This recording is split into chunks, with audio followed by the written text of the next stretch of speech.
And there we go. What's going on, guys? Glad to be back. Glad to be back. All right, so check it out. I'm going to give this a try. This is not an online game. It's a very low, like this game doesn't take a whole lot of processing power for my computer. So I'm going to give this one a shot today. I'm going to try this. All right, we're going to see if this works. I think it's going to work. So let me go ahead and pull the stream up so I can access chat. Uh-oh. Shit. Okay, you got me. The wrong button. Get the fuck out of here. There we go.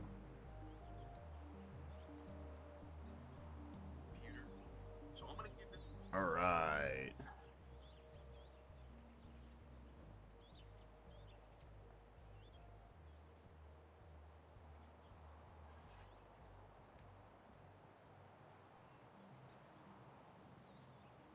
Is it super fucking glitchy?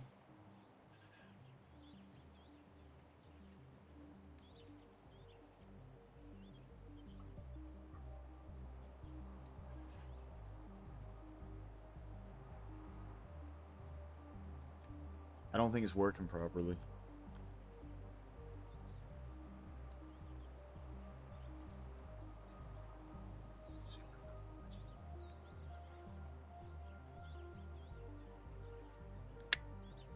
Man.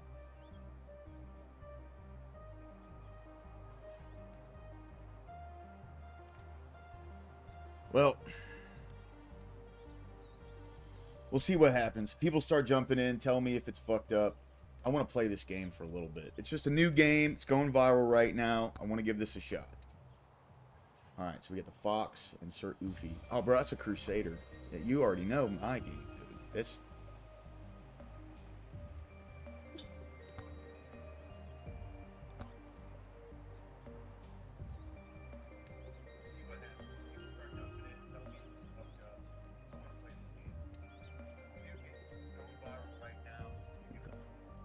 Looks like it's doing a little better. So we'll see what happens. All right.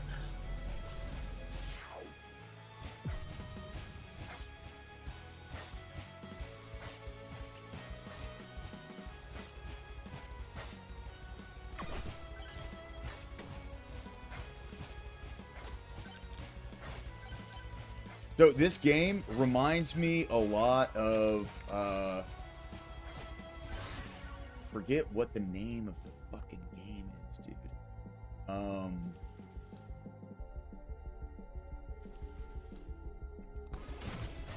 I'm gonna, there we go, that's how you do it, huh? So you do it right there, bruh.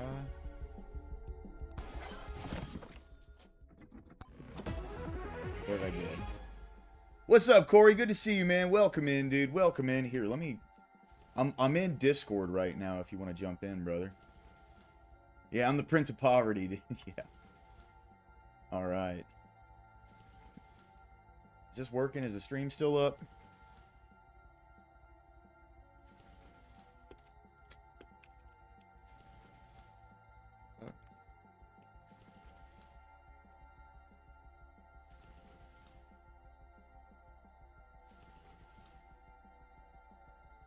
Still connected. There we go.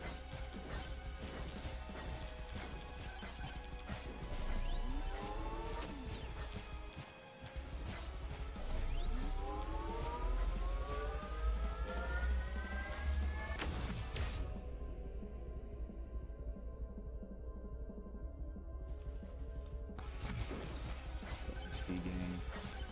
What's up, Ad? Good to see you, man. Welcome in, bro. Welcome in.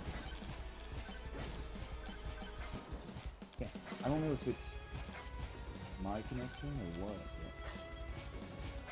Phone's connection.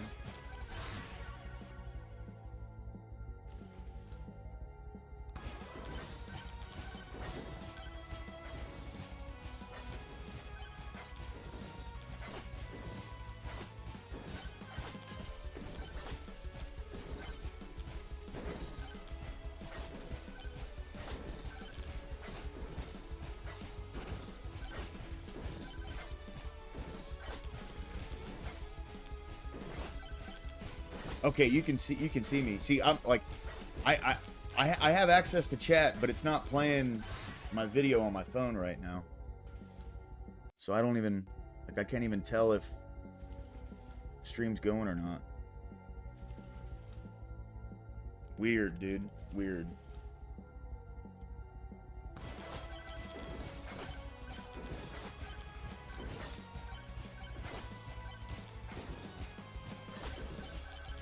But yeah, so anyway, so this is a game that's like a 3D version of this game I used to play, like a time waster, bro. A straight time waster. It was called Bro-Tato. Okay? And Bro-Tato, it operated the same like this, but it was a 2D scale, and you were just on your screen running around getting attacked by mobs, right? So, here, hold on, let me see if I can, because this is... There we go. Yeah, it's fine. It's just my phone fucked up there. But you were just this little 2D scale model, and you were like getting attacked by different mobs of enemies, and they all did different stuff, and they all had different like levels of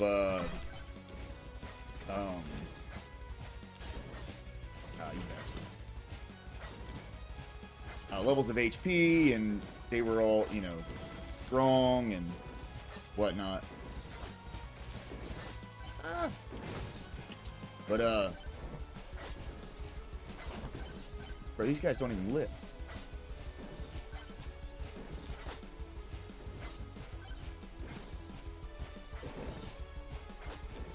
Thought it would look like RuneScape or something like that. No, it's not. It's like a mob game. And see, with these mob games, dude, like there's a very like consistent tactic that you can use, and it's just you group them all up and then you go at these motherfuckers, man. Oh, here's a boss. Oh fuck, he's big.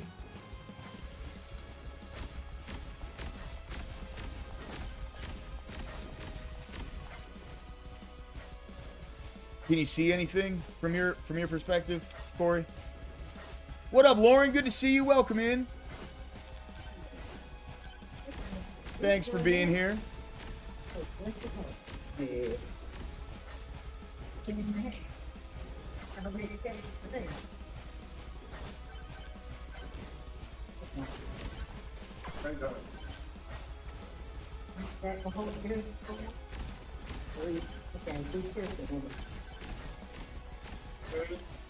Not getting me. Clean up after her.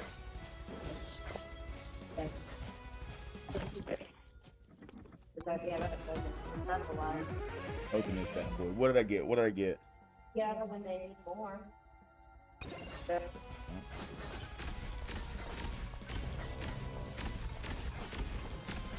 There hasn't already been a swarm coming? What the fuck? There we go. Lightning stick.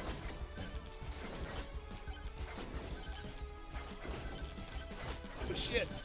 Getting cornered.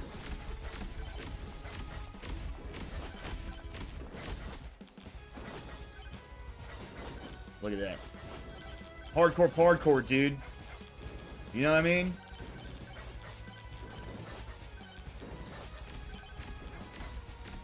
I got a bunch of stuff for us to talk about today, by the way, bro. And I know. I had some family come over. What's up? I said, you good? I had some family come over. They were dropping some stuff off, so I had to mute myself. Oh, all good, brother.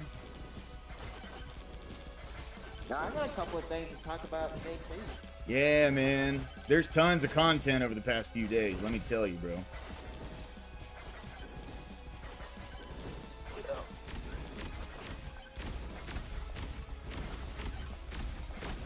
I got 2 new kittens. You got kittens? Yeah. Nice, dude. We got one, and like he was from a family of cats. Then the same day, there was an injured cat. We just got our we did some repavement in our little community, and I guess it scared him, and I don't know. He had some hip injuries. We went to check it out, and turned out that he had fractured hip, which caused him to walk kind of funny. Oh So I man, thought that's terrible. I thought he was gonna be kind of a little crippled for the rest of his life, but he's starting to get to where he's using his back legs. He's walking fine. Hell yeah, dude, that's awesome, man. That's what I said. I was like, wow, man, what a tough fucker. And so he's been warming up to the other kitten that we had gotten, and it seems like they're gonna be good friends. Nice, dude. That's cool, man. I was like, hell yeah, good on you, bud. But you can't really do much for fractures, like, even with like a broke hip, there's nothing really they can do for cats. And you can give them medication, but he didn't really seem like he was in that much pain. He just seemed like he was having some, like, struggle walking and stuff like that. Like, he couldn't support himself. So I thought we were going to put him down. I was like, well, we'll keep you around until you kind of get to a position to where you have to be put down. But I mean, you've been doing fantastic. Good, man. I hate seeing animals suffer, bro. I probably sound like a dirty PETA hippie when I say that, but like, seeing animals suffer, man, it breaks my heart, dude. It's tough. Cause it's kind of like one of those to where even if they're struggling, man, they'll suffer through it. Yeah. Like this cat, it had been maybe 2 or 3 days since we've done the paving, and so he's kind of got, I'm pretty sure it's pavement stuck to his fur, so we've kind of been shaving him periodically to get it off of him.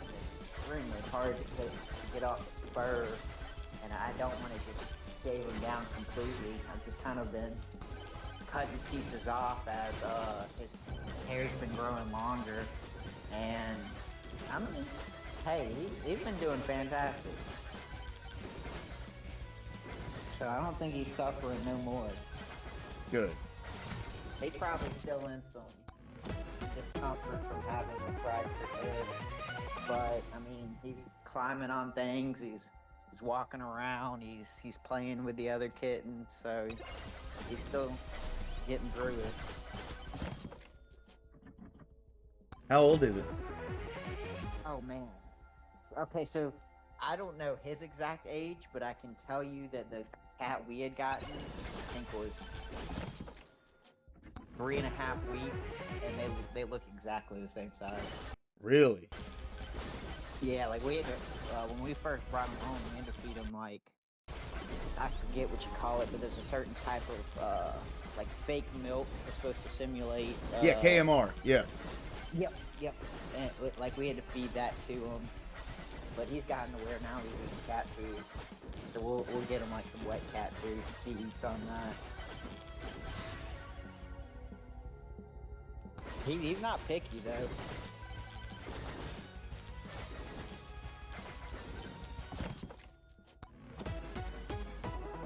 But yeah, he's been doing good. I'm glad that he's kind of thugging through it. He's still a little skittish, so I think he'll grow up and be kind of a skittish cat. Yeah. You think it's a runt? But yeah, I would. Well, to be honest, I don't know, because I don't think the cat that we got from I guess the one that we got from a family, he wasn't a runt, or she wasn't a runt, and he's about the same size as her. So I don't know if he's a runt.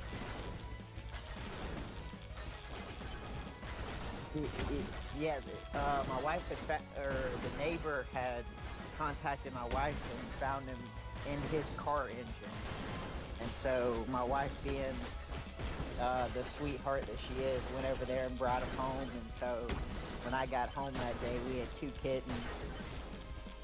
He's all white, and he don't really look like any of the cats we have around us. But he was stugging it out for a couple days with 2 bum legs.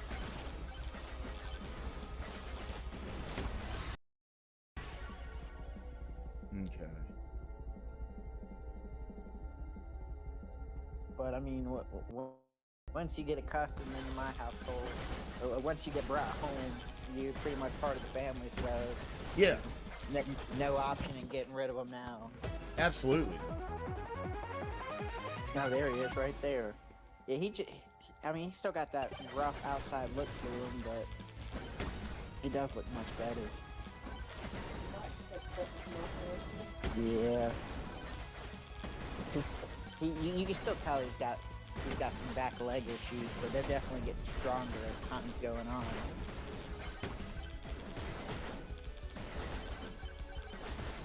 But I figured that was my good karma. Now he's spoiled.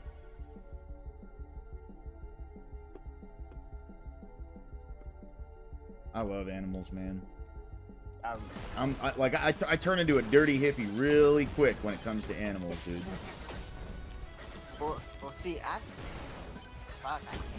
think I can track all the way back until I was 9 years old that I had a consistent cat in my life, and the only reason, like, I had a dog early on in my life, but once my mom and dad got divorced, and I stayed with my mom, and we were living in apartments and stuff, we couldn't really have a dog like that, so the cat was the easier option.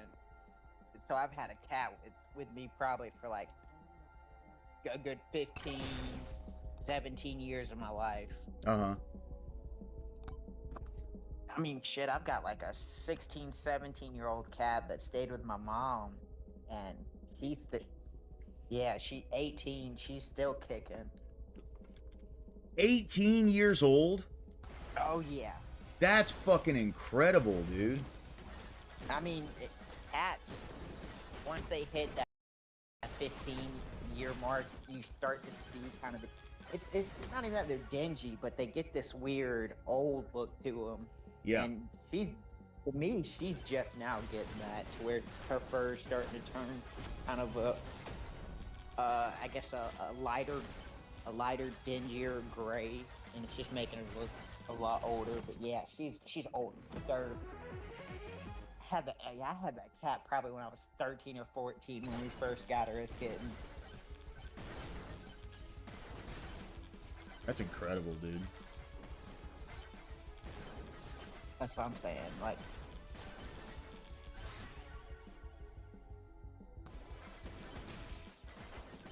but there's nothing like a good companion. Animals, like having friends is nice, but having a good fucking animal companion, it's different. Oh, 100%, dude. Yeah. Yeah, like, I mean, this little bastard over here is my best friend. Yep. You know what I mean? And, Oh, yeah. like, I mean, he would literally follow me. What's up, Jess? Good to see you. What's up, Ashton Allwine? Good to see you. My bad. I've been fucking stuck on this game, man. Oh yeah, Ashton, dude. I have been going with the staff. That's what I've been doing, bro. Yeah, I mean, he would follow me into the gates of hell, bro. Oh yeah. You know what I Oh, mean? yeah. Like, he is And just... it's different. It's different because like your friends, they all got their own motivation, and Yeah. stuff like that. But it's like an animal, bro. An animal would die beside you if they had the option to. 100%, bro. Without a doubt. It's just that weird loyalty. Oh, no! Oh! I was right at the end. Okay. Said you dead. Maybe him skill issue. Fuck you, game. I am number 1,045,444 worldwide. That's good, right? There's 7 billion people. 8 billion people. That puts me ahead of a lot of folks. I don't know. Does that count all the people who haven't played? Huh? Does that count all the people who haven't played? Has 7 billion people played this game? We're not going to talk about that right now, Corey. Let me bask in my placement. You know what I mean? You're beating a large majority of Indian and Chinese people right now. Yes. Yeah. Because, you know, they're probably playing this on a can of soup. Yeah, but I was gonna say if I had to guess, it'd probably be on a moving train. Okay. Bro, I was That singing was fun. karaoke yesterday. That was fun. I'm gonna. Oh, they unlock new weapons. Okay. Okay. Items. Oh, okay, it's just stuff that you pick up throughout the thing. Okay. Cool. Cool. There's a bunch of characters and stuff. Sweet. They got Alright. classes, like Huh? different type of. Do they have different type of classes that you pick, or is it just depends on what weapons and armor you pick up? So, all right. So the only two characters you get starting out is Fox, who it's like a quick character that has low luck, and then Sir Oofy, which is who I chose because he looks like a crusader. Says he's slow, but his armor makes him pretty chunky. So I'm definitely gonna get back into this game. But I just wanted to play one round and see how far I could go. I got to the last boss, apparently. Apparently that was the last guy. So definitely gonna do that one again. Here, let's get to the webs. All right, let's get to talking about the real deal stuff. Okay. Let me get into Discord real quick. So, Big Soda, what's going on, my man? Oh man, just kind of been traveling the panel verse. I'm about to drop some clips in Discord and in our Discord. Let me make sure I'm in the right one there. See, you've been making waves, my dude. Love to I've see been it, doing. bro. I've been doing it a little bit. I got some karaoke clips from the other night.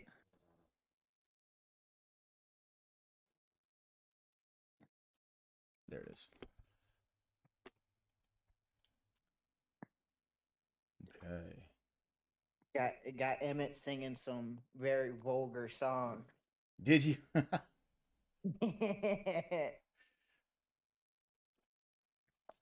All right.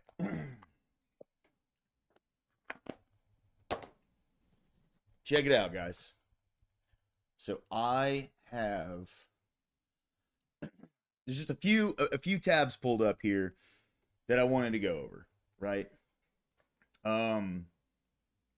They're not necessarily in any specific order, but just some stuff that has been going on over the past week.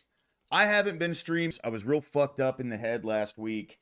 I needed to make some money to pay my bills. I did that. I got my financial situation straightened out. Stable for now, you know.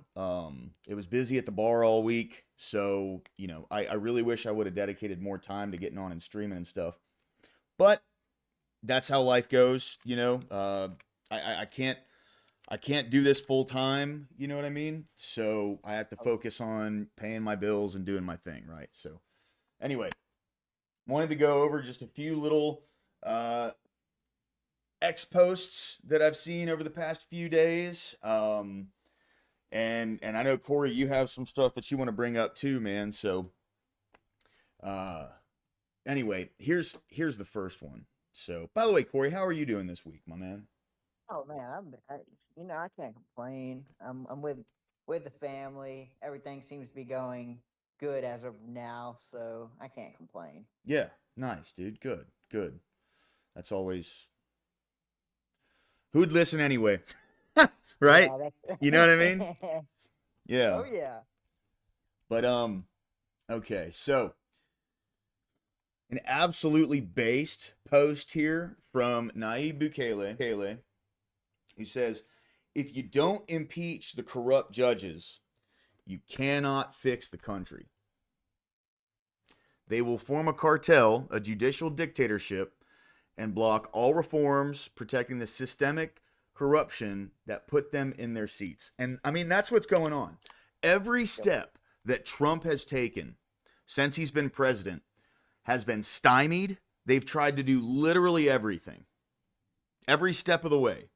And then it has to get fast-tracked to the Supreme Court, where the Supreme Court will tell these judges, no, you have no power here. But it just drags the process out. And it's one of the reasons why I'm so glad that things have happened so quickly over the past, 9 months now? You know what I mean? Oh yeah. Because if he wasn't doing everything all at once, I mean, he'd have a lame duck presidency. Straight up. Yep. No one would care, or no, he wouldn't be able to get anything done. Like he had to go full board in order to get, at least some of the agenda that we were promised through, right? And it pains me that there are so many people willing to stop. I mean, like,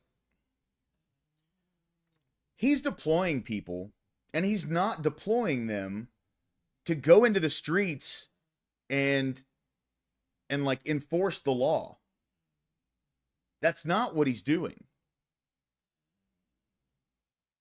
First, he sent in DHS and ICE. They were getting attacked left and right, and the police were doing fucking nothing. And now he's sending in the National Guard to protect the federal agents. Yep. That's what he's deploying the National Guard for. He's deploying the National Guard to protect federal agents. That's it, right? I saw, let me see if I can find it here. I don't know if this is even a possibility, right? Because El Salvador has a different constitution than we have. So the powers that the president has when it comes to impeaching judges and everything is totally gonna, that all falls on Congress, right? Like, the House are the ones who are gonna have to bring the impeachments. Yep. That's how that works. So I don't know if that's even a fucking possibility at this point. But at the end of the day, the Supreme Court is going to... Yeah, 100%, Lauren. Yeah. Well, that was like, the police chief of Portland came out and was like, this is all on just one city block. And some of these videos you've been showing have been months or years old. And it's like, are you fucking kidding me? Why isn't it under control then? It makes his case worse. Why haven't you stopped it? That's absolutely ridiculous. Like, if anything emasculates a police chief more, it's him saying, there really isn't a bunch going on here. It's very small, while they're attacking federal agents and federal employees, and you're doing nothing to do anything about it. That's not a W. Yep. That's an abdication of duty. I know it is, Lauren. It's fucking crazy, man. Yeah, it's going on right now.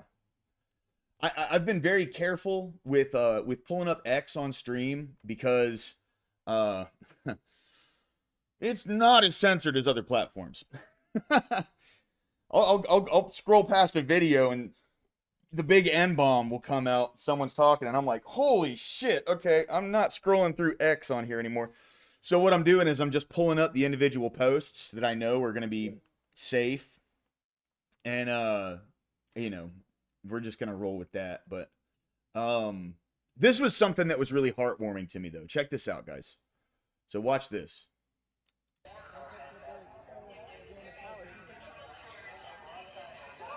Oh, that's a video. Where are you guys from? Okay. Come down here to support the troops. Yeah. I love it. I love it. Yeah, man. I love it. Get back and forth. Are you guys in high school? Yeah. I love it, dude. Love it. Yes, sir. Yes, sir. Yes, Love sir. it, dude. Let's go. Let's go. Let's go, baby. I love it.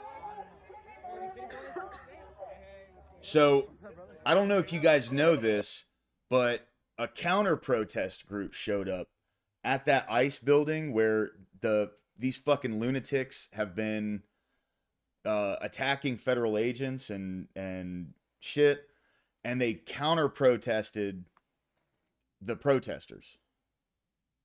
And this isn't just this small group. The reason I showed this is our next generation. When I was in high school, just saying, there would not have been any conservative people who had the balls to go out and counter protest these fucking lunatics. Yeah. That's why this is heartwarming to me. This is a real change. You know what I mean? Like, Oh yeah. this is something that is massive to look forward to in our country, guys. It's huge. We need it. You know, when I was in high school, being a Republican was like taboo because Obama was in office and Bush put us through everything that we went through. I mean, you know, like I'm not beating around the bush here. No pun intended. But when Bush was in office, he allowed the banks to fuck up our housing industry. They just let that shit go. He allowed that to happen. And then Obama, he got into office and the economy crashed. And he fucking bailed the banks out. With the tax money that was paid for by the people who fucking lost everything. Yep. Just to kick the can down the road. Right.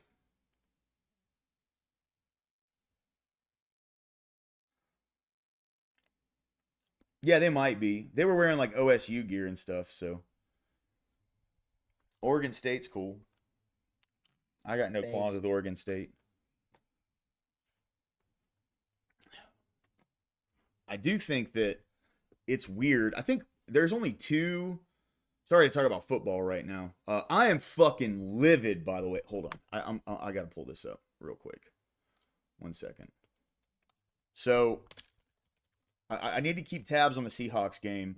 So, me and my homeboys, we bet on football between each other. And it's always like 10, 20 bucks. It's never like, you know, I don't go on FanDuel or anything like that. I'm not that involved. But, you know, me and my buddies, we're like, all right, bro, I got, you know, 10 bucks. So, like, just for instance, right?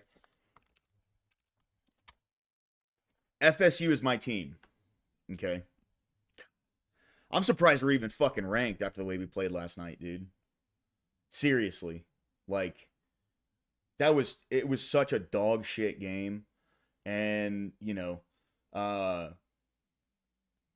when I bet money, hey, what's going on, Sasquatch? Good to see you, bro. Welcome in, man. Welcome in. So, when I bet on a game, I'm not betting based on who I want to win. I bet on who I think is going to win, right? Yeah. So, now, by the way, it is like I'm like out here dodging bullets for being an FSU fan after we beat Alabama. Not literally, but like, holy shit, bro. Like, this is Bama country. This is Tide country, bro. Everyone. So, like, and like, you know, I'm one of those kinds where, like, when Alabama is playing, I want them to win because if they lose, all the Bama fans go home and fucking cry about it. Yeah. They don't come out to the bar. They don't do nothing, right? So, I bet $10 that the Canes would beat Florida State. Now, I thought it was going to be worse than it was, but we still didn't do very good, right? Mm-hmm. Yeah, hey, Ashton, by the way, y'all got lucky against the Bucks, dude. I hope you realize that. But you guys are looking stacked this year. But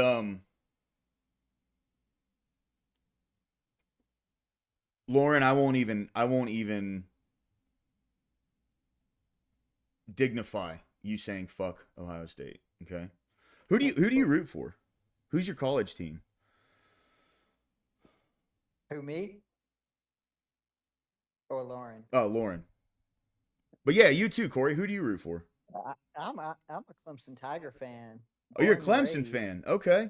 Yeah, we haven't been doing that good this year either. Yeah, I know, dude. That's sad to see, man, because like fuck, dude, you know, the only two the only two ACC teams that are doing anything Was is y'all in Miami? yeah, I mean that's it, dude. Now, Virginia.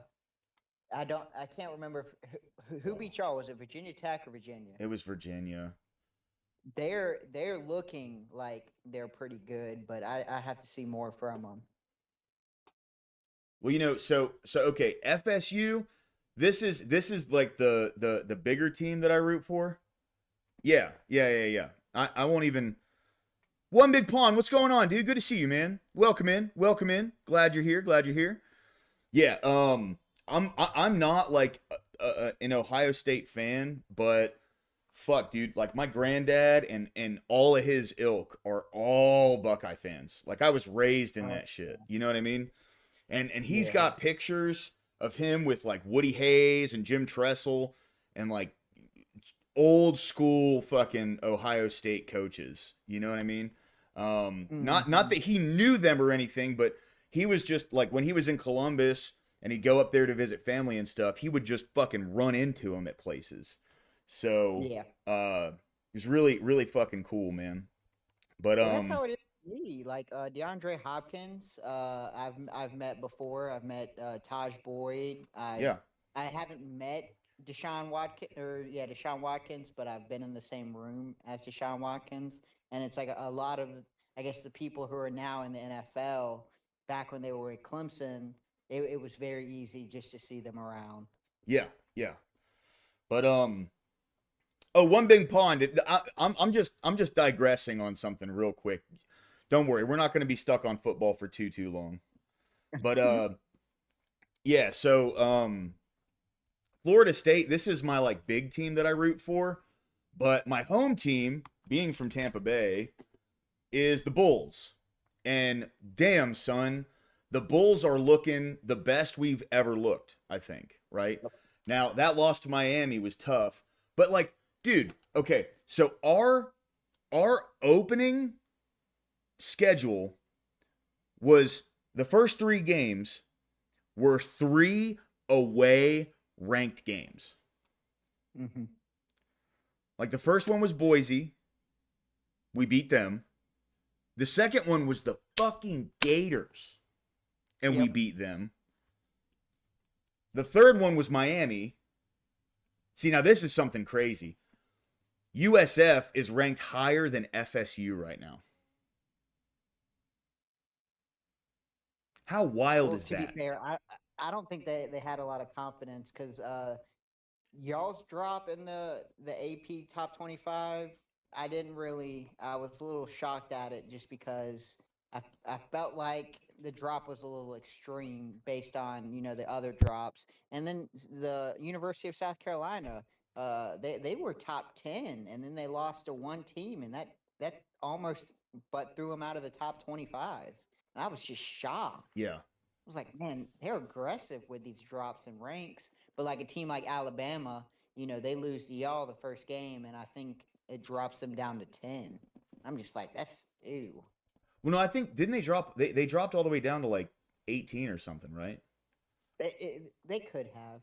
I guess they could have moved further up. I think they're 10 now, or they're 10 before they beat Georgia. I think so. Maybe I'm not sure. I think that was last week, and I think they played Vanderbilt. Yeah. They beat Vanderbilt yesterday. They beat And dude, I was not that I was like rooting against Alabama, but man, does Vanderbilt have a great away uniform, bro? Like, holy, dude. Holy. Vandy has an awesome jersey. Like, their helmets, everything, bro. They look sick. you know? Were they blacked out? Because I know they've got this blacked out gear that looks really good. No, that's their home gear, I'm pretty sure. Okay. Yeah, that's their home gear. Their away gear is the white.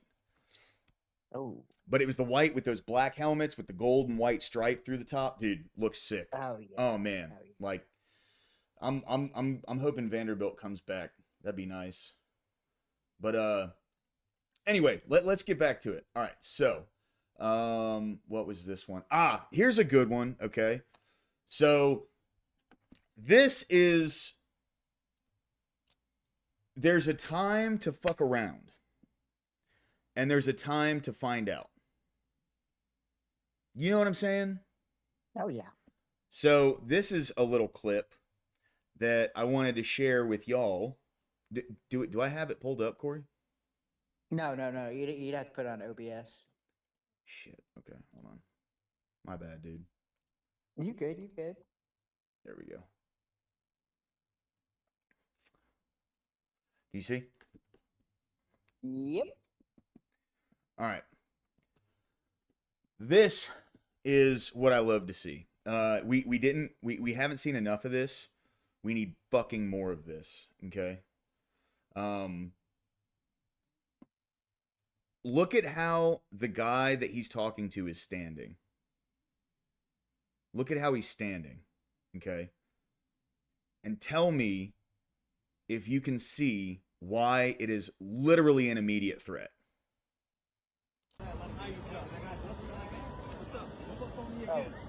Step back. Step back. I'm on a public road. He's not doing anything. You're saying that. No! He's not doing anything! He's not doing anything! No, he's not. He's not doing anything! No, he's not. I'm gonna stand right here. He's not doing. First of all, that's what they always fucking do, okay? They always, every single time, they will get in someone's face, and then, Corey, can you point out how he was an immediate threat there? Oh, obviously, yes. The hand behind the back and the, I guess, intimidating presence of him standing right in front of the guy with him holding his hand behind the back. Yes, 100%. Almost signaling like he's either grabbing some type of weapon or he's purposely hiding his hand for some nefarious reason. Yep, he chose to do that. He could have easily had his hands out, and he didn't have to get up in the guy's face, right? And here's the thing. Here's where I'm at with it. Seriously. If people want to do that, and you want to get up in cops' faces, and they fucking throw you on your ass, that's it. Yeah. And especially if you're going to put your hand under your shirt and into your waistband like that, and you get shot and killed. Like, 07. You know what I mean? Yeah, like, who do you have to blame for that? that's Yourself. it. Sayonara. I mean, it's that simple. I'll be honest. That ICE agent showed a lot of restraint. Because even with that guy with his hand behind his back like that, he still put his rifle onto his back. Yep. He could have pointed his rifle the moment the guy walked up and started putting his hand behind his back. 100%. And when you do some dumb shit like that, when we've seen the increase in assaults on federal officers, yep, you're just asking for fucking trouble. Lauren says, people don't realize that cops are mostly just trying to make sure they leave work alive and get to go home to their family. They're always assessing what type of danger they might be in. Exactly. 100%. But see, and the thing is, right, is this stupid bitch, she got this on video, and it, like, showcased exactly how he was a threat. And she'll probably, like, take this to somebody, and that's going to prove the cop was in the right to react in the way that he did. These people are they're fucking retarded. They are fucking retarded. Here's another one I wanted to bring up. My overall stream volume. Okay. All right. I'm having issues with this again, I suppose. I don't know why. Like, all right. Corey, say something. Hello? All right. How's that, Lauren? I cut it up.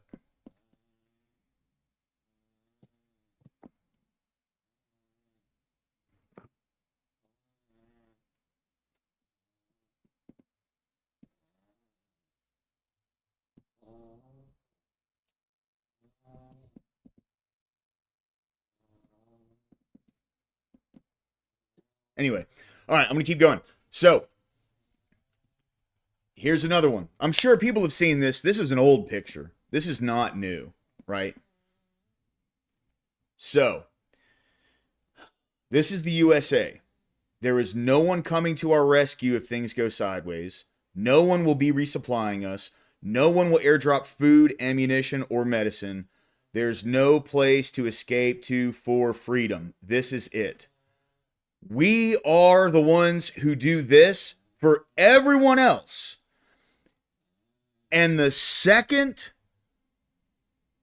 it even gets mentioned that we stop funding all this shit, countries at least optically turn on us.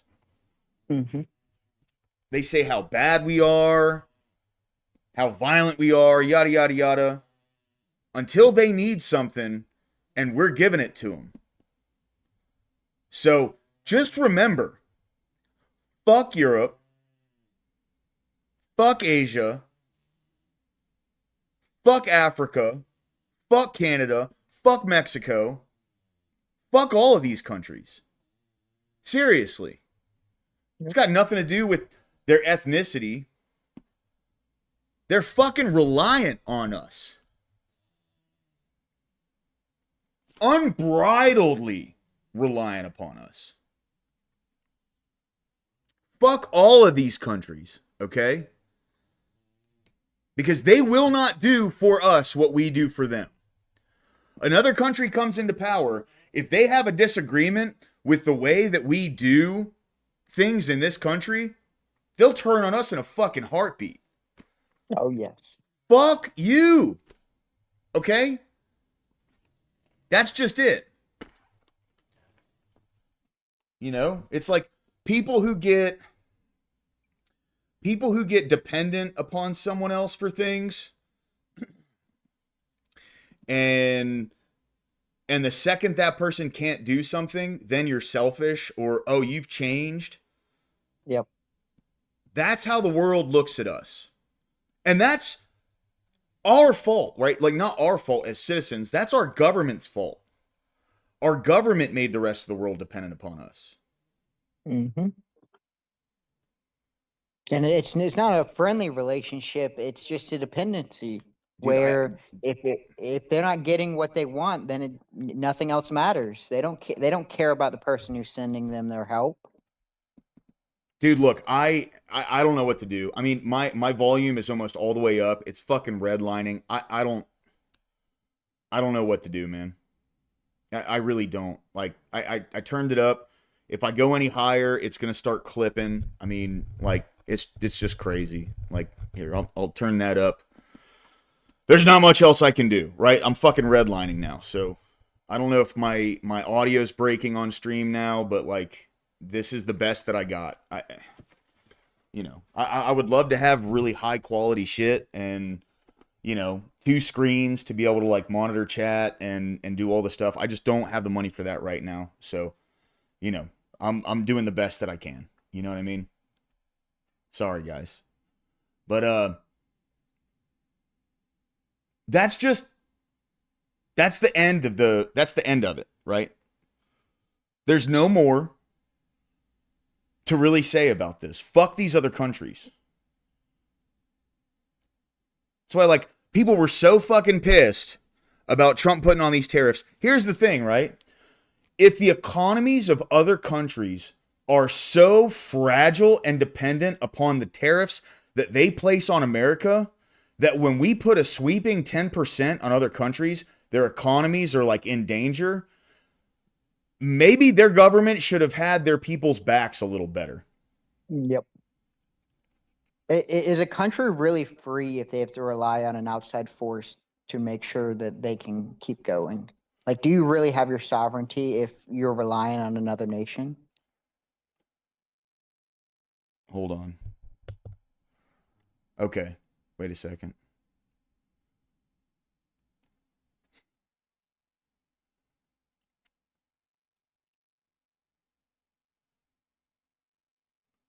Oh, fuck. Hold on.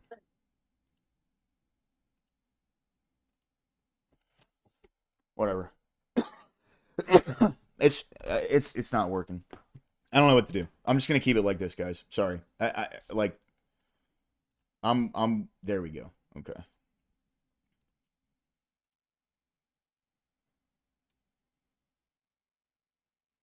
There. How's that? Is that better? I mean, it was switched to default, but it defaults to this mic either way. So I'm I'm trying here, guys. I promise. Lauren, that's fucking based. 100%. That is the real question. People go, oh, we're letting people starve in other countries. Fuck them. Sorry. Fuck them. I shouldn't, dude. Some like broke ass bartender should not be sitting in his apartment and having to say, fuck these other countries and their shitty governments that have done nothing for the people that live there. Why is that my problem? They're not victims to us. They're victims to their own governments. Yep. That's just the bottom line. It's the bottom fucking line, okay? Where their country has an easy out. They can just be like, well, America's causing you all your problems. But in reality, no, it's their shitty policies. Well, it is, but what they do is they say when America turns the fucking faucet off, right? Like the money faucet and stops sending checks to them, then we're the ones causing their problems. Yep. And it's an easy way to get out of, I guess, the fact that they actually are not taking care of their own country, and it's an easy scapegoat. You could just be like, well, no, it's America's fault. It's not my fault. And that's politics 101. Yep. Pass the buck on something else, right? Yep. That's American politics 101. Pass the buck onto someone else because I don't, you know what I mean? Like, you're absolutely right. I mean, it's at least the Democrat motto for the last 8 or 9 years now. Blame Trump. Yeah.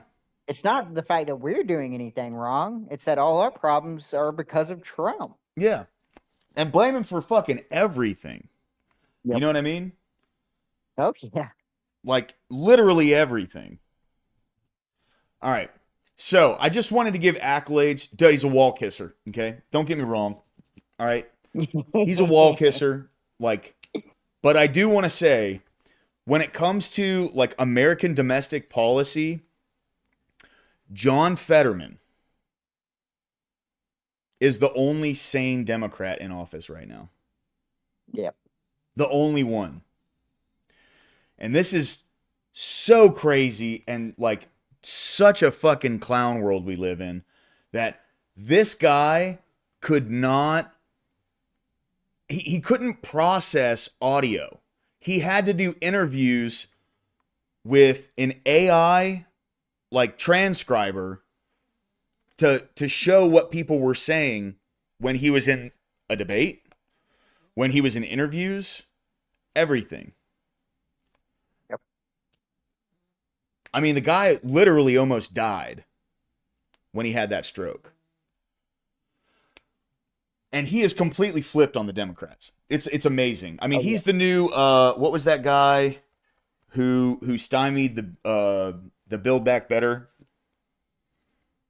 It was Kristen Sinema and Joe Manchin. Yeah, Manchin. Yep. He's the next Joe Manchin.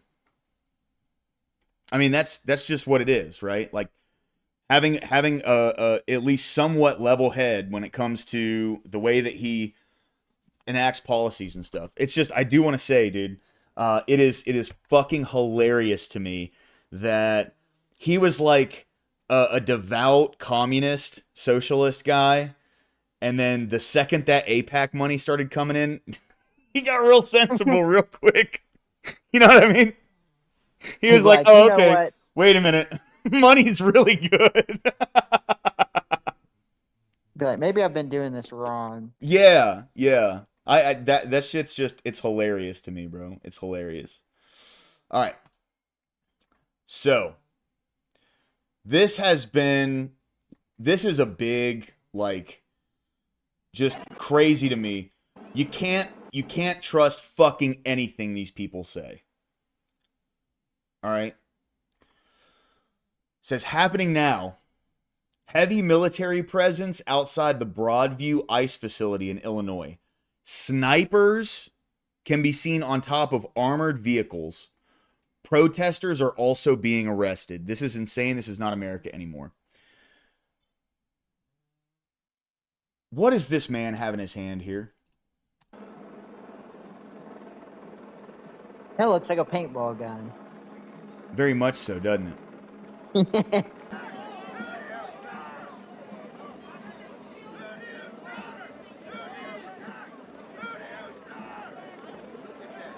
All right.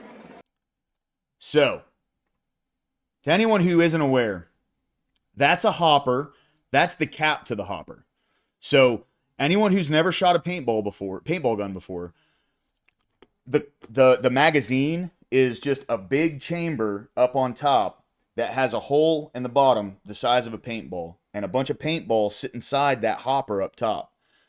This down here is a CO2 tank. The way they fire paintballs is by sudden bursts of CO2 in a confined space, right? Think of it as like when the trigger mechanism, like the hammer, shoots in and hits the pin behind the bullet. It ignites the gunpowder and the bullet flies out of the barrel, right? It's the same concept, but with CO2 and a paintball.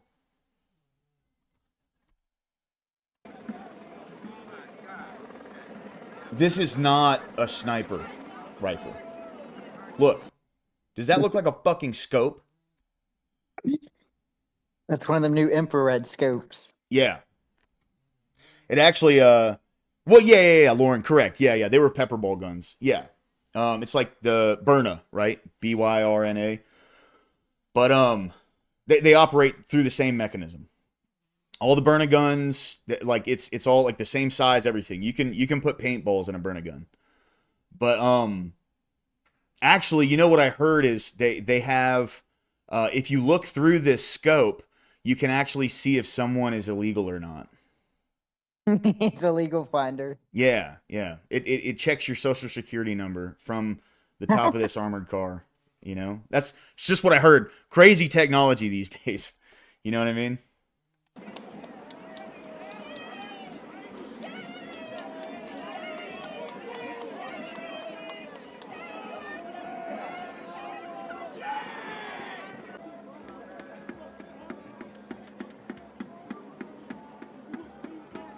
See, I'm just glad that there's somewhere like Chicago and people like and the mayor isn't like fighting against ICE being there as much, and no one's really fighting it in Chicago because they don't really have a leg to stand on in Chicago. It's a fucking shithole. Okay? Oh, yes. It's an absolute shithole. See, and look, like this guy, Ron Smith, proud Democrat, professional MAGA hunter, I have TDS. And then he fucking lies. Yeah, it can also tell you someone's body count. Yeah. But, and you can also check, like, OnlyFans subscriptions. But these people, these proud Democrat, lying to the public. It's so funny, dude. It has 76,000 likes. And oh, I can't go down anymore. Sorry. I looked through those comments earlier. There's some serious. It's funny, but like not YouTube friendly. You know what I mean? Oh yeah. Sent me a video about Portland. Is it TOS friendly? Yeah, I know there was one of them where this chick in a wheelchair was like walking through, and she was naked, and but she was in a well, she wasn't walking through, she was in a wheelchair. She I was know what you rolling meant. through, and yeah, but yeah, she had no top on, nothing, and Nick Sorter, who was streaming it live, had to cut his live feed because she had walked past the camera. Yeah, and she's probably sitting in that wheelchair going, I want an abortion. It's like, lady, okay, thank you, Lauren. I appreciate it. All right. I'll pull that up once I get through with all these tabs. Here's one that I thought was funny. Okay. So, I don't know if you know this, but earlier this week, Pete Hegseth came out and he was saying, we don't want fat soldiers and we don't want fat generals. So all of the generals in the military now are going to have to commit to doing PT because our Secretary of Defense or Secretary of War, whatever, Secretary of War was out. He goes out and does PT with soldiers.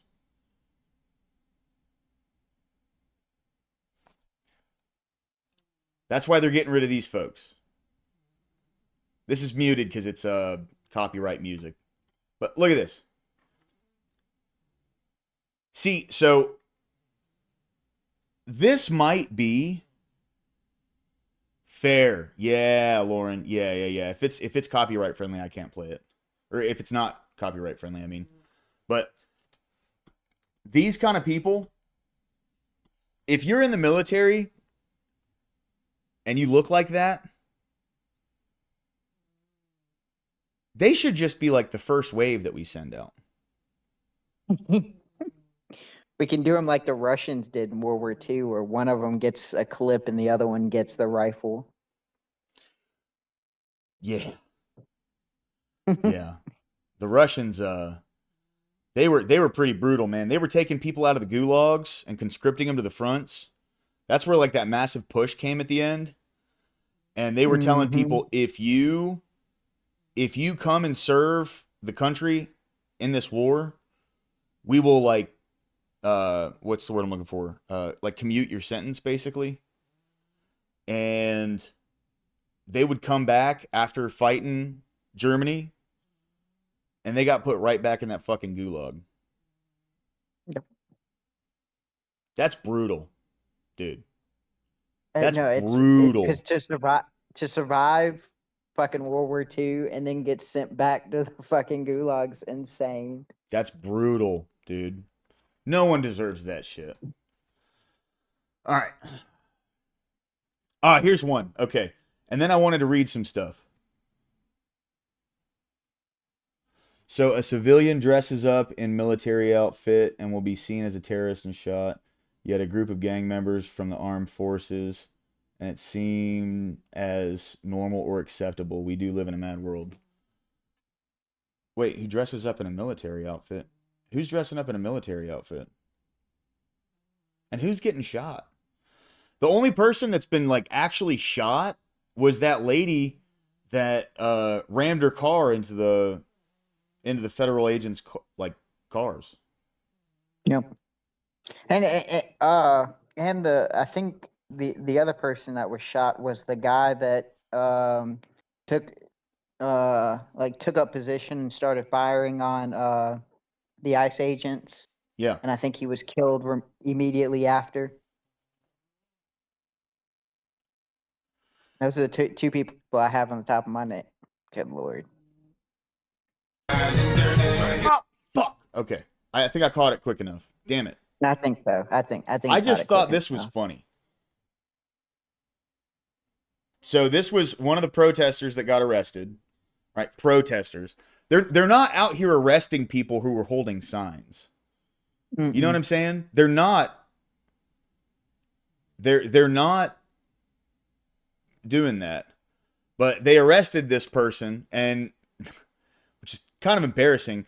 they couldn't lift them and make them move, so they rolled them onto this hand cart. Hopefully, it was supplied for by Home Depot. Yeah, right.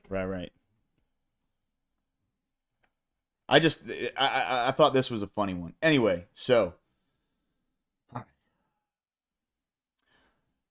federal judge blocks Trump's National Guard plan for Portland protests.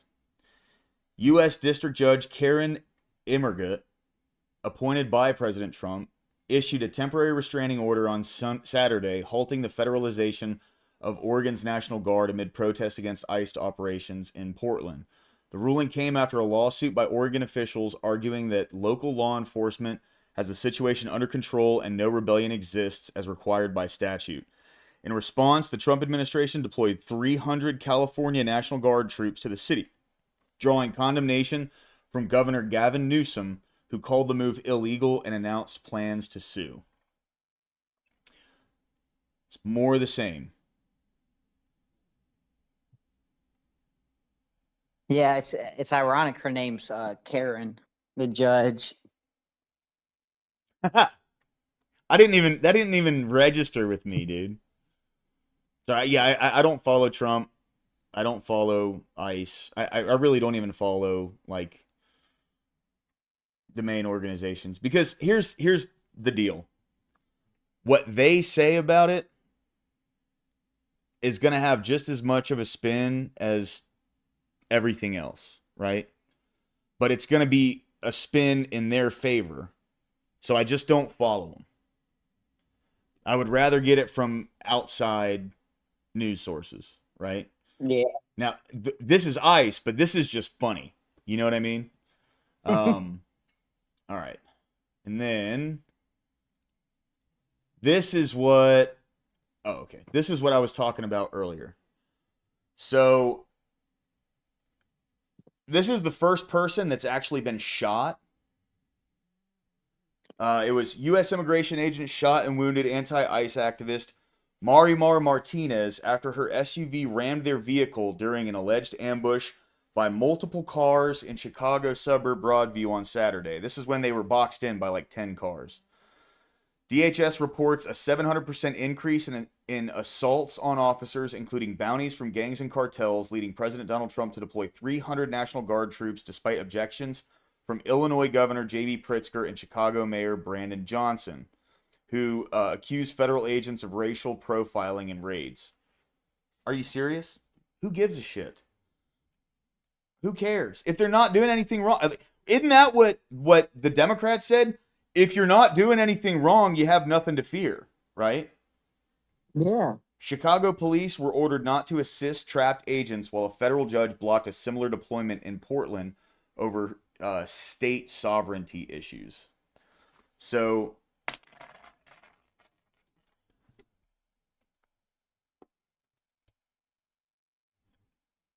we're going to see more of this. Oh, yeah. It's going to keep going. It's going to keep happening, and nothing's going to stop it. That's just the bottom line. We're still over a year out from the midterms. You think shit's gone crazy so far? This is just the fucking beginning. It's just the beginning. All right. Well, I also noticed it seems like the left has been more emboldened to keep ramping the tension up.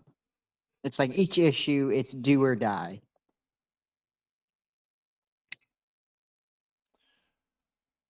Where did you post all that stuff, brother? And I believe it should be in the general chat of your Discord. General chat? Okay.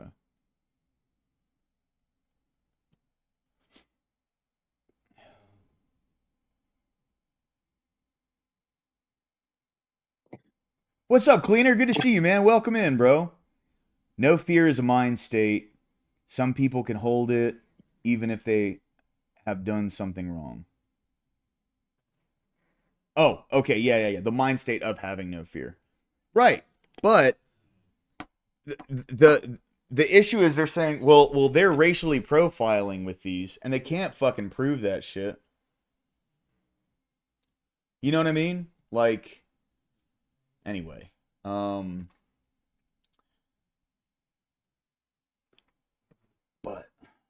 also, ice is best keeping my shrimp fresh for the fryer. That's based. Hell yeah, dude. Absolutely. You know, when I was still doing drugs, and anyway, I won't even go down that route. Okay, let me see. No, wrong Discord. I was about to pull up my gaming Discord. So these are some of the clips from the Singathon or Emmett's little karaoke. That a little bit off topic, but I figured this shit was funny as fuck. Wait. Hold on. I may have posted it in the wrong thing. Which one did you? Nope. Wait, go up just a couple seconds. Yeah, that's one of them. This is it. Yeah, this is where he's singing. Oh, he's in love with a stripper. Oh yeah. But the news topics that I was going to get into, I was pulling straight off CNN. So excuse me for the biased sources.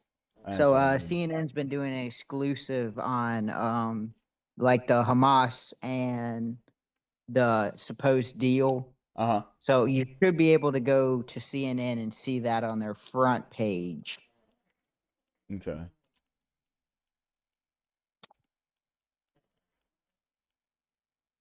Wait, is Trump giving this announcement? One sec. To Leyte Yes. Gulf, American Okay. sailors fought the most epic naval Real battles quick, in history. real quick. And at Normandy, the Navy led the Total disclosure here that Trump is going to be making a big announcement today, right now, soon, as it relates to the military, to the Navy. Could be. That's word on the block. Could not be. But that's why we're here today. And I mean, of course, we're also here to celebrate the 250th anniversary of the Navy, but might be some announcement.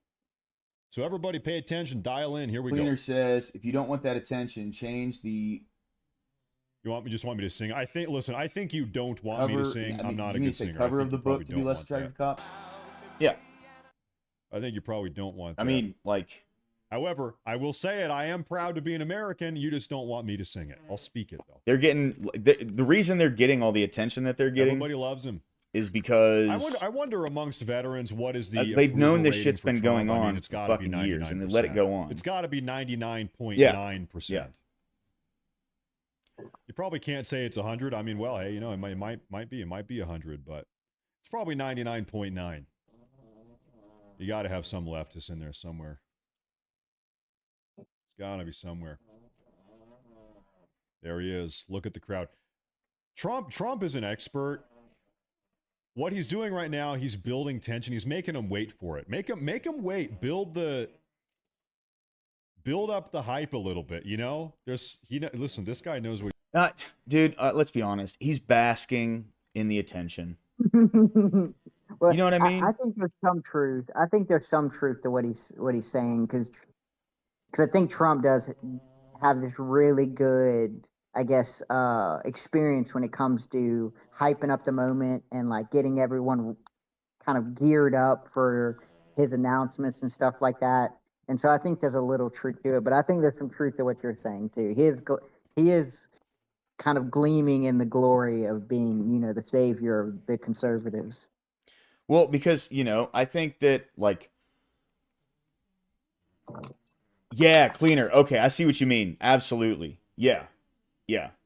They all dress in black bloc. They wear fucking keffiyehs. They have, trans flags and colors and shit and pride stuff, and it's just ridiculous. It's crazy, bro. Like, they're literally begging the cops to come by and do something so they can get it on video and scream victim. That's what they want. But the thing is, I think they're like, now they realize no one gives a shit. Those people are fucking annoying. People don't like folks breaking shit and causing problems with law enforcement. You know, like they're mad and they're stomping their feet because they don't. Their political agenda is not being enacted anymore. That's what they're mad about. That's it. It's got nothing to do with fascism or dictators or any of this other like fucking half-handed bullshit that they've been saying for all these years. It's because it's their political agenda or Trump's political agenda, and that's it. And if it's anything against their political agenda, it's fascism, authoritarianism, dictatorship, whatever. But when it's theirs and it affects other people in that same fashion that they claim the other side is, they'll run defense for it all fucking day long. What he's doing. Oh yeah. Make him wait just a minute. Build up the anticipation just for a moment. He knows what he's doing. All right. Oh, nope. Nope. Make him wait a minute. Make him wait just a second. Okay. God bless the United States Navy. And there you have it.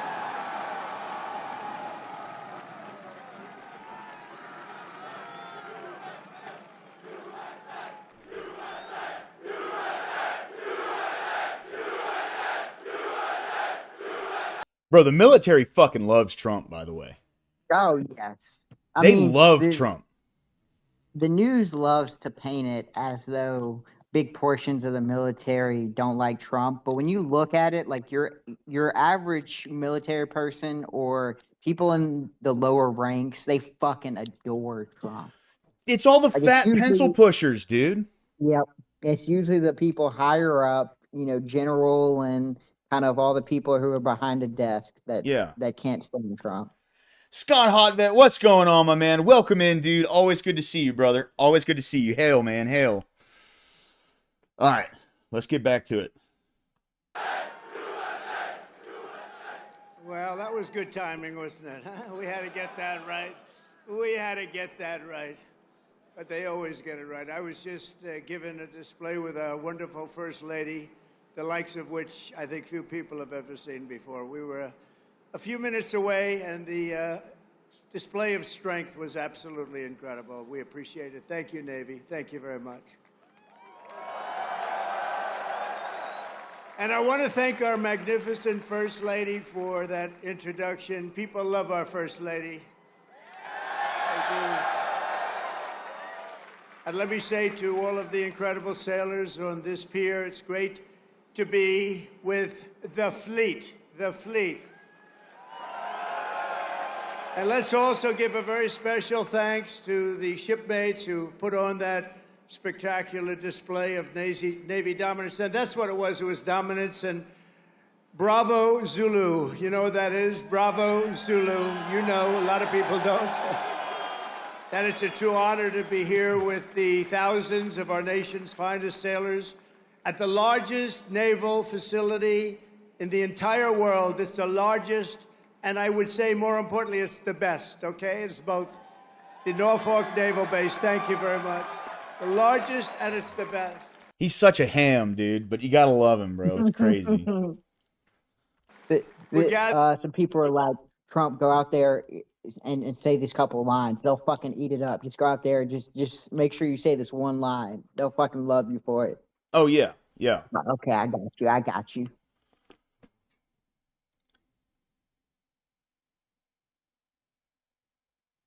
Yeah, 100%, Cleaner. Yeah, so Cleaner says, I like that Trump gives credit to people who are doing the job. Some people say it's self-serving, but as a prior service member, when your top boss says you're doing a good job, it does feel good. Oh, yeah. Yeah, yeah. Because how many people like them get to hear that? Get to hear someone like in Trump's position be like, hey, man, you're doing a fucking good job. Yeah. And I want to make sure that your job is a lot easier than people have been making it. And you get better pay. And we're going to, Cleaner, you would know this better than me, right? Now, I have a friend who is prior military, and when Trump was in office last time, he got injured, and he said the process for him getting his, like, 100% disability was a lot easier. But then other folks, like during Obama, or I don't know necessarily during Biden, I don't know how Milley was, but he said that before Trump, that when it came to getting disability, like, you know, it's one of the reasons why a lot of veterans get out of the military and then self-delete, because they like get like a TBI or something, and then the military hands them like a $3,000 check and slaps them on the ass and goes, all right, thanks for your service. You know, so I don't know if that's the case anymore. You'd probably be able to tell me that a lot better than anyone else. But from what I've heard, he's done a lot for veterans, actually. But you'd be able to tell. I'm not a veteran, so I don't know. On this storied waterfront to celebrate 250 years of strength, tenacity, and unwavering courage by the greatest fighting force even, and that's true, no matter where you go, no matter where you go, no matter what you even think about, there's nothing like the fighting force that we have. Roamed the seas, it's called the United States Navy, and there's nothing in the world like it. Nothing, not even close. You read stories, they don't have it. Let me tell you, we check it closely. We check it closely. Docked beside us today are a combined 150,000 tons of pure American naval supremacy, and two colossal reasons why no one should ever want to start a fight with the USA. They won't fight. We're putting out a lot of fights, so do you see that? We're going to be close to number 8. Number 8.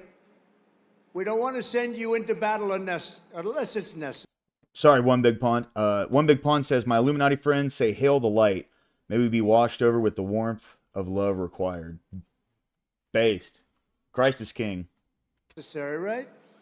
We're putting out a lot of fires. Maybe some of you will be angry. You'll say, what's he doing? We want to fight. You know what? If we can solve them the way I'm solving them, we solved 7. We have another one that's taken 3,000 years, and we're pretty close, but I don't want to talk about it until it's done. But let's give a big round of applause to the men and women of the majestic USS Kearsarge. Thank you. And let's hear it for the sailors of the USS Harry S. Truman.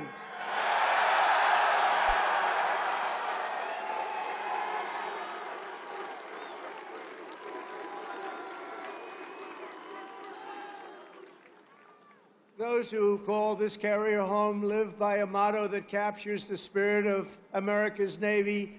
It's very simple. The words...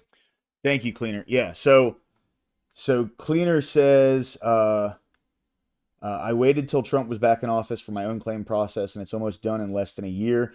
During the Obama-Biden times, it took 2 to 5 years for small claims to happen. It's better. That's fucking terrible, dude. Daniel. One Big Pond, you're okay, lower class. You don't have to read out my confusion. No, man, you're good. I'm just glad you're here. For real. I promise. Give them hell, and we do give them hell. For 2.5 centuries, that is what every generation of American sailors have done. You've conquered raging oceans and braved ferocious storms to vanquish America's enemies on the high seas and distant shores. You've beaten mighty warships into twisted wrecks of steel. You've splintered vast armadas and sent the mangled pride of empire sinking into oblivion. You've surged the waters thick and danger, blood, brine, and through it all, the United States Navy has kept the stars and stripes soaring high and proud above those big, magnificent waves. You love doing it, too. There's not a thing in the world that you'd rather do, is there? Is there? No. I like your life better than mine, I have to be honest with you. Sailing on those beautiful waters all the time, you're so lucky. Because the American sailor never quits, never fails, and never, ever lets us down. They've never let us down. Thank you. Thank you. And we're honored to be joined today by service members representing every part of this great naval tradition. Our incredible surface warriors are the reason America's enemies tremble at the sight of a Navy ship haze gray or underway. The instant U.S. carrier, cruiser, or destroyer breaks across the horizon, every tyrant and adversary on the planet knows their choice is very simple. It's leave America in peace or be blown up in fire and fury never seen before. True. All over the world, people know of the skill, nerve, swagger, and sheer attitude of the boldest and most daring pilots on the sea, the U.S. naval aviators, and I just got to witness it with Melania. They land screaming jets on pitching decks in the dark of night with no room for error. There's no room for error. The greatest pilots in the world. And while Navy pilots rain down pain from above, the greatest adversaries fear the daring deeds of our silent service below.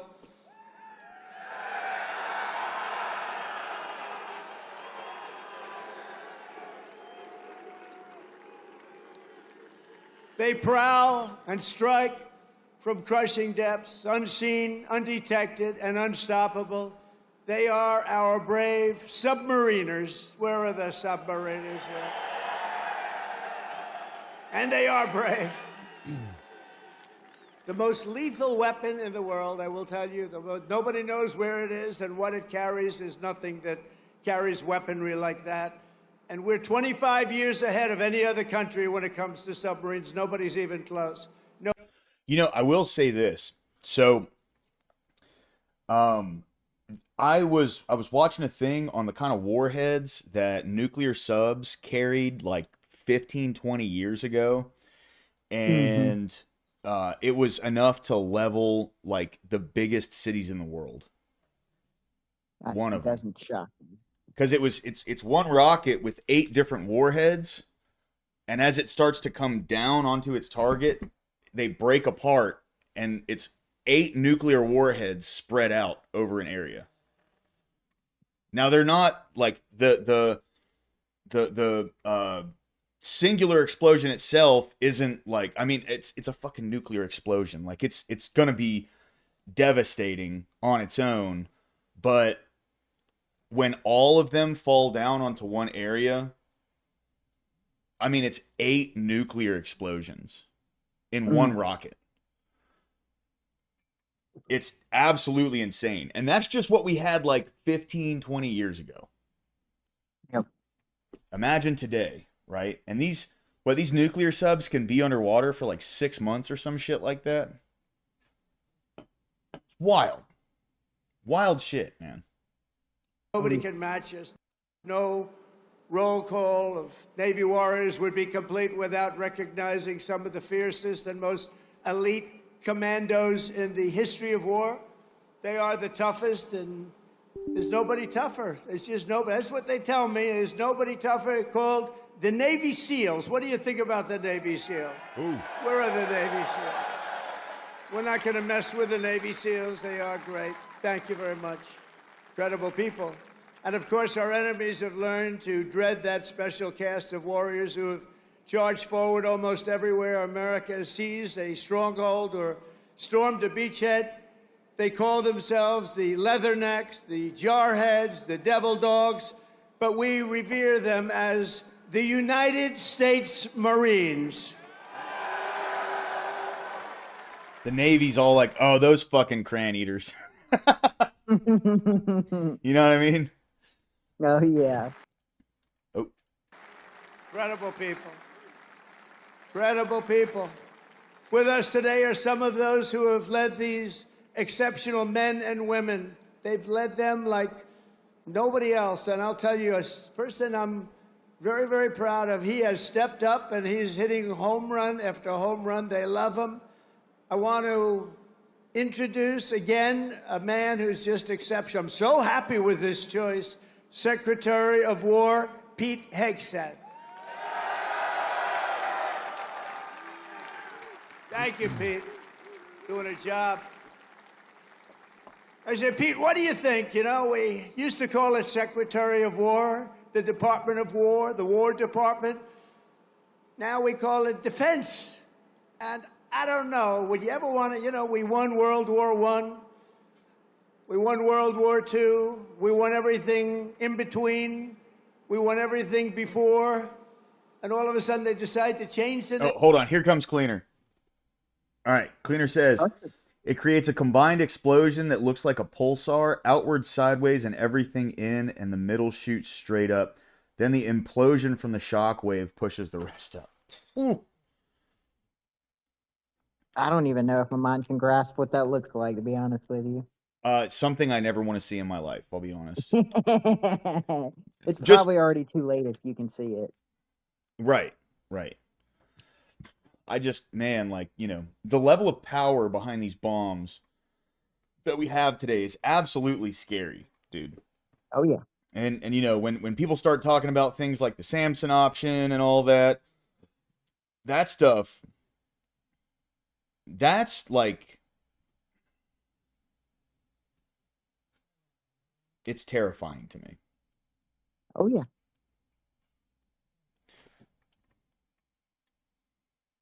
Double mushroom effect within a few seconds. Oh. Dude, I could not imagine, bro. I could not imagine.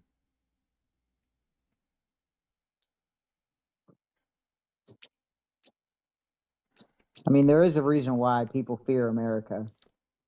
The name America brings a lot of weight to it. Yeah. Yeah. And I mean, like, you know, I'm glad that we're the only country that has used atomic bombs like that. But I just, for real, I hope they're never used again. Yeah. Like, that level of mean, destruction is... We used it and then realized, whoa, we can't just be using this willy-nilly. Right. I mean, like, you know, when you look at Russia when they dropped the Tsar Bomba, which was, like, dialed down, by the way. Oh, here, hold on. You can still see the damage from where it was detonated. Let's pull up, where's maps?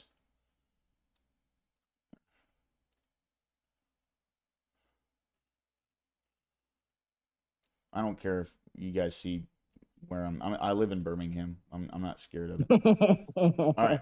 So Tsar Bomba was dropped. It wasn't there. It was here, right here. This is the detonation site of Tsar Bomba. That was dropped in the 60s. I was going to say, look at the scars on the rocks. Yeah. They dropped that. By the way, if you look at the little distance thing, this is about 30 miles long. Mm-hmm. So this is, you know, like you can just keep going in and looking and looking and looking and looking. And if I'm not And- mistaken, I think parts of that used to be a forest that, like, once it was blown over, it's just the trees haven't grown back. I guess you can't get like a high def vision of it. But yeah, I mean, you can see it from space, right? Like, this might actually be 50 miles according to this little legend down here.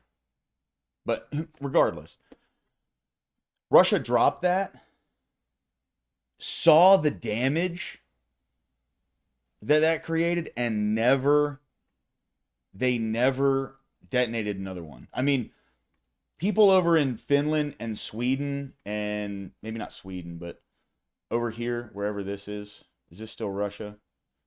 Norway? Norway. Yeah. Yeah. Up here, like people could feel the shockwave of it. Oh, yeah. That's hundreds of miles away. So it's, you know, like the level that these things have gotten to in their power is fucking wild, man.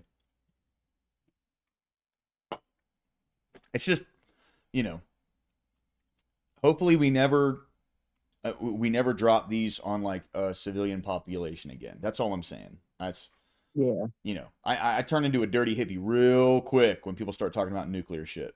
You know what I mean? Like, Yep. They went woke then too, you know. Woke is a long-term word. I said, what do you think about changing it to the Department of War? He said, I love it, sir. And that was about the end of it, right? That was the end of it. Thank you, Pete. Great job. He's a great leader. Also, Secretary of the Navy, a very, very successful man. He gave it all up to do this, and we're designing more ships. We have more ships being built shortly. We're going to have more great ships being built than we've ever had being built in the history of the Navy. John Phelan. John, thank you. Great job, John. He made a lot of money in the private sector. no, that's correct, Scott. Nothing will ever go there again. It's rock and ice. You know what I mean? And I said, you want to do this, John? We need a lot of ships, so we need them fast. And he said, I want to do it. He gave up a lot, gave up everything to do this. But he's loving it, and he's doing a fantastic job. Chief of Naval Operations, Admiral Darrell Caudle. Admiral, thank you. Great job. Rear Admiral Gavin Duff.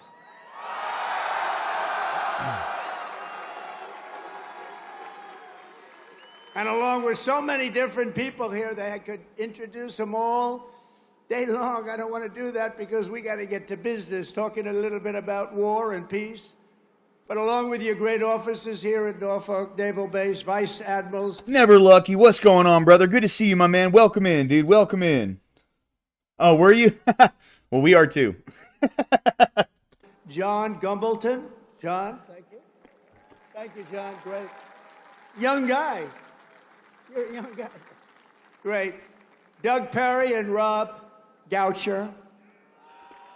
Thank you.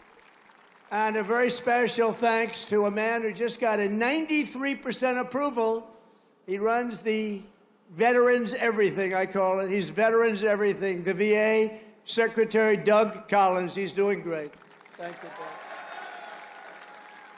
Doing a great job.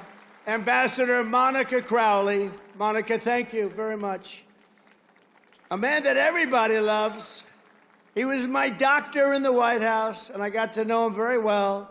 He was also the doctor for Barack Hussein Obama. Have you heard of him? And he was the doctor for a man named Bush. And at a press conference, they asked him, who's in the best shape? Who's the healthiest? Who's the strongest? Who's the best physical specimen of the three? He said, that's easy. President Donald Trump. And I said, I love this guy. There you have I it. said, I love him. And you know what's crazy? You know what he says his favorite food is? What's that? KFC. Isn't that fucking wild? I know he's a big McDonald's guy too, Yeah, yeah. which is strange. I mean, you don't I mean, some rich people keep their bad habits, but I see a lot of rich people where stuff like that it doesn't interest them. Yeah. Well, he's 80 now, isn't he? Or is he 79? Oh yeah, he's probably closer to 80. It's just, Okay, go on. I mean, dude, like I'm when I get that old, I'm going to stop giving a fuck about my health. gonna be honest. It may just be that Trump's got good genetics and he's been lucky with his diet. Fair. I mean, someone saying their favorite food is something doesn't necessarily mean they eat it like every day, all day, right? Yeah. I think dude, he's a fucking billionaire. Like, he probably eats incredibly healthy, usually, and then he fucking, gets to splurge every once in a while, right? Oh yeah. It's healthy to do He that. travels a lot too, and so you got to think. I mean, there's probably a lot of times where he's just got to pick the cheapest, quickest option. I don't know about that. I'm pretty sure he's got, like, especially being president on top of being a billionaire, he's probably got like That's true. like Chef Rush, dude. That fucking jacked black guy. the Yeah. Marine veteran. He was his private chef. He probably went everywhere with him. Air Force One, all true. that. I'm pretty sure Air Force One has like a kitchen or something, right? I mean, I would suspect so. Yeah, because I mean, that's it's supposed to be his home away from home if anything ever happens. Right. So, you know, he and you know, Chef Rush is all about cooking like health food and stuff. He's a big like fitness food guy. You know? So, I mean, I'm sure he eats incredibly healthy, and then every once in a while he's like, "All right, Rush, you get the day off. I'm gonna grab me a bucket." You know what I'm saying? Fucking clutch, dude. Ronnie Jackson, he's now a congressman, as you know. So he was an admiral, he was the chief doctor, he was the whole boss of doctors, and now he's a very, very successful congressman from Texas. Thank you, Ronnie, very much, and I appreciate those words. I'll never forget them. Jen Kiggins, Jen, thank you. John McGuire, Rob Whitman, Dan Crenshaw, Derek Van Orden. These are unbelievable, talented people that are with me and they fight. Thank you very much, fellas. Thank you. Thank you very much, darling. I'm gonna use the bathroom real quick. I'll be These right are back. great Congress. I say Congress warriors. That's what you have to be today to be in Congress if you're going to make it. I also want to recognize all of the newly pinned chief petty officers. You got a lot of them here today. I had to approve it. Who recently earned their anchors and now bear their venerable title, Navy Chief. Navy Chief. Thank you, Navy Chiefs. Let's also express the gratitude of our entire nation to every Navy veteran who has come out to honor this big anniversary. We see so many veterans. I saw backstage, I was shaking hands with veterans all over the place. And they are great. And they're respected and they're loved. Thank you very much. Stand up if you'd like. Thank you very much.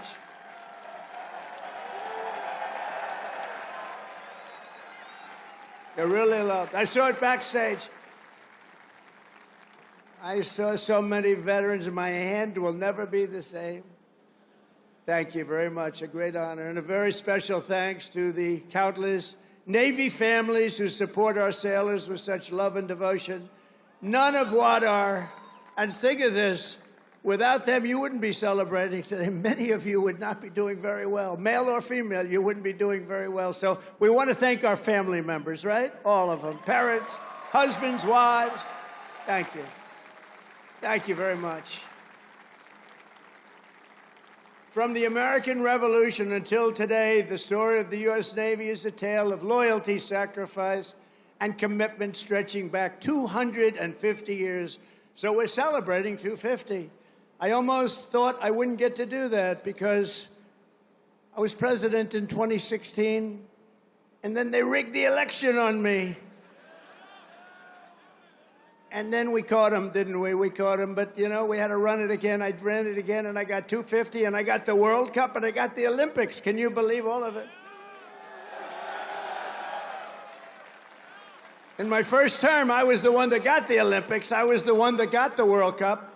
And I said, you know, the sad part is, maybe I'll go, maybe I won't even be invited because it won't be during my term. I would say, if we're a Democrat, I might not be invited. They don't love me exactly too much.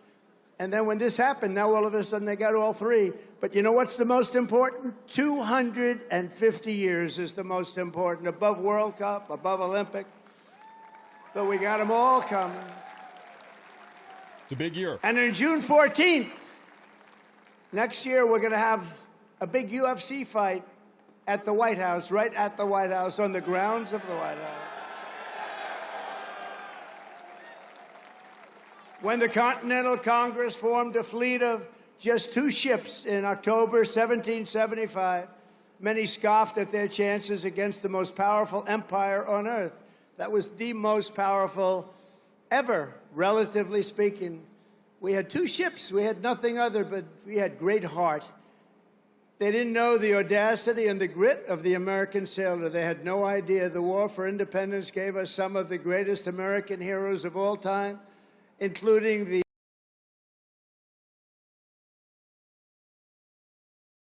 Welcome back. Good to see you, man.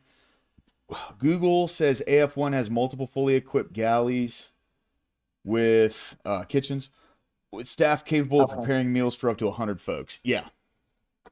Yeah, that 'Cause totally. I I mean, know, like, if something crazy happens, like he's got to stay in that Air Force One and can't land, and there's got to be enough supplies for him to be able to thrive in that situation when making like very crucial decisions.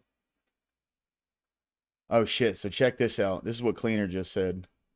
To get an idea of what the Trident missile can do, that's the multiple warhead missile. Japan got a 15 kiloton and a 20 kiloton nuke. So like Hiroshima and Nagasaki. Each of the 8 bombs of the Trident is 455 kilotons. Jeez, it's not even comparable.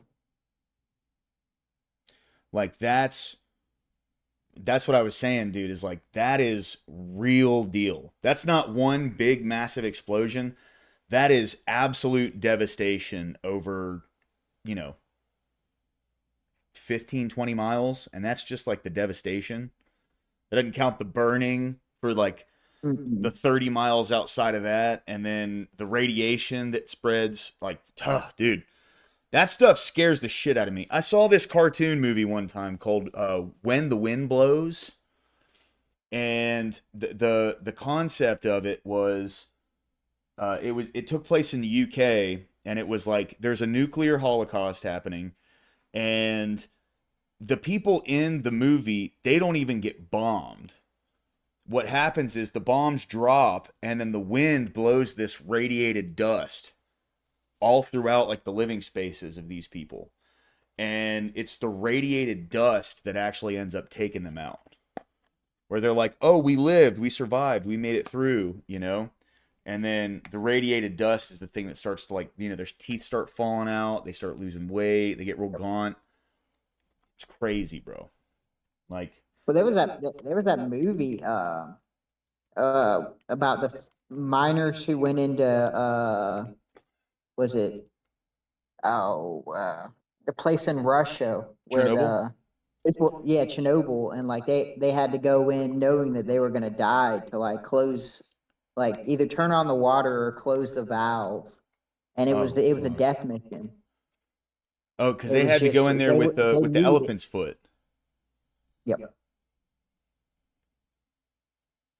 And Yeah, it's that like was the thing. this was a no return type situation. Yeah. Yeah, the elephant's foot was the thing where like at one point just like looking at it, it would kill you. That's why like the only picture they have is that one picture, and it's the picture was taken from a mirror that was like hung around the thing.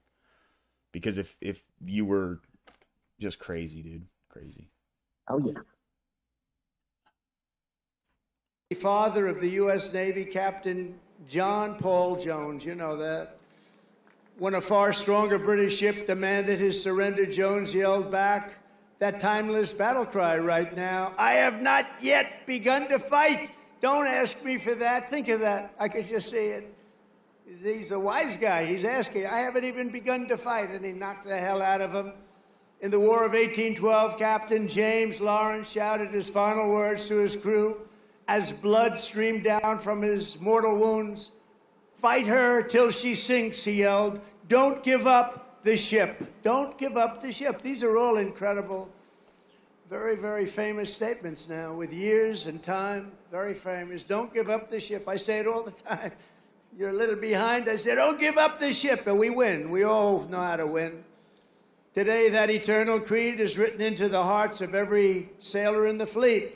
America's Navy never, ever gives up the ship, right? We never give it up. Another titan of the early Navy was the great Commodore Arthur Sinclair. He defeated the French in the Caribbean battle. And then he went to work on the Barbary pirates off the coast of Tripoli and raided British forces when they were so powerful in 1812, the War of 1812. He raided them. He was knocking them out one by one. Everyone said, where does this guy come from? And we're all descendants when you think of it. Commodore Sinclair went on to become the commanding officer here at the Naval Station Norfolk, right here, where he founded a nautical school for officers that eventually became the one and only U.S. Naval Academy. I'm checking that right now, Cleaner. And I'm going to be at your Army-Navy game this year. Who am I going to root for, huh? Oh, damn it. You may be surprised. It's going to be great. We're going to be here. Generations of the Commodore's descendants have forged their own towering legacies of service in the Navy, and we're joined today by his fifth great-grandson, Commander Link Mustin. Where is Mustin? Commander Mustin, where are you? He's here. Wow, look at this handsome guy. Why did it pull That's that good up? genetics, right? He's got good genes. Thank you very much. Don't say that. Commander, thank you for continuing a family tradition that has endured for 2.5 centuries. Can you believe that, huh? I wonder if they were as good looking as you. I doubt it. You just got better with age, right? Congratulations. Is that young man your boy? Wow. On my stream. He beat you. They beat you. That's what we want to see. Over the generations, our Navy sailors raised Old Glory above the streets of Veracruz, sent the Spanish fleet to its watery grave in Manila Bay, and buried the vicious German wolfpacks at the bottom of the sea. Those were vicious, vicious wolfpacks. They were brutal. They were hitting us hard, and then we came up with the answer, didn't we? We came up with the way to knock them out, and we were knocking them out so fast they didn't know what to do. It was really the end once we discovered the secret through some brilliant minds. A lot of them are descendants of the people here right now. In every era of conflict, the Navy has never failed to hunt, kill, and to win. Never failed. Never failed. In World War II, Admiral Bull Halsey's motto, hit hard, hit fast, hit often, and that is exactly what the sailors do. One of those warriors was Submarine Commander Eugene Fluke, who sent more Japanese tonnage to the ocean floor than any other man in history. I don't like to talk about it too much now. You know, they've been a nice ally, but anybody from Japan here right now? We'll get off the subject immediately. But think of it. Sent more tonnage to the bottom of the sea, one after one. Aboard the famed USS Barb, he destroyed a Japanese tanker and a carrier with a single salvo to his men's chagrin. They were very concerned about it. They didn't think we could do that, and he just knocked them out one after. Sorry, guys. I boomer teched out there for a second. I don't know what the hell just happened, but it pulled up like my Discord messages and the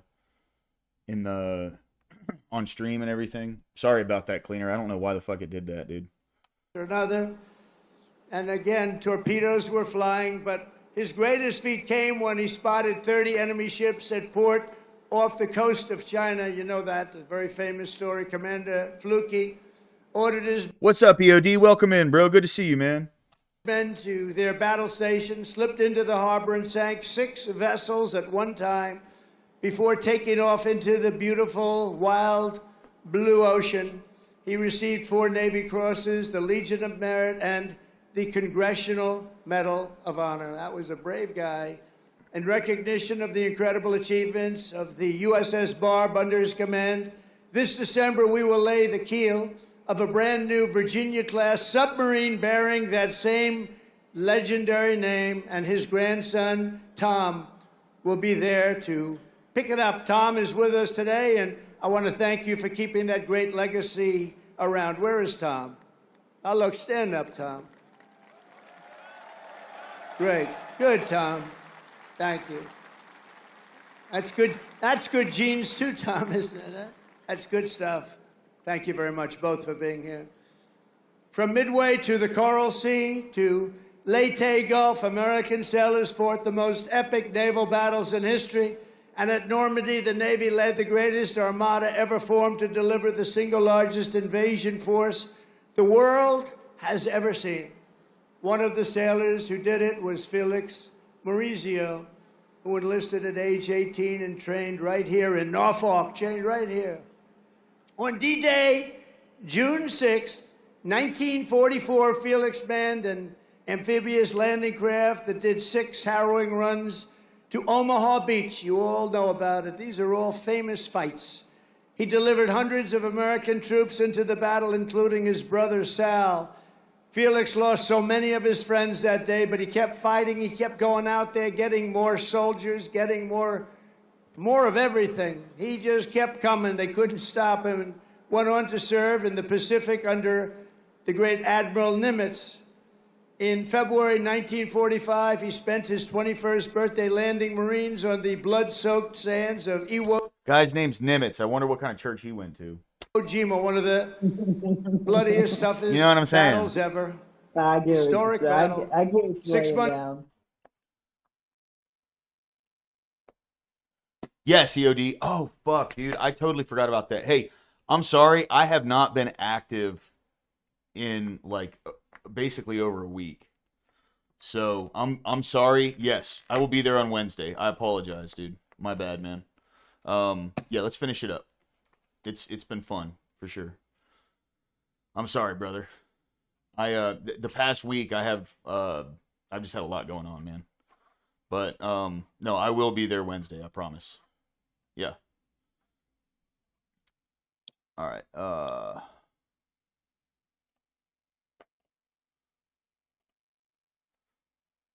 Cool. All right, let's run it. Months later, he was aboard the USS Talladega in Tokyo Bay. When Japan surrendered, they said, I don't think we want Felix hitting us anymore. And he retired as a chief petty officer in 1966.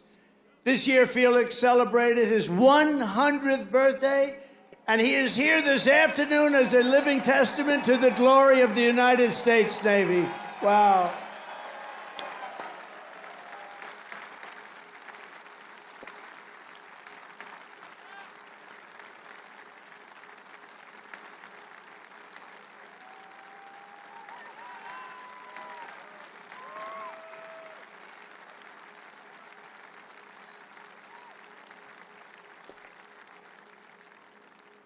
That's great.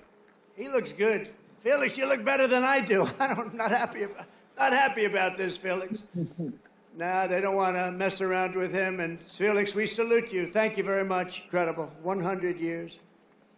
In Korea, American sailors and Marines carried out the daring landing in Incheon and flew more than 250,000 combat sorties against the enemy. It was an amazing effort. In Vietnam, the Navy unleashed Operation Rolling Thunder and deployed a brand new unit, the Navy SEALs, to tear up Mekong River Delta. Problem with Vietnam, we stopped fighting to win. We would have won easy. We would have won Afghanistan easy. We would have won every war easy. But we got politically correct. Let's take it easy. We're not politically correct anymore, just so you understand. We win. Now we win. We don't want to be politically correct anymore. And history will never forget that it was the SEALs who stormed the compound at Osama bin Laden and put a bullet in his head. Can anyone tell me why Americans need the president to make a speech about war fighting, murder to so many for so long? Am I missing the point of how great the USA is? Well, he's speaking to the military,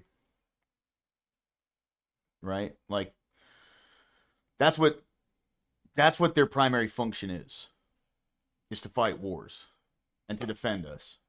But, that's why he's making that speech. He doesn't never blame. Oh, go ahead, Look. Last finish your thought. No, you go ahead, bro. It's fine. I was just going to say it's because we never blame the soldiers for any bad wars that we fought in. And so when we're recognizing the soldiers, we talk about all the historic moments that we are thankful for the soldiers who fought in those. Whether you agree or not with the war, it's homage to the soldiers who had to go and put down their lives to make America the greatest place on earth. Yeah, 100%. And to keep it that way. Yep. If we had a shit military, we wouldn't be a country. No. Like, yeah, we have like, that's the thing with America is it's geographically strategic for military, but we also have the strongest military on the planet. Because, Australia technically has the same geographical advantage. They're not quite as far, but they have the blessing of having the whole, to be surrounded with water and to be defensible. But look, they're not as great as we are. Right. Which, Australia, great fucking allies, okay? Yep. Big fan of Australia. They have fought with us in wars they had nothing to do with. So, you know. That Australian lobby's getting to you. Nah, no. Well, yeah. It's gonna be the new APAC. You know what I mean? Just a bunch of kangaroos running the world. But yeah. Anyway, That's fucking funny. OSPAC. You know, the check cleared, boys. It's over. Make Sydney great again. You know what I mean? Anyway. Remember that. And please remember, I wrote about Osama bin Laden exactly 1 year ago, 1 year before he blew up the World Trade Center. And I said, you got to watch Osama bin Laden. And the fake news would never let me get away with that statement unless it was true. But I said 1 year before to Pete Hegseth, I said 1 year before, where's Pete? In the book, I wrote, whatever the hell the title, I can't tell you. But I can tell you there's a page. Untrue, Ag. Untrue. Untrue. Aussies still have their guns. The government tried to take the guns away from the people in Australia. They didn't. They definitely did not take all the guns. The government in Australia doesn't have the power over the people that was portrayed during COVID. You know what I mean? There was this idea, and this is what I've heard from all the Aussies that I talked to, because there's a good bit of Aussies in the audience, at least, you know, like people that come on and show up and chat and have been on the stream and stuff, and that's like Jess and Rude and Mr. Fista and all them, you know, and they've all said the same thing, that there was this idea that like Australia was putting people into camps if they didn't get the poke back during, you know, the shutdown and everything, and that was not true. It was true in like one city, but it wasn't like a widespread thing. It wasn't happening everywhere. I think they said it was either like Brisbane or Melbourne, but that was it. I think it was Melbourne. It was Melbourne, yeah. I think so. And it was really just because of like it's such a, huh? I think it was Rude, the one that brought that up to us. Yeah. But like, no. The people in Australia are pretty based, man. I'm a big fan of the Aussies. Fuck Canada, though. You know what I'm saying? Anyway, let's get back to it. They're devoted to the fact that I saw somebody named Osama bin Laden, and I didn't like it, and you got to take care of him. They didn't do it. A year later, he blew up the World Trade Center. So just by his gotta name, take a little credit because nobody else is going to give it to me. You know the old story. I don't like the They don't sound give of you his credit, name. just take it yourself. And it was the U.S. Navy that dumped his wretched corpse off the decks of the Carl Vinson to sink into the dark abyss. The Navy's central role in the defense of our liberty continues to this day. Just a few months ago, the Ohio-class guided missile submarine played an indispensable part in one of the most spectacular military feats the world has ever seen, the obliteration of Iran's nuclear sites in Operation Midnight Hammer. How did that work out? Pretty good, right?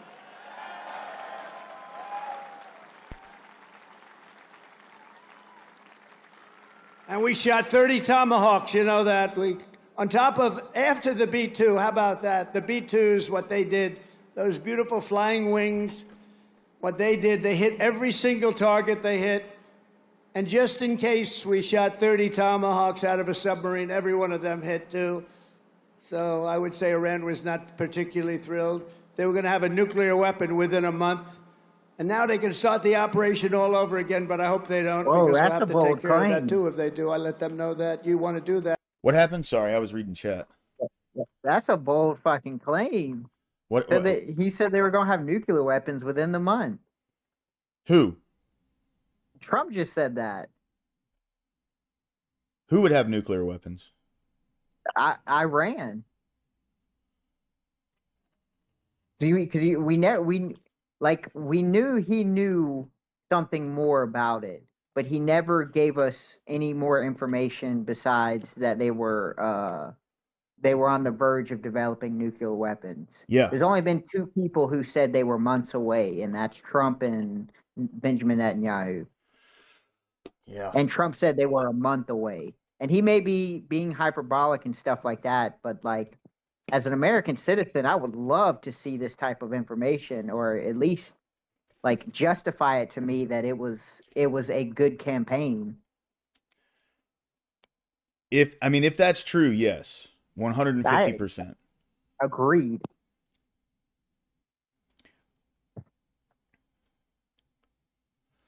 Yeah, I just thought that was wild because I figured that was something they were just going to keep under wraps and they would never, I guess, disclose how close they were to nuclear weapons. I you know, here's the thing with Iran and the Iran bombing. I didn't read into it all that much. I was kind of worried. You know what I mean? I was Oh more yeah, worried I mean, about like the threat of like World War III with us bombing Iran. But I didn't really read into it all that much. So, okay. I don't generally care too much about Iran, and I don't really care if we feel the need that we have to bomb them. All I ask for is just clarify with me. Let me know, like, show me that what you're doing is the right thing to do. Because I mean, generally, I think Iran having nuclear weapons is the worst idea that I can think of. It's just let me in on the details. Let me show me that, hey man, these guys were a month away and it could have been very dangerous. We were getting, communications. You show the communications, do this, that, and the third. Like justify it to me. Because me on the outside looking in, it just looks like we're going down another, you know, Israel plot hole of, hey, they're a threat to Israel and we need to make sure they're weaker than Israel at any given moment. Yeah. Yeah. Well, That's all like I ask for. when and the thing is when remember when we did a little bit of like the deep diving into Epstein and all that. Yep. We talked about what was his name? It, Ari it's last Ari name Ben starts with a Minash. K. Yeah, Ari yep, Ben yep. Minash was the Mossad agent that claimed that Epstein was Mossad, right? Yep. That him and Maxwell were both Mossad. So when we were looking into him, his whole bag was going into Iran as a spy to gather Yep. quote unquote extremely sensitive information. Hmm. And if anyone thinks that they don't still have people all throughout the Iranian government, I mean, like they've been doing this shit for fucking decades, you Oh know? yeah. Well, and who's the guy that's good friends with Trump and also good friends with Epstein?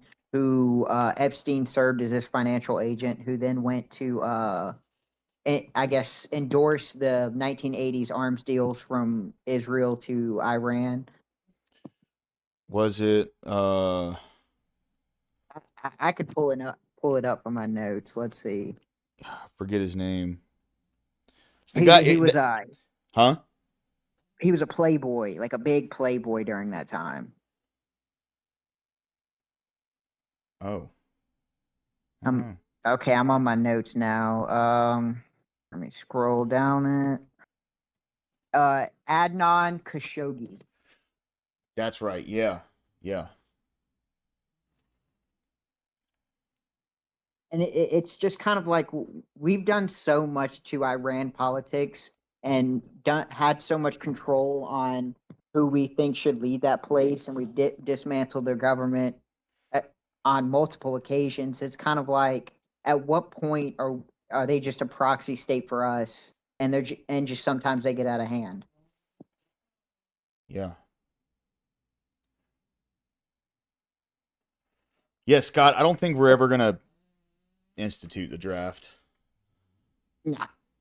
Like as long as the military continues to have, at least claim to have the benefits that they claim, people are going to sign up for the military because there are people who go in and they do very well and then they get out and they have money for the rest of their lives. Others get very unlucky and it's sad, but And especially after the culture change of the Vietnam War, Yeah. it's just hard to imagine that we can make the draft culturally prominent again. Yeah. Because people, I'm talking about people were lying about their age to go serve in the military. Like Right. it was their duty. It was cultural, like massive to serve your Yeah. military It was the during Doughboys. World War II. Yep. And it's World like War I just One, don't know too. if we can get that again. World War One as well. Yeah, true. Yep. The second the People- Lithuania or the Lusitania got sunk, I mean, people were like dropping out of high school to go join the army. Yep. Wild. That it's fine, but we're going to take care of that, and we're not going to wait so long. It should have been done long before I came along. You know that I had the pilots of the B-2s in my office, the famous Oval Office. I had them in the B-2s. They came in to the White House, and we talked about it. They said, you know, sir, for 22 years, our predecessors and us trained for that hit. For 22 years, they were training to take out the nuclear potential of Iran. He said, but it was only when you came along that we did it. And they were so happy that they did it. But they've been training for that hit for 22 years, but no president wanted to do it. They would have had a nuclear weapon within a month, probably within a month or shortly thereafter. And speaking to them would have been much more difficult.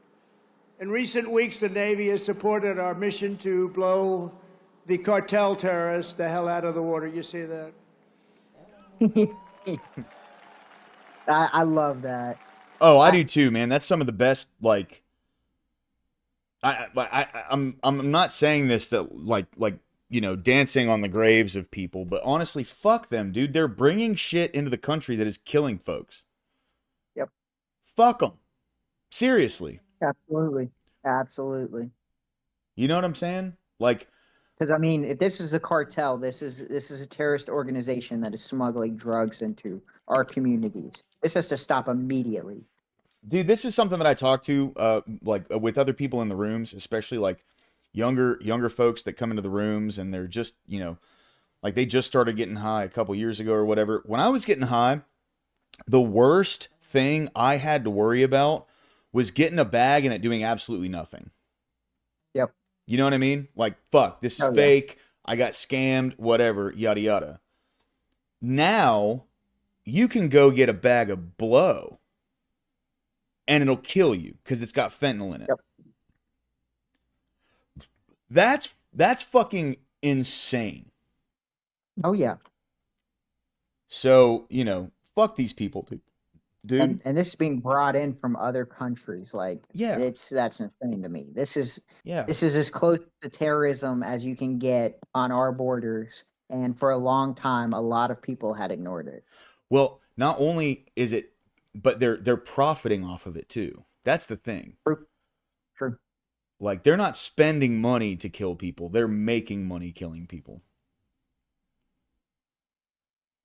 And these fucking whack jobs on the left, they want to, well, no, open the border up. We should keep letting people in here. Like, what are you talking about? It's the right thing to do. Be like, no, we're done with that argument. Yeah, dude. It's crazy. These people, that seriously, I'm so glad they're losing on every front, by the way. Like, it's just a beautiful thing to see, man. It really is. And you know, there are no boats in the water anymore. You can't find any. We're having a hard time finding them. But you know, it's a pretty tough thing we've been doing, but you have to think of it this way. Every one of those boats is responsible for the death of 25,000 American people and the destruction of families. Yep. So when you think of it that way, what we're doing is actually an act of kindness. But we did another one last night. Now we just can't find any. You know, it's the old story. We're so Yeah, we keep the drugs out, but we're also we're everyone on that boat. Guess what? They don't have to deal with anymore. Being in the cartel. Yep. You know what I mean? So, you know, you're welcome. Random fucking Nicaraguan Venezuela. boater. You know what I mean? Whatever the fuck you are. Yeah. You're welcome. good at it that there are no boats. In fact, even fishing boats, nobody wants to go into the water anymore. Sorry to tell you that. but it's we're stopping drugs coming into America, if that's okay. We're stopping drugs at a level that nobody's ever seen before. Last Okay, year that's a we scary- lost. What happened? That's a scary statement. He said even the fishing boats are scared. Now I'm like, ooh, that's kind of what I don't want. I don't want people. I don't know if that's true. Yeah, I think he's being hyperbolic. I can sense a lot of hyperbolic comments. Because, like, so, okay, coming from here's the him. thing, right? The clips that we see is a very short clip where there's a boat going through the water and then boom, right? But you got to And these are all understand, ski boats, not fishing boats, like not. they've it's been not just- watching that boat for a long time. Oh yeah. It's not like they just spot a boat and go, get him! You know what I mean? Like, There's a boat. yeah. No, they're monitoring them. They're seeing, okay, they're coming from this country. They're crossing international waters. They're not going through any checkpoint. Who is it? They probably send a drone down there to see what they have on the boat, all that. And they go, okay, no, these guys, because they have FLIR, right? So they can see, Oh yeah. like they can, it's, they've had FLIR technology since I was a fucking teenager. Who fucking knows what they have now, right? Like FLIR was the thing they would do. They would fly over a neighborhood with FLIR, and they would essentially just check like heat signatures inside houses. And it was really just to like catch grow houses, right? So you'd fly over a neighborhood and, UV lights, they put off a very specific heat and light signature over weed plants to assist them in growing in like an optimized way.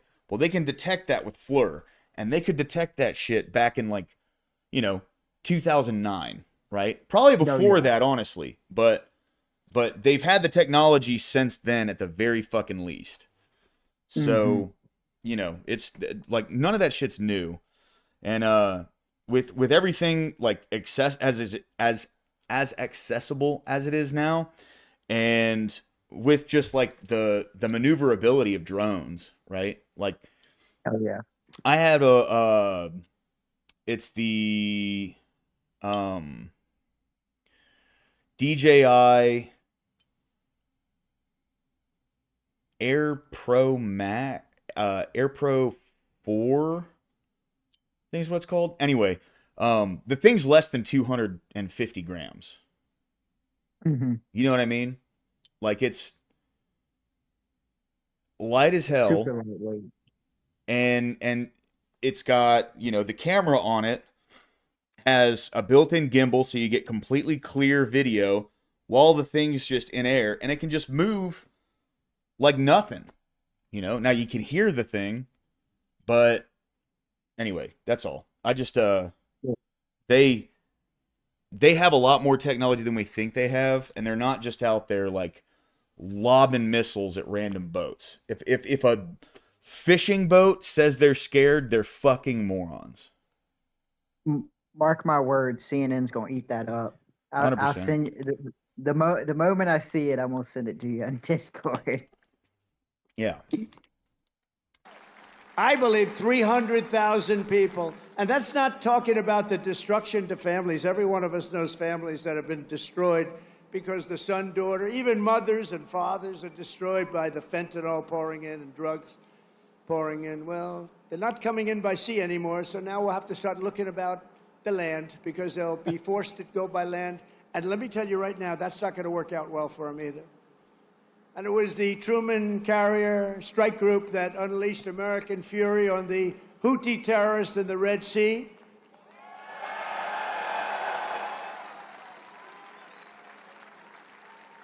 And as you know, they settled. But they settled because they made the statement to us, we've never been hit like that ever before. And earlier this year, conducted the single largest airstrike from an American carrier in history. That was the largest ever.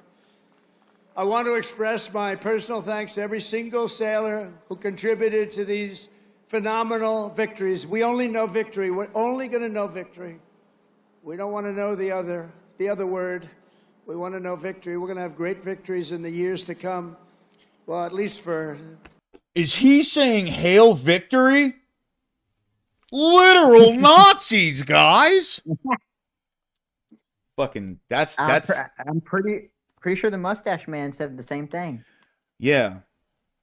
But Pretty he said it. sure, they all said that. Yeah. Anyway, I just just pointing out the absurdity of these fucking whack jobs. Almost 3.5 years, we're going to have great victories. I want to thank a group of women from North Carolina. Look at these great. Will you stand up, please? These beautiful women have followed me. This is number 151. You could call a rally. This is sort of a rally. Let's face it. This is a rally. This is a speech of love. We all love our country. But that group is from North Carolina. They're up to about 151 visits. They have a whole group of them. I never see their husbands. I don't know what's going on with their husbands. I assume, do they still love you, the husbands? Yes, good. But I want to thank you. 151, they've been following me since 2016, and you look even better now than you did then. But I want to thank you very much. It's a really group. They love our country. They like Trump, but you know what they really do? They love our country. And we have the right policy, right? We have policy. We don't want crime. We don't want men playing in women's sports. We don't want transgender for everybody. We don't want to have open borders where millions of people come into our country from jails, from prisons, from mental institutions and insane asylums, drug dealers, murderers. 11,788 murderers were allowed to come into our country. A lot of them are gone. And by the way, Washington, D.C. is a safe place right now. It went from one of the most dangerous cities in our country, can you believe that, to probably the safest, among the safest in our country. Nobody's being hit anymore. It's very safe, and I want to thank you. A lot of the people here have helped. A lot of the people in the audience are people that have straightened them out. It took 12 days, think of that. Now we're in Memphis. We're doing the same thing in Memphis, and we're going to... Kokomo, what's going on, dude? Sorry, I didn't shout you out earlier. I apologize. Thanks for being here, Kokomo. Absolute ledge, dude. Thank you. Chicago, you know, we have a governor that thinks it's wonderful when 50 people in a short period of time were murdered in Chicago. Over 200 people were hit. And so we send in the National Guard.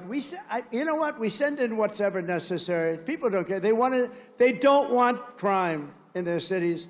And we're doing it, and we're doing it well. We're doing it like nobody's ever done it before.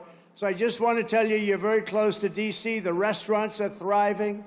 The restaurants were dying. They were closing one after another. Now they're thriving. They're opening up beautiful new restaurants. Washington, D.C. is safe. And I even went there and had dinner the other night. And I stood right smack in the middle of the street. Secret Service was thrilled. And I gave a news conference. It's a safe place now. Washington, D.C., it's always going to be. Our nation's capital is always going to be safe.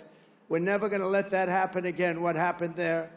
One of the most beautiful places. We're doing a big beautification program. It'll take me very little, very short, but we're doing a beautification program to go along with the security and safety. We're getting rid of the graffiti, the potholes, the broken medians between roads. We're doing a real job, and you'd be proud of it. I think everybody here is proud of it, frankly. That's our nation's capital, and that has to be clean, beautiful, and safe.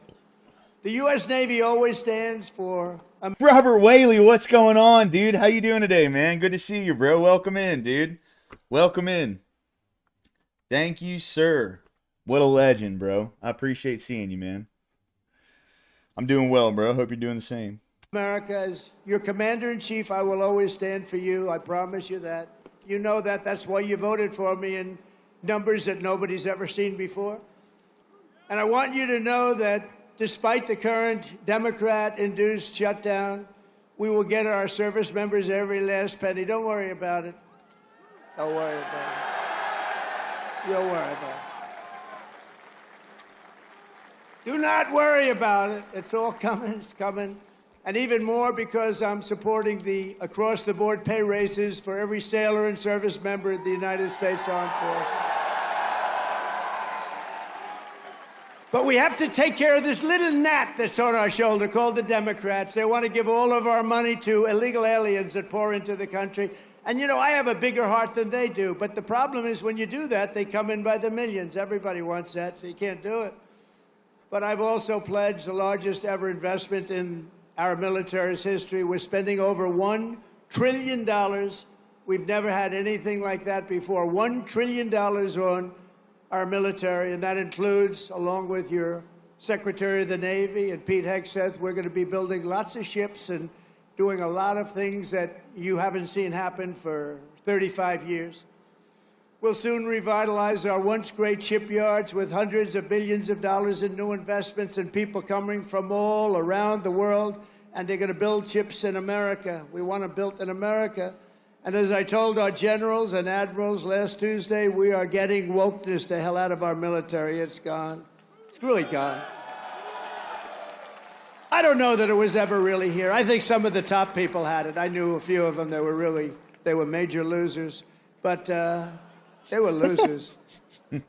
Unlike our great general, the chairman of the Joint Chiefs of Staff, who may be here, Dan Raisin Cane. You know Raisin Cane? When I heard his name, I said, that's the guy I'm looking for. But he's been an amazing warrior, and you know he was the one headed up the attack on Iran. And everything he's touched has turned out great. He knocked out ISIS. So I was told it would take 4 to 5 years to beat ISIS. When he came on board, he did it in 4 weeks. We knocked him out in 4 weeks. 100% of the ISIS caliphate. Is Dan Kane here? He is, you know why? Because he's working. That's the one thing. We don't have to worry about him. But he is a fantastic man. That's the man I wanted right from the beginning. I said, if I ever do this again and if I can get lucky enough to win, because we have a base like nobody in history has had, I said, I'm going to pick Raisin Kane as the chairman. And that's what we did, and he's been incredible. We will not be political. Wait. Hold on. That's Robert Whaley. Saw your car, your engine blew on a bridge during rush hour. That's fucking terrible, bro. Was it? Oh my god. Was it just your head gasket? Or was it like all pistons and was it like in the pistons or in the camshaft or anything like that? That's still a pain in the ass, dude. It's because like unless you have like an engine mount and all, you know, like a hoist,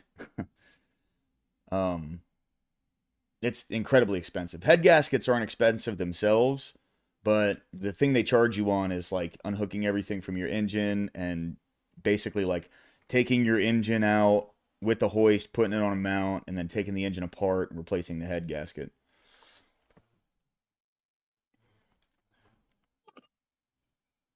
Oh, fuck. It was the timing belt? Oh, dude. Oh, man. Sorry, the reason I stopped everything, though, is he said he had a homeless guy in a wheelchair help him push it. Bro, was that guy like Fred Flintstone or something? I mean, that's incredibly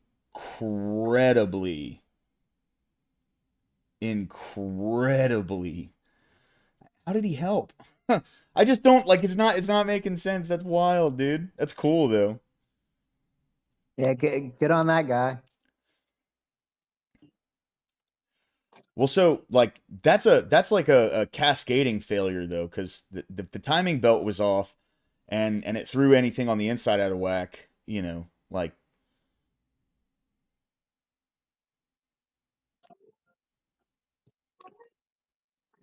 oh, got it. Okay. Panchuchin, holy shit, dude, what's going on, bro? Good to see you. Welcome back, dude. Always good to see you, man. Thanks for being here, bro. It's been a long time, dude. How's everything going over in Greece? Oh, fancy. All right.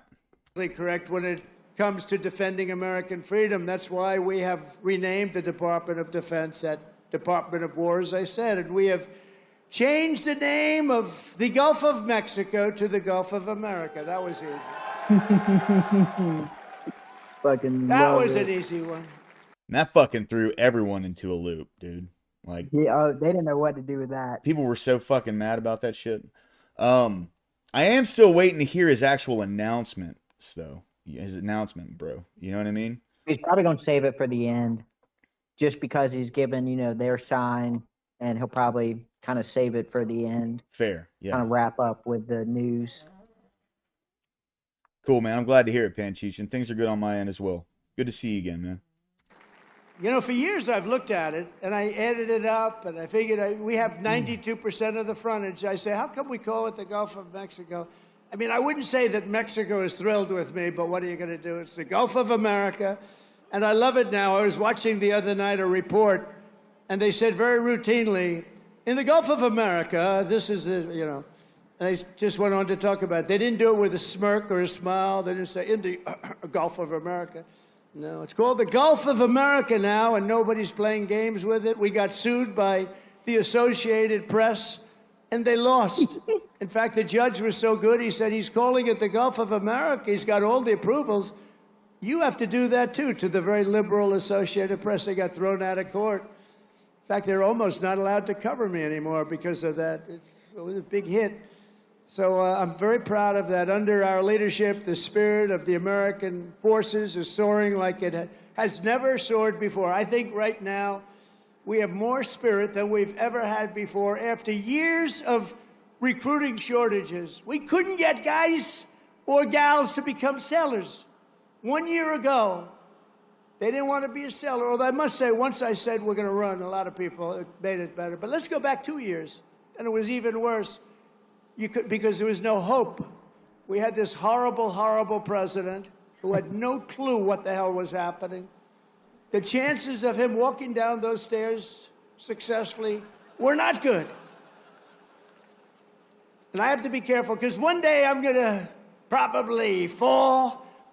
No, the North Carolina women said that will never happen to you. I always say, walk down the steps nice and slow. You ever notice I do nice? I don't have to bop down the stairs. Walk nice and slowly. But we have a waiting list. Think of this. We have a waiting list for people wanting to get into the United States Navy, the Army, Navy, Coast Guard, Marines, Space Force. Oh, we love Space Force. But think of it. We have a waiting list for every branch of government now, and that includes police and firemen. They didn't want to. Nobody wanted to be a policeman. Now they want to be a policeman. Now they want to be in the Navy. They want to be in the Air Force so badly.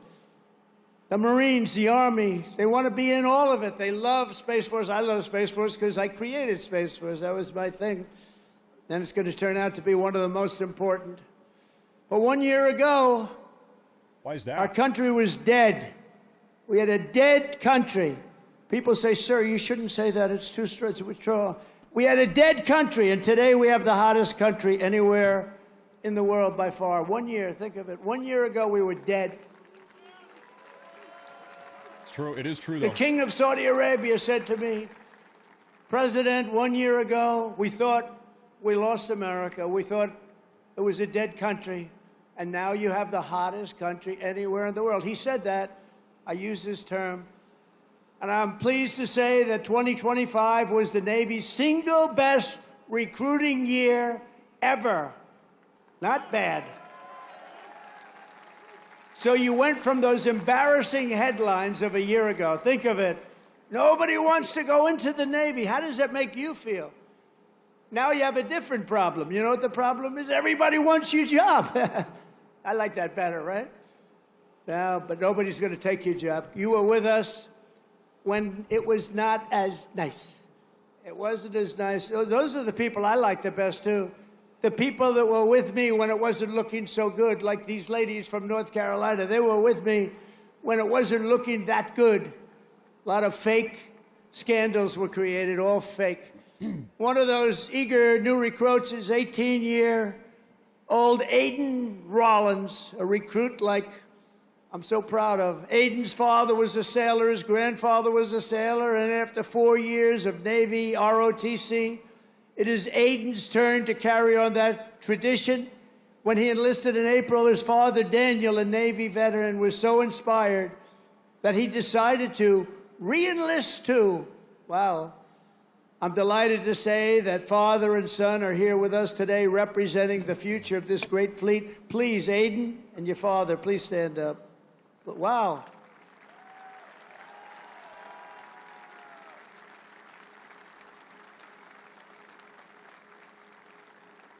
Wow, that's a good-looking family, I tell you. Thank you both. That's a great story. Beautiful. Your father looks pretty young, Aiden. I mean, he's a young-looking guy. Every sailor, aviator, submariner, and shipmate in the Navy inherits a tradition of excellence and daring, power and glory unmatched in the long saga of mankind's voyage on the sea. From that first ship, the schooner Hannah, to the awesome sight of a modern carrier battle group underway, the U.S. Navy has always been the iron will of a proud and mighty nation pushing forward through the currents and over those big, beautiful waves, through the spray of raging combat and the fog of naval war. America's sailors have proven time and again that our Navy does just the best job there is. Anything having to do with sailing the oceans, there's nobody to compete. We own the skies, we stalk the depths, and we rule the seas like nobody has ever ruled the seas. From Boston Harbor to Hampton Roads, from the Philippine Sea to the Red Sea, from the Guadalcanal to the vast, great Atlantic Ocean. Our sailors have seized triumph upon triumph. We don't know anything about defeat. We heaped honor upon honor and carved greatness and splendor into the pages of history.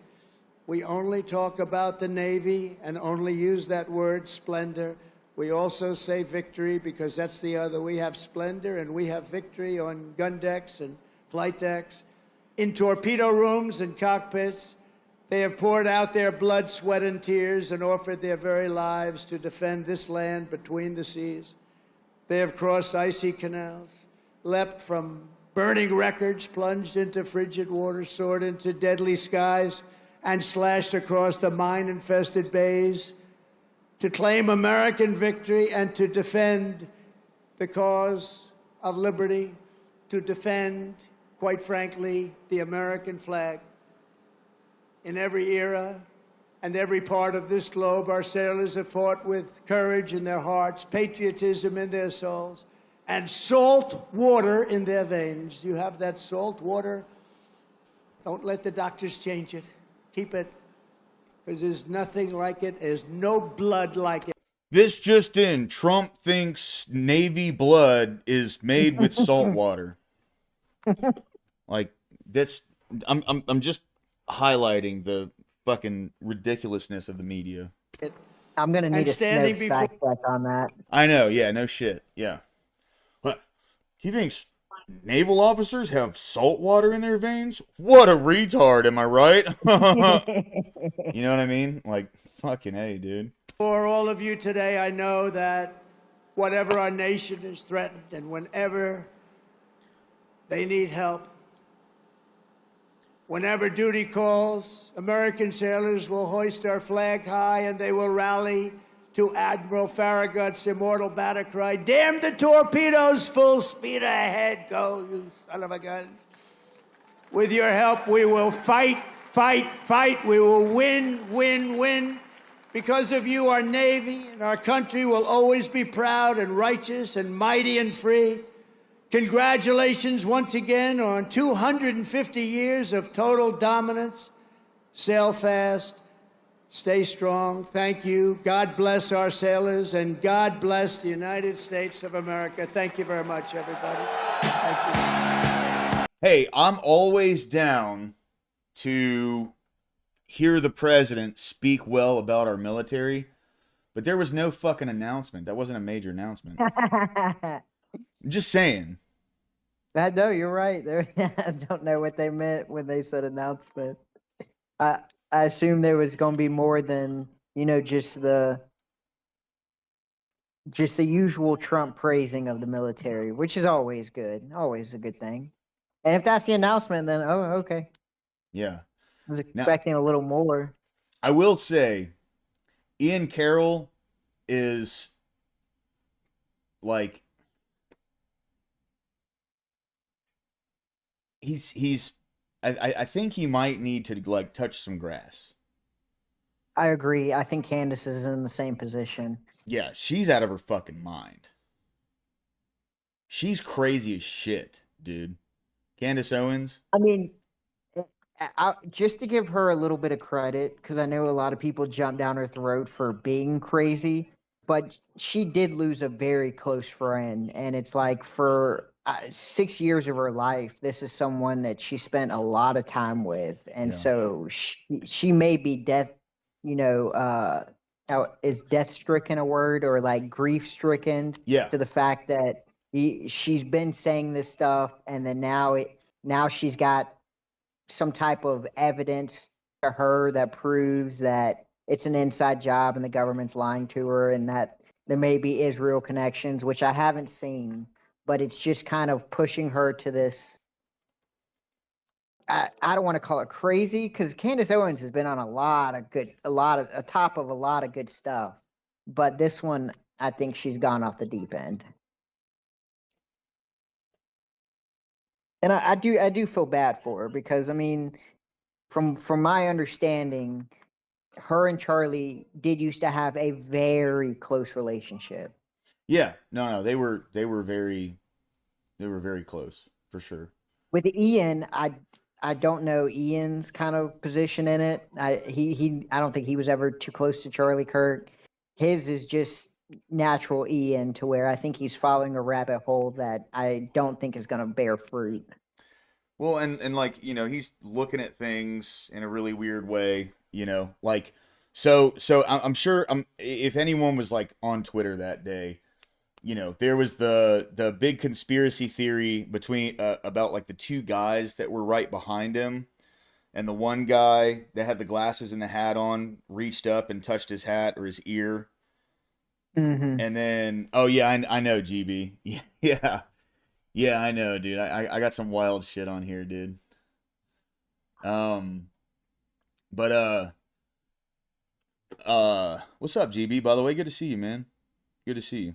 And then like the one guy reaches up and touches his ear, and the other guy like pumps his fists, and then the shot happens.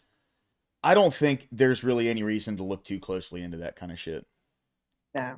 I'll be honest. And those guys have also been in his security detail forever.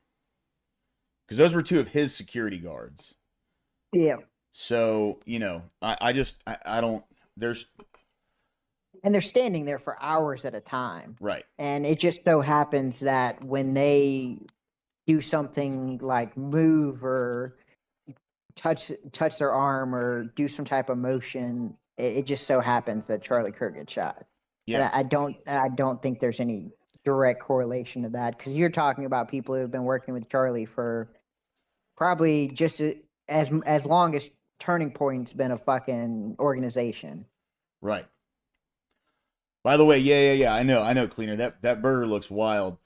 If you guys ever want like a good non-political food YouTube channel to check out, Max the Meat Guy, bro. I mean, that man will teach you how to cook a perfect fucking steak. Okay. Like the best steak. I've done it. You got to dry brine it. You put some salt over the steak about 2 hours before you cook it. And then you just let it sit, not like on a plate, but like on a little rack in the fridge for 2 hours. And it'll soak up all that salt. It'll pull the water out, and then it dries itself off. And you don't even have to put salt on it past that. You can just throw it right onto the pan or onto the grill, however you want to cook your steak. Man, I promise. He's got really good content. And he's a Florida boy, too. So, family knows family. You know what I'm saying? But anyway, so I want to watch one more video, and then Corey, whatever you had to speak up or that you wanted to bring to the table, we can talk about it. Now, as you all know, ladies and gentlemen, President Trump has just scored what is perhaps his single largest victory in the Supreme Court. And so I'll tell you what, I think you folks are going to appreciate today's news, so make sure to stick around for today's entire video. Now, as you all know, between 2021 and January of 2025, the Biden administration not only allowed tens of millions of illegal aliens to come flooding into our country, but also he even granted some of them temporary protected status. However, much to the dismay of all of the far-left radical progressives, that entire dynamic has just come to an end.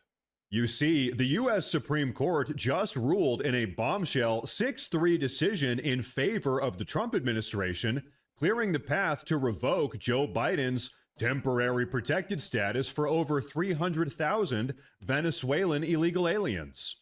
Like I said, folks, this is big.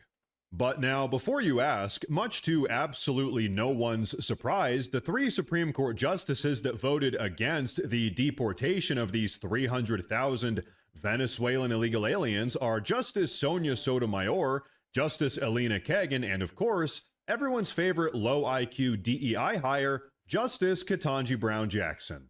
All of whom have once again failed in— By the way, Ketanji Brown Jackson, not a biologist. That's why she can't answer what a woman is. That was her answer. Yeah, I'm not a biologist. Apparently, you need a 4-year degree to determine what a woman is, Yeah.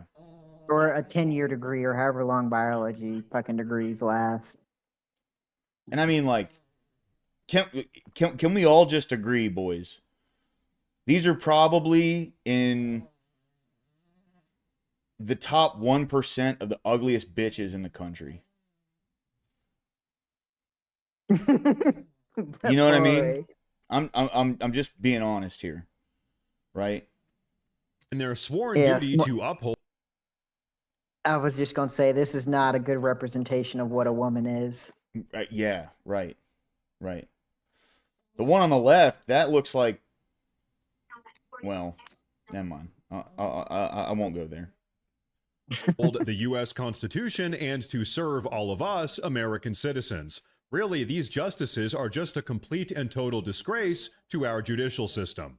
But really, what this Supreme Court ruling ultimately does is reaffirm President Trump's constitutionally granted executive authority, which has been undermined and subverted by a never-ending series of radically progressive lower court federal judges. And as you all know, the lower federal courts have been weaponized by the far-left radical progressives, so thank God that the Supreme Court is finally getting involved and helping to set things right. In fact, take a look at this. With this Supreme Court victory, President Trump has just locked in his 21st consecutive victory in the Supreme Court, further proving the radical degree to which the radically progressive federal judiciary has sought to undermine his executive authority. And so now, as a consequence of this Supreme Court ruling, over 300,000 Venezuelan illegal aliens can now be removed from the country, opening the door for the single largest Gorilla Biscuits. I was thinking more like the Penguin. deportation operation in all of United States history. But you know what? What do you say we really break down the entire problem here? You see, as you all know, Venezuela, the country of origin for all of these illegal aliens, is effectively nothing more than a narco-terror state under the leadership of the DOJ-designated narco-terrorist Nicolas Maduro. Right now, in fact, Nicolas Maduro has a $50 million bounty placed on his head by the DOJ, which is 2 times larger than the bounty that we placed on Osama bin Laden. So needless to say, Maduro is a massive threat to our national security. And for years now, Maduro has been sending violent narco-terrorists up into the United States of America, Tren de Aragua, for example, with the sole and explicit purpose of causing as much chaos and mayhem inside of our country as possible. Really, because of narco-terrorists from places like Venezuela, just like Tren de Aragua, and because the Biden administration opened up our southern border. Right, yeah, exactly. Yeah, GV. Colin Farrell Penguin. I know, it's crazy how high that fucking bounty is, Cleaner. You ain't lying, dude. Hey, Jared Speaks, what up, my dude? Welcome in, bro. Always good to see you, my man. Thanks for stopping by, dude. Over 100,000 young Americans were overdosing on illicit narcotics flooding into our country for years. And so on that note, let me go ahead and tell all of you yet another reason why today's Supreme Court ruling really is such a massive victory for all of us Americans. Out of all of these 300,000 illegal alien Venezuelans, we have absolutely no idea how many of them are members of various narco-terror gangs, just like Tren de Aragua, which is why it's so important that now, finally, all of them can be deported. Now, as if that wasn't enough, in addition to cracking down on Tren de Aragua and getting the green light to deport all of these Venezuelans, in the last couple of weeks, the Trump administration has also carried out at least 5 targeted strikes against Venezuelan narco-trafficking boats. So pretty much, now that President Trump is back in the White House, the days during which all of these Venezuelan narco-terrorists got to poison our country with complete and total impunity have come to an end. Now that we've kicked the Democrats and all of the far-left radical progressives out of power, the chaos and carnage is finally coming to an end.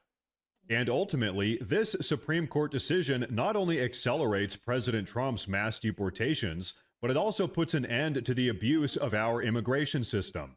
As you all know, for decades now, we've had criminal, delinquent, illegal aliens trying to sneak inside of our country and lie about their immigration status, but now those days have come to an end.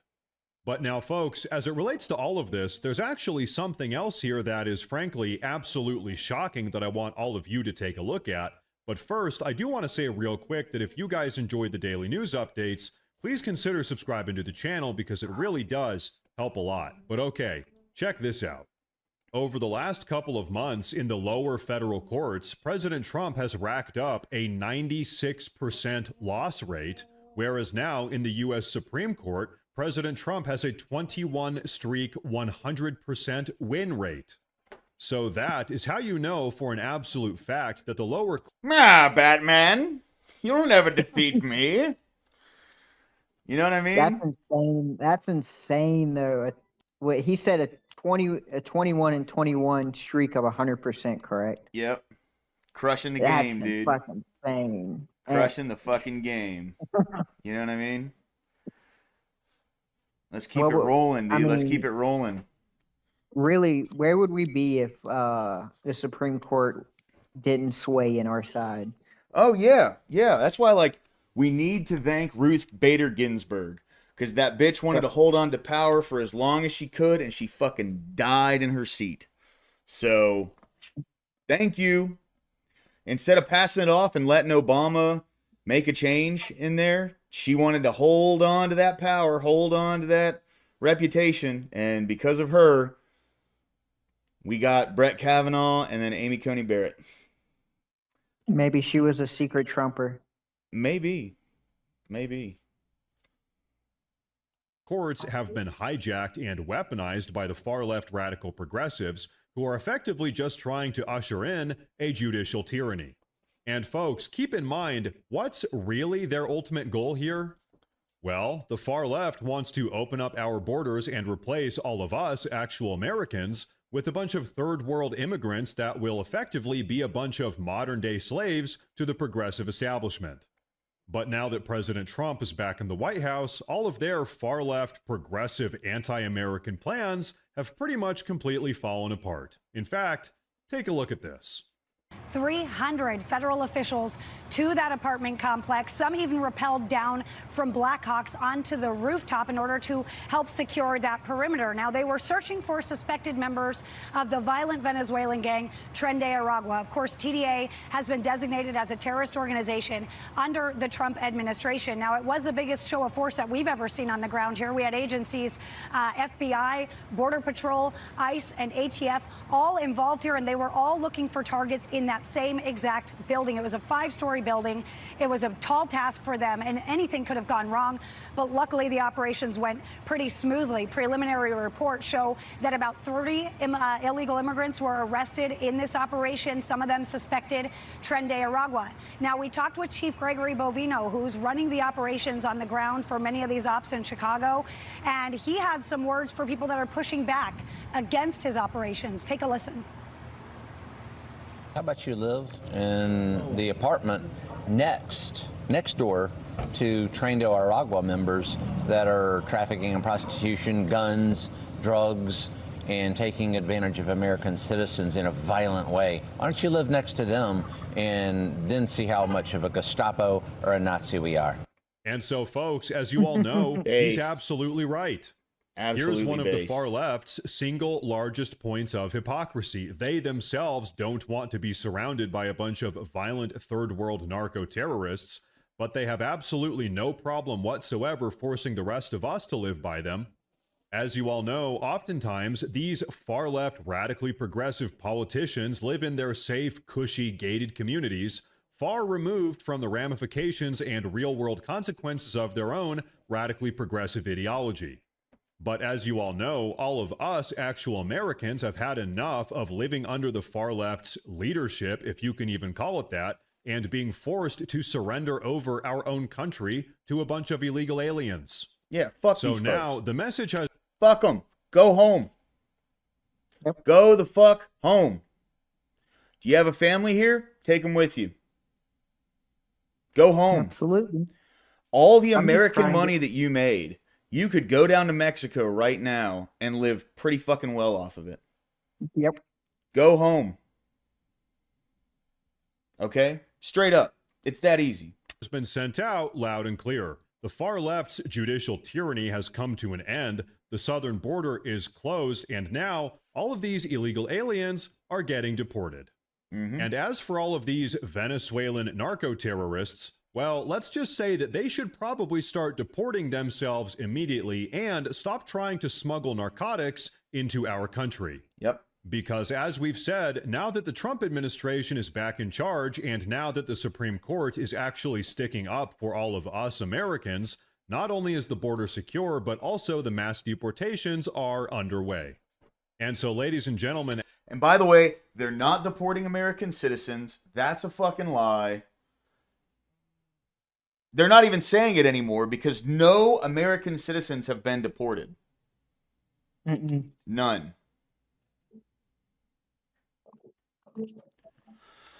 Anyway, so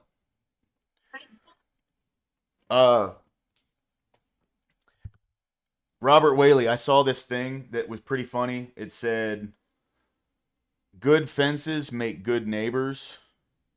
And then it had a picture of Vlad the Impaler and like a line of people that were all like stuck up on a big thing. And it said, "Bad neighbors make good fences." God damn. That was so funny, dude. Just because I saw he said he was talking about Vlad the Impaler. Yeah. This shit's hilarious. All right, so what do you want to bring up, man? All right. So let's see. Let me pull up. Let me go back to CNN. So, oh, they changed the news on me. Let me cycle through it. Okay, it says Trump had gotten a CNN exclusive with Jake Tapper. I think it was a message chain where Trump says if Hamas doesn't accept his deal, they face complete obliteration. And the interesting thing about this comment is, so what has Israel been doing this entire time? If now they're going to face complete obliteration if they don't accept the deal. Like, what has Israel been doing this entire time with Hamas if just now they're going to face complete obliteration? Gaza's already getting obliterated, bro. Like, let's be real. You know what I mean? It's I'm not even trying to go all fucking pro Gaza or anything, but it's just a fact, man. To be honest, it's a simple fact. Fuck Gaza. It be what it be. But I think this is kind of a detrimental statement from Trump that just makes Israel, who already looks bad in the public eye, look even worse. Because if you know they did this to your citizens and they killed over 2,000 of them, and now you have a foreign leader saying if they don't accept the peace deal, now we're going to implement complete obliteration. Then Israel, what have you been doing this entire time? That's fair. Like, because if they did this to us, oh, the moment it would be complete obliteration. It wouldn't be, oh, we're just going to be bombing, sending letters, and this, that, and the third. No, we're going to know where your top leaders are. We're going to go and kill them. We're not going to have this huge campaign of civilian deaths because, I mean, our intelligence, I guess, is superior to Israel. And so it's just a wild statement to me. If I'm, I guess, part of Israel, I'm like, no, this is what we've been doing to the Hamas is complete obliteration. So I just think that the whole plan deal's getting kind of weird for me. Let's see. This is the CNN's exclusive interview, and it's a fucking text chain. That is so funny, dude. Oh my god, bro. That is hilarious. All right, this is 2 minutes long. Like, at first, I thought it was fake. I'm not. All right, we gotta watch this, boys. We gotta watch this. This is incredible. I wish I could, dude. It's so stupid they took the dislike counter off. Like, fuck it, dude. If something's bad, people need to see it's fucking bad. You know what I'm saying? You know the reason why is because everything that they like gets fucking downvoted instantly. Exactly. Exactly. Hello, I'm Jake Tapper in Washington, where the State of our Union is praying for peace. We begin with breaking news, my exclusive new interview with President Trump on the prospect for a ceasefire deal between Israel and Hamas, almost 2 years to the day after the brutal Hamas attacks on Israel, as the president sends out a negotiating team to try to hammer out the details of this deal, in which Hamas has agreed to return the Israeli hostages, but several points remain quite unresolved. The president answered my questions on text about his hopes for this nascent deal. I asked him, what happens if Hamas insists on staying in power in Gaza? The president said, complete obliteration. Then I said, I assume you saw that Senator Lindsey Graham interpreted Hamas's response as a rejection, since Hamas insisted on no disarmament, keeping Gaza under Palestinian control, and tying hostage release to negotiations. Is Lindsey Graham wrong? The president said, we will find out, only time will tell. I asked him, when will you know if Hamas is truly committed or just stringing the world along? And is Prime Minister Benjamin Netanyahu on board with ending the bombing, as you called for, and whatever else you need him to do to make this peace proposal a reality? The president said yes on Bibi, soon on the rest. I said that I thought the Arab League calling on Hamas to not be part of any future leadership in Gaza, Palestine, was a remarkable step. Are they committed to seeing your plan implemented? And will they help with funding and a law enforcement presence or whatever is needed? I said I hoped peace would become a reality. The president said, I hope, and that he was working hard. I also asked the president, how do you think the government shutdown is going to end? He said, good, we are winning and cutting costs big time. I asked a few other questions on text, still waiting for a response on those, Mr. President.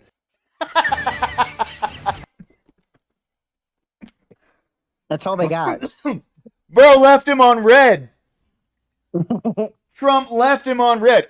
And he said that on national fucking television. I'm still waiting on a response for those, Mr. President. Dude, like, I don't...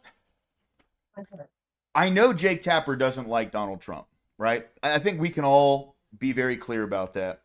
But I don't think... That's right, Kokomo. He's ending wars all over the world.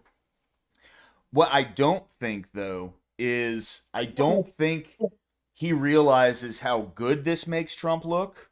Because he kind of glazed him where he said, I hope your vision of peace comes to be a reality. So that makes President Trump look like he has a vision for peace over there. And then he also elucidated the fact that Trump was pretty much done. That was the entirety of the fucking interview. That just makes them look like a fucking joke, dude. That makes CNN look like a joke, which they are a joke, but oh yeah, that just highlights it. That he didn't really have anything else to say. All right, thanks, guys. I mean, what else is there to say to an organization you know is looking for any little bit to just destroy you? Yeah. You know what would be funny? If that wasn't even Trump texting. You know what I mean? Like, how can they verify that shit? They Like can't Christy verify knows. that. He probably got one of his aides or something to go, yeah, you take care of this, and then is off doing something actually important, right?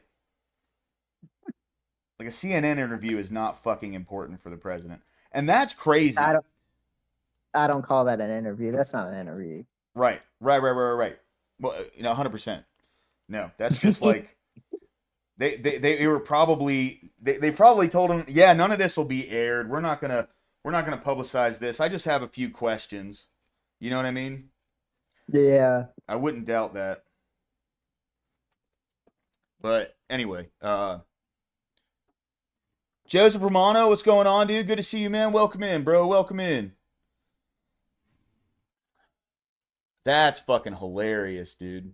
That's a short ass segment. Yeah. And then okay, let's see. That's a wild video right there. Welcome to Alabama, the Schmurder capital of America 2025. That's Birmingham. Yep. So that's Birmingham, Montgomery, Gadsden, Tuscaloosa, like all these cities around here are just crazy with like violence and shit. But here's the deal, right? So I do want to make this clear. Regular citizens here are not in danger of being killed. This is all fucking drug, like, gangland shit. All the violence here, it's all targeted. These are like gang members who are putting hits on each other. Like, that's what's going on. It's not like people are out there shooting citizens. Now, there's violent crime, don't get me wrong. I'm not saying people won't get robbed and stuff, but the murders that happen here, like, the vast majority of them are gang members who were selling drugs, killing other gang members who were selling drugs. Right? But the reason is, here, we got maps. I'll pull it up real quick. All right. Check it out. Birmingham. You got Jackson, Tupelo, Atlanta, Montgomery, Mobile, Destin, PCB, Pensacola, Tallahassee. You got Huntsville, Nashville, Chattanooga, Memphis. Birmingham's right in the middle of all of this. It's the southeast hub, right? All this stuff is just a few hours away. And this is on the way from the Mexican border. This shit comes in through here. It goes through to Alabama. And then once it hits Alabama, it goes south, east, or north. That's it. You know what I mean? Yeah. That's why. That's why it's so violent. Because, I mean, it's just all the drugs come into here. And it's especially violent in Bessemer. This is where most of, like, the actual gun violence goes on. Well, it's Bessemer and East Lake. So East Lake right here is real bad. And then you got Gate City. Where's Gate City at? There it is, right there. Gate City. This is a project. Like, this is when people talk about, like, the rough ass projects, this is one of the roughest projects probably in the southeast, I'd say. Like, there was they had a thing where the cops were out there. What's up, Kokoshuko? Welcome in, dude. Always good to see you. So the cops were out there a few years ago, and some dude with a rifle just started busting shots and killed a few of them that were coming in there. Like, they were, it gets wild over there. Now, I will say, where is it? That's First North. There was a project. Is this? Yeah. So this with Southtown projects. This entire thing used to be projects right here, and they knocked out more than 3/4 of it, probably about like 80% of it. Because dude, like, so University Boulevard, this is all UAB, like right in the dead center of the city. I mean, this is the size of a small town. It's crazy, but you drive by here, and 3 or 4 days out of the week, there'd be fucking SWAT members out here. There'd be ambulances out there putting a dead body into the back of the fucking ambulance, So the mayor said, "Fuck that. We're done. These people are getting out of Birmingham because they were causing a bunch of issues and they were killing each other in this place." So they just fucking bulldozed most of it. There's a few of them left, but it's just this little square right here. It's not, this entire thing. And each of these has like it has like 4 little apartments in it. But it's like that's where all the actual violence happens. You know what I'm saying? Yeah.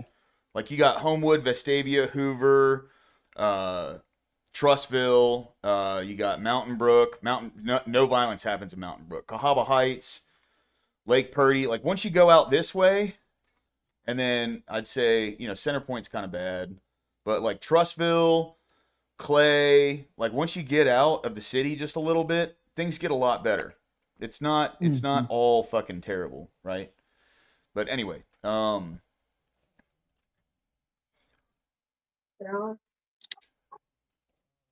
right, you got what else you got to bring up, brother? You got anything else? There was something with Gavin Newsom. Let's see.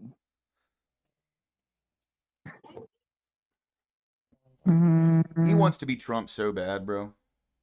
He does. Well, he realized that it's kind of like this is a route he needs to take to kind of win over that popular support. He's got to be a little edgy, but his edgy's kind of gay. I don't know.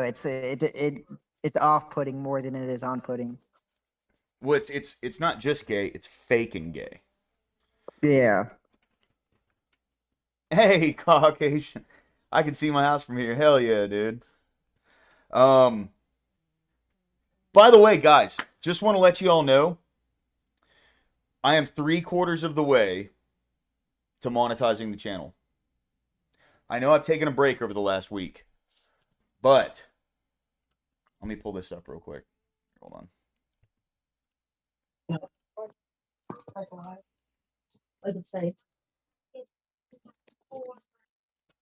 Check it out. I have all my public watch hours. All I need is 240 subs. So if you're watching and you're not subbed, please give me a sub, guys. It would mean a lot. I greatly appreciate it. But I'm 3/4 of the way there. I got all those watch hours in lightning speed time.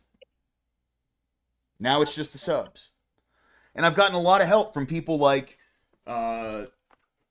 first, Rob Knorr, for sure. Caucasian Sasquatch, big help. I've gotten a lot of help from Dusty, Jess White. I get a lot of help from the community here, and I really appreciate you guys. But y'all in chat right now, y'all are the ones... I don't get watch hours for put my own stream on to watch chat, right? Definitely, sure as fuck wasn't 3,300. You know what I'm saying? So I just want to say, from the bottom of my heart to every one of you guys, thank you. Thank you very much for being a part of this community. It means the world to me that you guys come in and you like what I do and like talking. It's it really means the world to me, bro. Seriously. Thank you. Lower class, you need to start getting into other Discords like Crucible and Jake Rattlesnakes and others to promote yourself. They have big communities. That would be the type to watch you. Yes, Abe and Emmett too. Yes, Abe Dinkus and Emmett. Absolutely. 100%. Dude, like it's it's just there's been an outpouring of support for me since I started doing this, and I started doing this what, like 5 months ago, 4 months ago, something like that. And thank you, seriously, guys. Yeah, like I have an awesome community. You guys are the fucking bomb, dude. It just means the world to me that, you know, you guys want to come watch this fucking alcoholic bartender talk shit about politics and read the word of God. You know what I mean? I love it, dude. It truly does mean the world. Thank you guys very much. All right, enough sappy shit, boys. Let's get back to it. I posted 2 things in Discord that I thought would be interesting to cover. Okay. The first one being there's a fact check from when Trump brought together all the generals and military people with Hegseth, that CNN fact checked a bunch of stuff that he said, and I thought that's funny. And then there is a CNN the governor J.B. Pritzker responds to DHS Secretary Kristi Noem, who claims Chicago's residents are applauding the work of federal law enforcement, and he questions the claim of it being a war zone. How the fuck would he know, dude? Well, what's ironic is we're talking about the same place that had more murders in the span of a week than places like Iraq had. Dubbing it the name Chirac. Yeah, in a smaller landmass too. A city beat a country. Think about that. Oh yeah. Wagira, what's going on, dude? Welcome in. Thank you. One Big Pond, I appreciate that, man. I don't know how I have such a dude. I shot dope for like 6-7 years, and I still have a grill. It's crazy. I have no, like, that was, I was, you want to talk about blessing from God, dude? My teeth should be rotted out by now. But yeah, man, let's, I'll pull up CNN. I'll see what Fat Boy has to say. Not that I have a lot of room to talk, okay? I'm just saying, like, oh, you're all good, Ashton. Welcome back, dude. Glad to have you here. Come on, man. Don't be lame. Couldn't play content.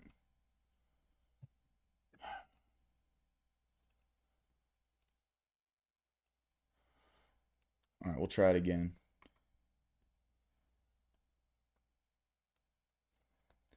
Clapping as these officers are arresting these bad criminals. This is a war zone. His city is a war zone, and he's lying so that criminals can go in there and destroy people's lives. Where we have gone, we've made it much more free. People are much safer. The secretary doesn't know what she's talking about. She frankly says that people are clapping. They're not. They're booing her on the street, and they're booing ICE and CBP. They're raiding neighborhoods where instead of going after the bad guys, they're just picking up people who are brown and black and then checking their credentials. Are you a U.S.? They're picking up black people? They're just going around picking up brown and black people. You didn't know this, lower class? Holy shit, bro. Like, the fucking gall of this fat fucking piece of shit, dude. These people just lie to your face and they're okay with it. 100%. Like, there's no repercussions for saying this. Like, because come on. Like, do you really think Trump's going around and ICE and the Border Patrol are going around and arresting brown and black people just because they're brown and black? Yeah. Yeah. Yeah, because there's no black people that work for ICE. There's no black people that work for DHS. It's all just a bunch of big, scary white supremacists. What kind of fucking sense does that make, dude? And it's like he's on the 20% side of a losing battle. He is. And he's just got to keep double down. And they're arresting black people. That's why they went to Chicago. It's like, because in his mind, the only people in Chicago are brown and black people. Now, let me guess. He's going to say, this is actually fascism. a citizen. I don't know about you, but I don't carry around papers that say I'm a U.S. citizen. So you can imagine people are getting detained. But you carry a card. You carry a card that has your ID, and they can check that. There's a whole fucking database. See, they think everyone is fucking retarded. They think everybody is stupid. Everyone in the country has an ID. You know why I don't have to carry one? It's because I'm an American citizen. And Yeah. so when I get detained, guess what? They're going to look up my credentials and they're going to realize, holy fuck, I'm an American. They have to release me. Right. It's like, do you think they're going to look up my credentials and be like, oh, this guy's American. You know what? Let's deport him anyways. See, now see right here. He's saying people are getting detained. You know what detainment is? Hey, let me talk to you real quick. Am I being detained? Yes. You don't have to be in handcuffs. They're not putting you in a car and taking you to the fucking, we're not going to take you downtown. You know what I mean? It's not happening. It's not happening. And I'm okay if American citizens get detained if that means we can eliminate illegal immigration by at least 10 to 20%. I mean, bro, if they're just walking up to people and going, hey, hold on. Are you a citizen? What's wrong with that? I mean, I'm wrong with that. In fact, there's something right with it. That's why I voted for it. Bingo. They're getting arrested, U.S. citizens. And they did this, of course, when they raided. So they're getting arrested, but the U.S. citizens aren't getting arrested because they're not citizens. They're getting arrested because they're fucking throwing rocks at cops. They're attacking federal agents. Yep. Because think about it. National Guard wouldn't be there if, we weren't attacking federal agents. Yeah. There's no need for them to be there. If people just left them alone, no one would get fucking arrested. Yep. Except the people who aren't supposed to be here. That's the thing. You can't escape that fact. If they were okay with bad people getting arrested and sent back home, no one would have an issue. But they don't fucking want that. It's their voting base. They have to protect them with their lives. Right. And they're just trying to grow that voting base by bringing people in here and giving them fucking citizenship and voting rights. Get fucked, okay? All of you scumbags, get fucked. A building in the middle of the night in South Shore, 130 people that were emptied out of this building. They were going after a few gang members, and instead they broke windows, they broke down doors, they ransacked the place, and there were people that were held, elderly people and children zip-tied. Elderly people held for 3 hours at a time. They are the ones that are making it a war zone. They need to get out of Chicago if they're not going to focus on the worst of. See, here's one thing that brings me hope, though, man. No, you're good, Joseph. No problem, dude. Look at the helplessness in his eyes. He knows he's fucked. Oh, yeah. He knows it. Beautiful. The worst, which is what the president said they were going to do. They need to get the heck out. Not a very strong message there, fat boy. No. Ugh. Oh God. Ugh. Gross. And then that's on the front page today is the Gavin Newsom pledges to sue Trump over this. So it'll be another governor who plans to sue and lose to Donald Trump. Okay, so check this out.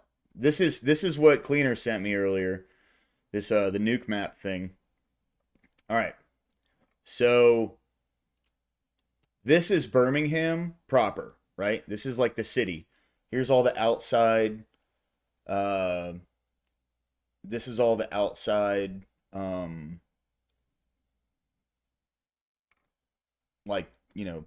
areas and shit, right? Remember, he said each one of those 8 warheads in the Trident was 445 kilotons. Yeah. That's what one of them does to Birmingham. Oh my goodness. 8. 8 of them, bro. Casualties. Radioactive It's probably a fallout, couple hundred dead net. thousand, correct? Yeah. And the fallout would go northeast. Almost 100,000.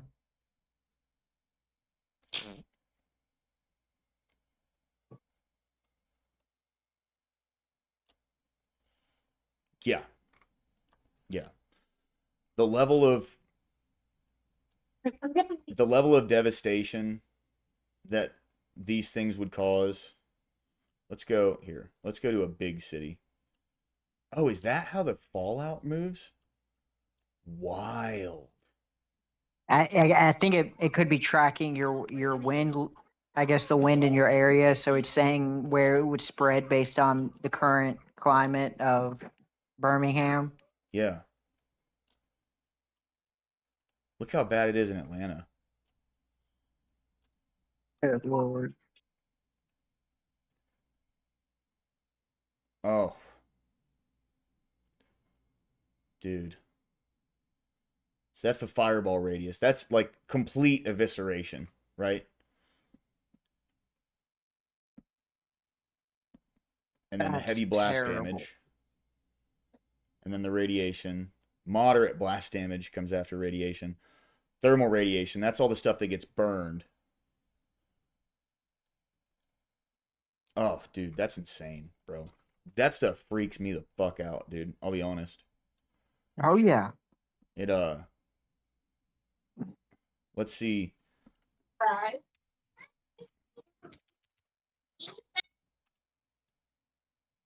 That's what Zarbomba would have done.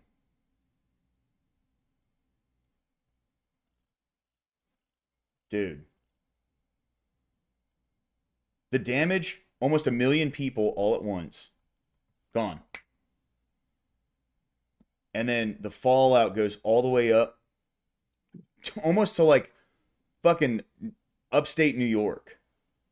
Almost the entire East Coast. Yeah. Boys, that shit's scary, cuz. Oh yeah. This just surface level. How about airburst?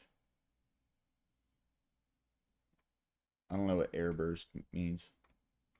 I'm not, you know. Oh my goodness. Is that where they drop it above the Yeah. like where it doesn't even strike the ground, it just explodes above the, I guess, impact area? That's insane. I don't know, man. I feel like that would. I don't know, man. That's all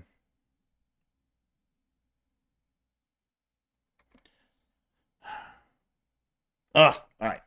This kind of shit makes me a dirty hippie. I'm not gonna lie, bro. Like, it's like that kind of the concept of that is it's dude. It's tough, man. Yeah. Because it's like we're talking about a single action of confirming a nuclear strike on an area, and then that's the damage that comes from it. Yeah. More than the entire World War II combined. Well, probably not. It's probably close.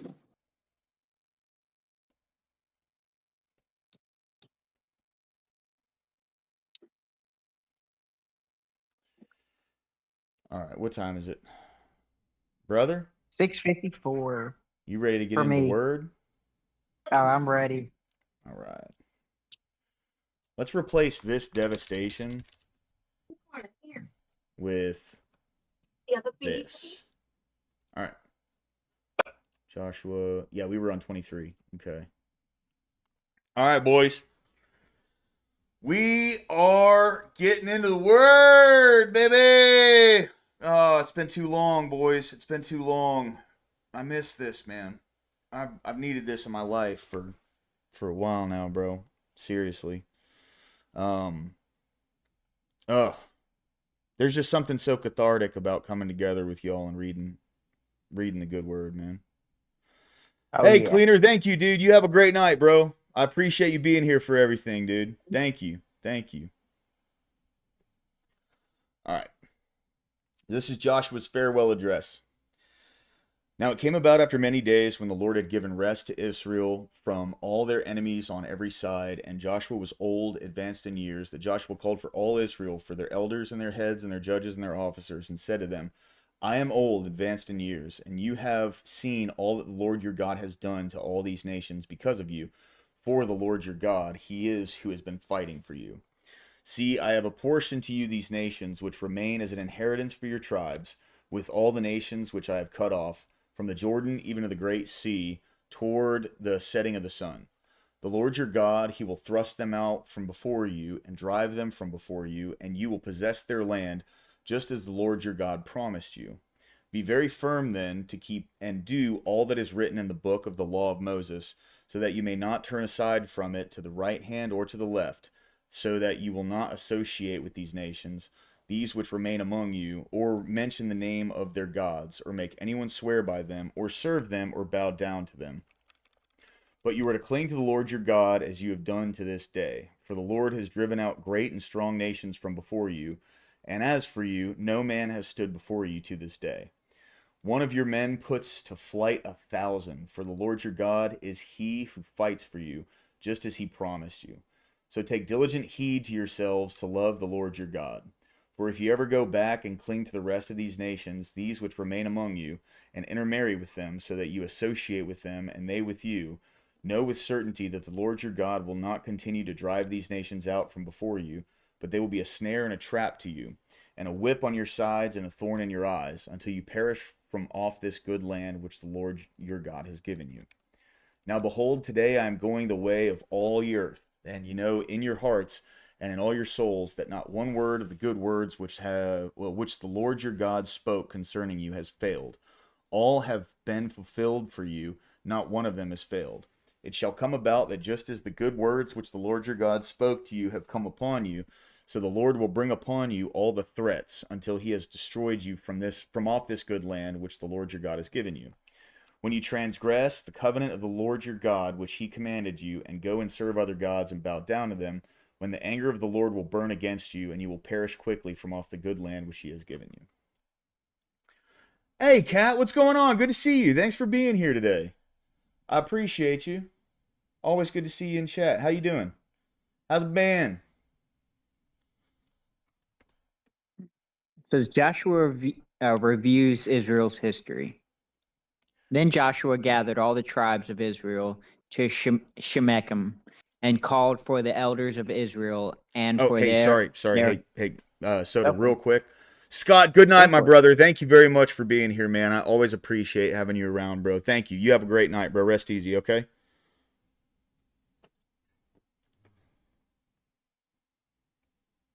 Go ahead, man. Sorry. You good? You good? It says, then Joshua gathered all the tribes of Israel to Shechem and called for the elders of Israel and for their heads and their judges and their officers. They presented themselves before God. Joshua said to all the people, thus say the Lord, the God of Israel, from ancient times your fathers lived beyond the river, namely Terah, the father of Abraham and the father of Nahor, and they served other gods. Then I took your father Abraham from beyond the river and led him through all the land of Canaan and multiplied his descendants and gave them Isaac.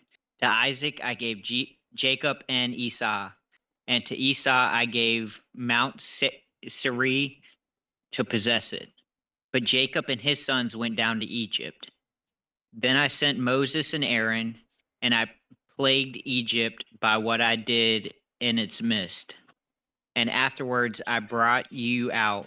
I brought your fathers out of Egypt, and you came to the sea. And Egypt pursued your fathers with chariots and horsemen to the Red Sea.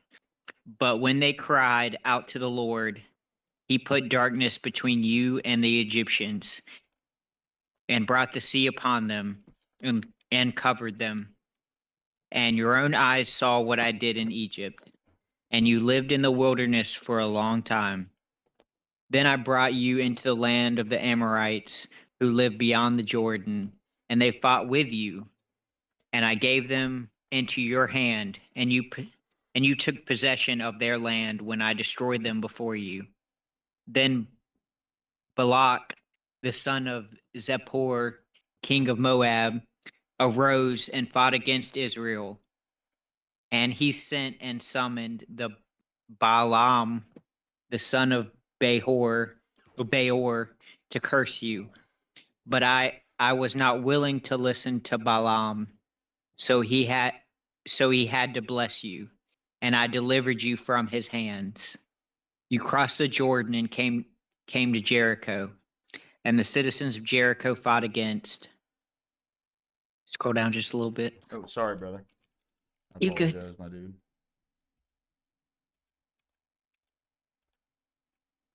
Jericho fought against you, and the Amorite, and the Pezerite, and the Canaanite, and the Hittite, and the Girgashite, and the Hivite, and the Jebusite.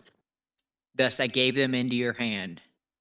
Then I sent the hornet before you and drove it out, the two kings of the Amorites from before you. But now by your sword or your bow, I gave you a land on which you had not labored, and cities which you had not built, and you have lived in them. You are eating of the vineyards and the olive groves which you did not plant. We will serve the Lord. Now, therefore, fear the Lord and serve him in serenity or sincerity and truth, and put away the gods which your fathers served beyond the river and in Egypt, and serve the Lord. If it is disagreeable in your sight to serve the Lord, choose for yourselves today whom you will serve, whether the gods which your fathers served, which were beyond the river, or the gods of the Amorites in whose land you are living. But as for me and my house, we will serve the Lord. The people answered and said, Far be it from us that we should forsake the Lord to serve other gods. For the Lord our God is he who brought us and our fathers out of the land of Egypt, from the houses of bondage, and who did these great signs in our sight, and preserved us through all the way in which we went, and among all the peoples through whose midst we passed. The Lord drove out from before us all the peoples, even the Amorites who lived in the land. We also will serve the Lord, for he is our God. Then Joshua said to his people, You will not be able to serve the Lord, for he is a holy God. He is a jealous God. He will not forgive your transgressions or your sins. If you forsake the Lord and serve foreign gods, then he will turn and do you harm and consume you after he has done good to you. The people said to Joshua, No, but we will serve the Lord. Joshua said to the people, You are witnesses against yourselves that you have chosen for yourselves the Lord to serve him. And they said, We are witnesses. Now, therefore, put away the foreign gods which are in your midst, and incline your hearts to the Lord, the God of Israel. The people said to Joshua, We will serve our Lord. We will serve the Lord our God, and we will obey his voice. So Joshua made a covenant with the people that day and made for them a statute and an ordinance in Shemechem. And Joshua wrote these words in the book of the law of God. And he took a large stone and set it up there under the oak that was by the sanctuary of the Lord. Joshua said to all the people, Behold, this stone shall be for a witness against us, for it has heard all the words of the Lord which he spoke to us. Thus it shall be for a witness against you, so that you do not deny your God. Then Joshua dismissed the people, each to his inheritance. Joshua's death and burial. It came about these things that Joshua the son of Nun, the servant of the Lord, died, being 110 years old. And they buried him in the territory of his inheritance in Timnath Serah, which is in the hill country of Ephraim, on the north of Mount Gasha.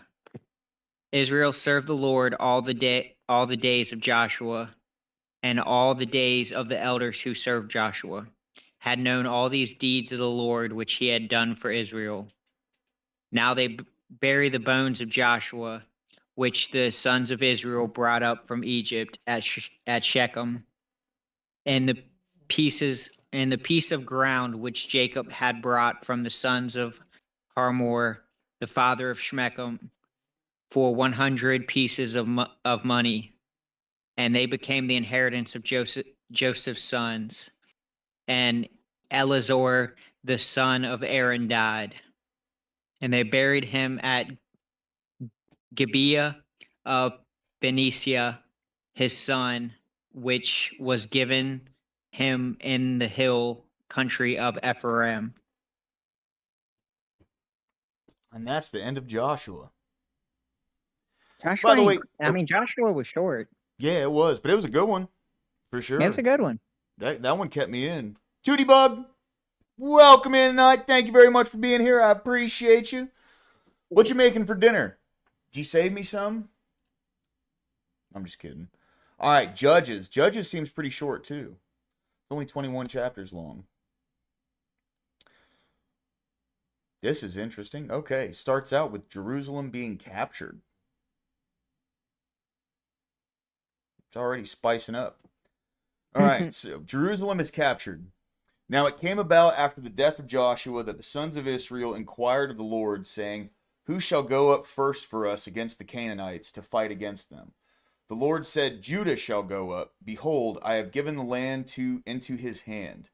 Then Judah said to Simeon his brother, come up with me into the territory allotted me, that we may fight against the Canaanites. And I in turn will go with you into the territory allotted you. So Simeon went with him. Judah went up, and the Lord gave the Canaanites and the Perizzites into their hands, and they defeated 10,000 men at Bezek.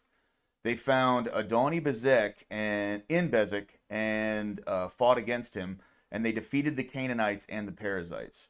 But Adoni-Bezek fled, and they pursued him and caught him and cut off his thumbs and big toes. Oh my goodness. They cut his thumbs and his big toes off? So he can't grab nothing or, I guess, walk no more. Adoni-Bezek said 70 kings with their thumbs and their big toes cut off used to gather up scraps under my table. Oh, so that's what he was doing to people. Mm-hmm. Used to gather up scraps under my table as I have done, so God has repaid me. So they brought him to Jerusalem, and he died there. Then the sons of Judah fought against Jerusalem and captured it and struck it with the edge of the sword and set the city on fire. Afterward, the sons of Judah went down to fight against the Canaanites living in the hill country and in the Negev and in the lowland. So Judah went against the Canaanites who lived in Hebron. Now the name of Hebron formerly was Kiriath Arba, and they struck Shishai and Ahiman and Talmai. Then from there he went against the inhabitants of Debir. Now the name of Debir formerly was Kiriath Sefer, and Caleb said, the one who attacks Kiriath Sefer and captures it, I will even give him my daughter Aksah for a wife. Othniel, the son of Kenaz, Caleb's younger brother, captured it, so he gave him his daughter Aksah for a wife. Then it came about when she came to him, and she persuaded him to ask her father for a field. Then she alighted from her donkey, and Caleb said to her, what do you want? And she said to him, give me a blessing, since you have given me the land of the Negev. Give me also springs of water. So Caleb gave her the upper springs and the lower springs. The descendants of the Kenite, Moses' father-in-law, went up from the city of palms with the sons of Judah to the wilderness of Judah, which is in the south of Arad, and they went and lived with the people. Sorry. Then Judah went with Simeon his brother, and they struck the Canaanites living in Zephath and utterly destroyed it. So the name of the city was called Hormah. And Judah took Gaza with its territory, and that's happening again. And Ashkelon with its territory, and Ekron with its territory. Now the Lord was with Judah, and they took possession of the hill country, but they could not drive out the inhabitants of the valley because they had iron chariots. Then they gave Hebron to Caleb, as Moses had promised, and he drove out from there the 3 sons of Anak. But the sons of Benjamin did not drive out the Jebusites who lived in Jerusalem, so the Jebusites have lived with the sons of Benjamin in Jerusalem to this day. Likewise, the house of Joseph went up against Bethel, and the Lord was with them. The house of Joseph spied out Bethel. Now the name of the city was formerly Luz, and the spies saw a man coming out of the city, and they said to him, "Please show us the entrance to the city, and we will treat you kindly." So he showed them the entrance to the city, and they struck the city with the edge of the sword, but they let the man and all his family go free. The man went into the land of the Hittites and built a city and named it Luz, which is its name to this day. Places not conquered. But Manasseh did not take possession of Beth Shean and its villages, or Tanakh and its villages, or the inhabitants of Dor and its villages. Oh, shit. Or the inhabitants of Ibleam and its villages, or the inhabitants of Megiddo and its villages. So the Canaanites persisted in living in that land. It came about when Israel became strong that they put the Canaanites to forced labor, and they did not drive them out completely. Ephraim did not drive out the Canaanites who were living in Gezer, so the Canaanites lived in Gezer among them. Zebulun did not drive out the inhabitants of Kitron or the inhabitants of Nahalol, so the Canaanites lived among them and became subject to forced labor. Asher did not drive out the inhabitants of Akko, or the inhabitants of Sidon, or the inhabitants of Alab, or the inhabitants of Akzib, or of Helbah, or of Afik, or of Rehob. So the Asherites lived among the Canaanites, the inhabitants of the land, for they did not drive them out. Naphtali did not drive out the inhabitants of Beth Shemesh, or the inhabitants of Beth Anath, but lived among the Canaanites in the inhabitants of the land, and the inhabitants of Beth Shemesh and Beth Anath became forced labor for them. Then the Amorites forced the sons of Dan into the hill country, for they did not allow them to come down to the valley. Yet the Amorites persisted. I'm sorry, guys. In living in Mount Heres, in Aijalon, and in Shalbim. But when the power of the house of Joseph grew strong, they became forced labor. The border of the Amorites ran from the Accent to Akrabim, and from Salah and upward.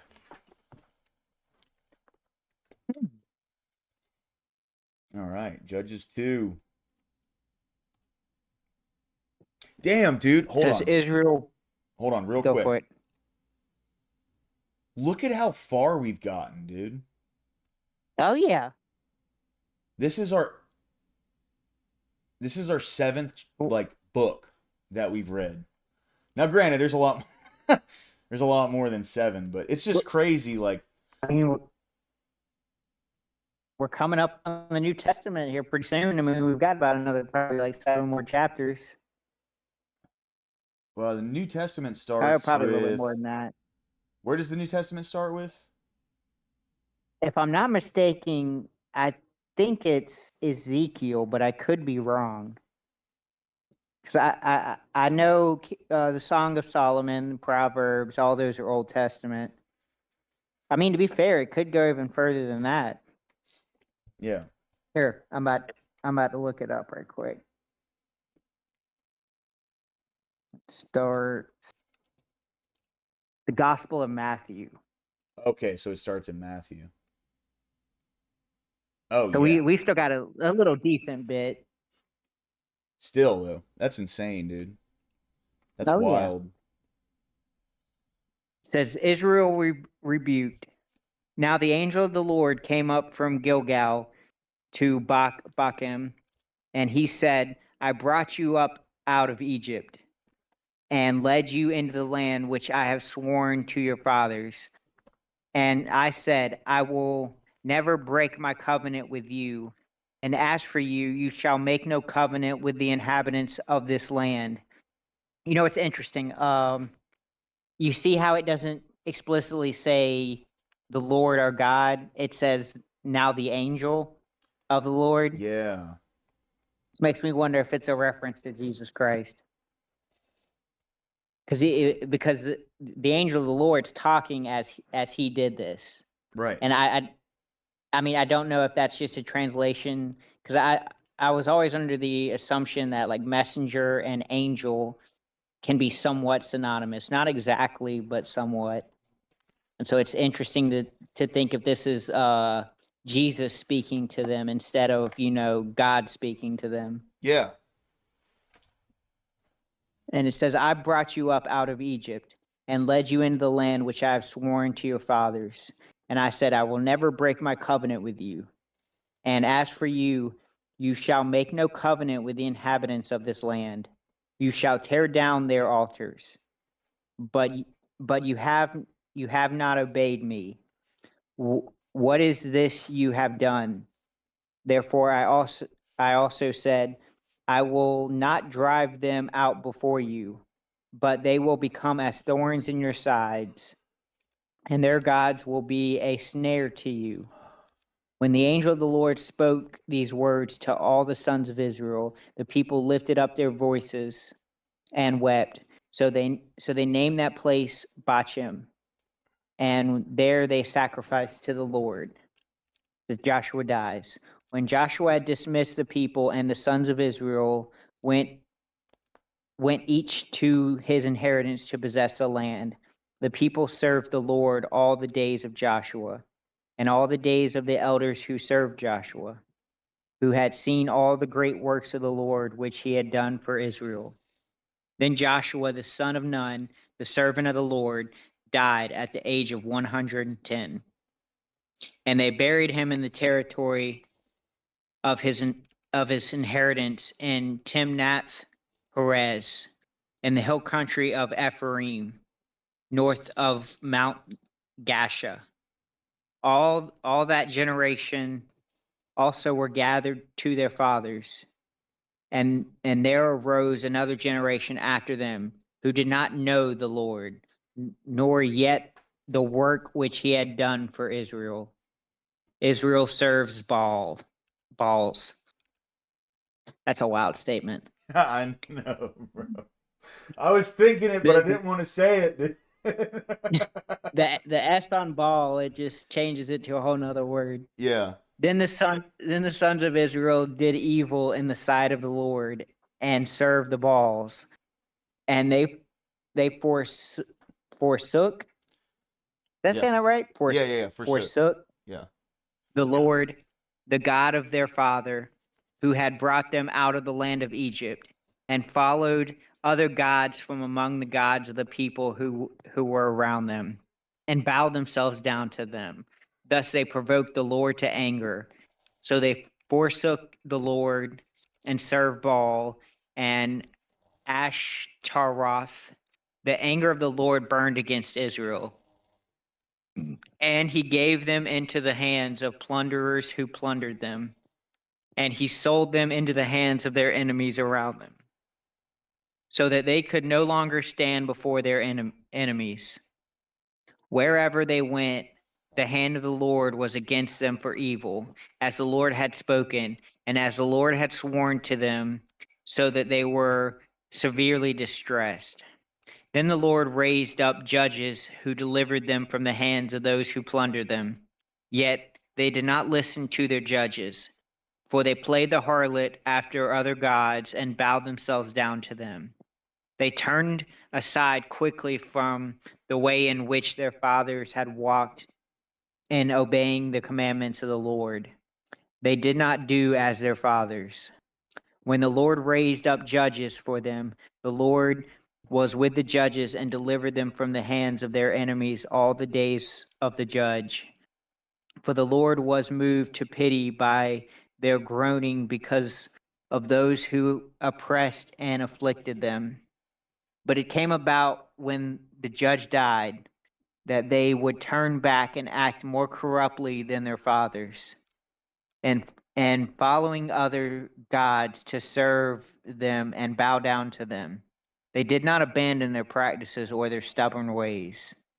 So the anger of the Lord burned against Israel, and he said, because this nation has transgressed my covenant, which I commanded their fathers, and has not listened to my voice, I also will no longer drive out before them any of the nations which Joshua left when he died, in order to test Israel by them whenever they whether they will keep the way of the Lord to walk in it as their fathers did or not.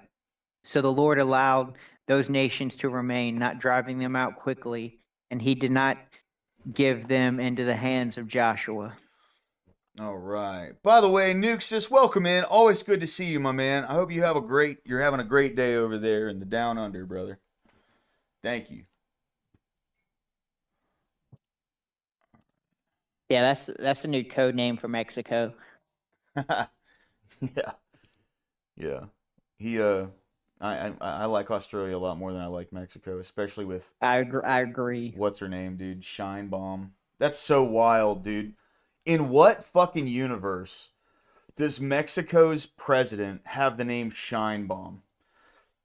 This is a crazy timeline we're in right now, guys. All right. Now these are the nations which the Lord left to test Israel by them. That is, all who had not experienced any of the wars of Canaan, only in order that the generations of the sons of Israel might be taught war, those who had not experienced it formerly. These nations are the 5 lords of the Philistines, and all the Canaanites and the Sidonians and the Hivites who lived in the Mount Lebanon, from Mount Baal Hermon as far as Lebo Hamath. They were for testing Israel to find out if they would obey the commandments of the Lord, which he had commanded their fathers through Moses. The sons of Israel lived among the Canaanites, the Hittites, the Amorites, the Perizzites, the Hivites, and the Jebusites, and they all took their daughters for themselves as wives. What? And they gave their own daughters to their sons and served the gods. Oh. Yeah, a lot of fucked uppery. Is that what they mean when they... Never mind. I'm just going to leave that there. The sons of Israel did what was evil in the sight of the Lord, and forgot the Lord their God, and served the Baals and the Asheroth. Wasn't there a... That's so weird, dude, because there's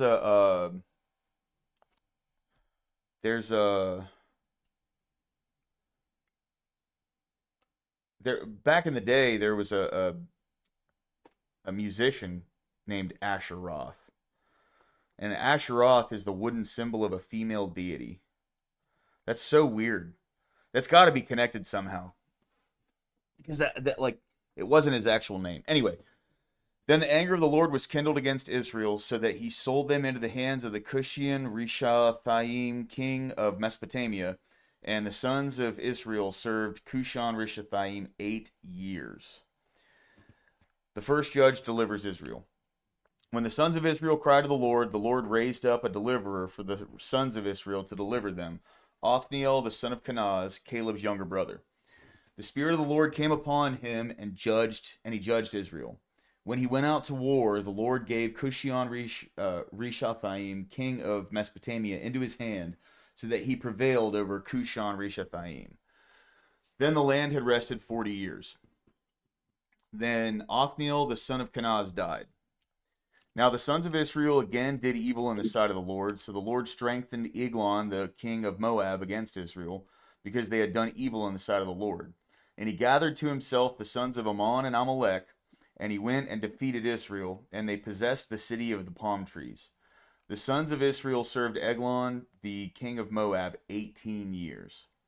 But when the sons of Israel cried to the Lord raised up a deliverer for them, Ehud, the son of Gera, and Benjamite, the left-handed man.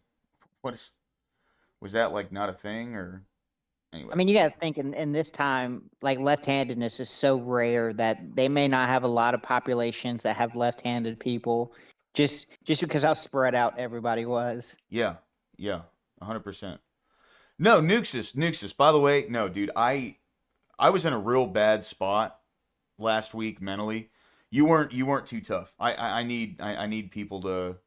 I really needed people to like. I've had a couple people reach out, and yourself included, Corey, and like I things were getting a little out of hand there for a while, and that's why I haven't streamed over the last week. Just I needed to get my head right. I needed to start like doing things better, because it seemed like life was just kind of doing this, and that's not stable. But no, not at all. You're good, Nuxus. I'm glad you're here for real. Thank you. All right. So Benjamite, the left-handed man, and the sons of Israel set tribute by him to Eglon, the king of Moab. Ehud made himself a sword which had 2 edges, a cubit in length, and he bound it under his right thigh under his cloak. On his right thigh under his cloak. He presented the tribute to Eglon, king of Moab. Now Eglon was a very fat man. It came about. This is J.B. Pritzker of old times. It came about that when he finished presenting the tribute, that he sent away the people who carried the tribute. But he himself turned back from the idols which were at Gilgal and said, "I have a secret message for you, O king." He said, "Keep silence," and all who attended him left him. Ehud came to him while he was sitting alone in his cool roof chamber, and Ehud said, "I have a message from God for you." And he arose from his seat. Ehud stretched out his left hand, took the sword from his right thigh, and thrust it into his belly. The handle also went in after the blade, and the fat closed over the blade, for he did not draw the sword out of his belly, and the refuse came out. Then Ehud went into the vestibule and shut the doors of the roof chamber behind him and locked them. When he had gone out, the servants came and looked, and behold, the doors of the roof chamber were locked, and they said, "He is only relieving himself in the cool room." They waited until they became anxious, but behold, he did not open the doors of the roof chamber. Therefore they took the key and opened them, and behold, their master had fallen to the floor dead. Now Ehud escaped while they were delaying, and he passed by the idols and escaped to Seirah. It came about when he had arrived that he blew the trumpet in the hill country of Ephraim, and the sons of Israel went down with him from the hill country, and he was in front of them. He said to them, "Pursue them, for the Lord has given your enemies, the Moabites, into your hands." So they went down after him and seized the fords of the Jordan opposite Moab, and did not allow anyone to cross. They struck down at that time about 10,000 Moabites, all robust and valiant men, and no one escaped. So Moab was subdued that day under the hand of Israel, and the land was undisturbed for 80 years. Shamgar delivers from Philistines. After him came Shamgar the son of Anath, who struck down 600 Philistines with an ox goad. What is that? And he also saved Israel. Okay. Go get one under the thing. Abe Dingus, what up, my man? Good to see you, bro. Thank you for being here, man. I always appreciate seeing you in chat. God bless you too, my man. I'm glad you're back. All the best. I will say a prayer for strength for you. Thank you. I appreciate that, Nuxus. Thank you. For real. It means a lot. Thank you. Yeah, see, Shamgar didn't get the whole spiel like Ehud did. But that was a pretty cool story, man. He stuck that shit all the way through, that guy. Mm-hmm. He was like, "Yeah, this guy just came out and he just killed a couple 100 people." Yeah, no big deal. It says Deborah and Barak delivered from the Canaanites. Then the sons of Israel again did evil in the sight of the Lord after Ehud died, and the Lord sold them into the hands of the Jabin king of Canaan, who reigned in Hazor. And the commander of his armies were Sisera, who lived in Harosheth Hagoim. The sons of Israel cried to the Lord, for he had 900 iron chariots, and he oppressed the sons of Israel severely for 20 years. Now Deborah, a prophetess, the wife of Lapidoth, was judging Israel at the time. She used to sit under the palm tree of Deborah between Ramah and Bethel in the hill countries of Ephraim, and the sons of Israel came up to her for judgment. Now she sent and summoned Barak, the son of Abinon from Kadesh, Naphtali, and said to him, Behold, the Lord, the God of Israel, has commanded, go and march to Mount Tabor and take with you 10,000 men from the sons of Naphtali and from the sons of Zebulun. I will draw out to you Sisera, the commander of Jabin's army, and his chariots, and his many troops to the river of Kishon, and I will give him into your hand. Then Barak said to her, If you will go with me, then I will go. But if you will not go with me, I will not go. She said, I will surely go with you. Nevertheless, the honor shall not be yours on the journey that you are about to take, for the Lord will sell Sisera into the hands of a woman. Then Deborah arose and went with Barak and to Kadesh. Barak called Zebulun and Naphtali together to Kadesh, and 10,000 men went up with him. Deborah also went up with him. Now Heber, the Kenite, had separated himself from the Kenites, from the sons of Hobab, the father-in-law of Moses, and had pitched his tent as far away from the oak in Zanamarin, which is near Kadesh. Then they told Sisera that Barak, the son of Abinadab, had gone up to Mount Tabor. Sisera called together all the chariots, 900 iron chariots, and all the people who were with him, from Harosheth Hagoyim to the river Kishon. Deborah said to Barak, Arise, for this is the day in which the Lord has given Sisera into your hands. Behold, the Lord has gone out before you. So Barak went down from Mount Tabor with 10,000 men following him. The Lord routed Sisera and all his chariots and all his army with the edge of the sword before Barak. And Sisera alighted from his chariot and fled away on foot. But Barak pursued the chariots and the army as far as Harosheth Hagoyim, and all the armies of Sisera fell by the edge of the sword. Not even one was left. Now Sisera fled away on foot to the tent of Jael, the wife of Heber the Kenite, for there was peace between Jabin the king of Hazor and the house of Heber the Kenite. Jael went out to meet Sisera and said to him, Turn aside, my master, turn aside to me. Do not be afraid.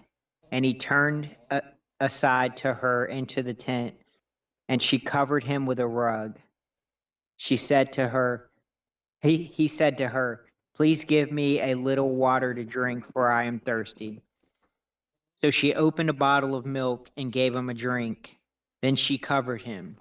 He said to her, Stand in the doorway of the tent, and it shall be, if anyone comes and inquiries of you and says, Is there anyone in here? Is there anyone here, that you shall say no? But Jael, Heber's wife, took a tent peg and seized a hammer in her hand and went secretly to him and drove the peg into his temple. And it went through into the ground, for he was sound asleep and exhausted. So he died. And behold, as Barak pursued Sisera, Jael came out to meet him and said to him, Come, I will show you the man whom you are seeking. And he entered with her, and behold, Sisera was lying dead with the tent peg in his temple. Shit. So God subdued on that day Jabin, the king of Canaan, before the sons of Israel. The hand of the sons of Israel pressed heavier and heavier upon Jabin, the king of Canaan, until they had destroyed Jabin, the king of Canaan. Wow.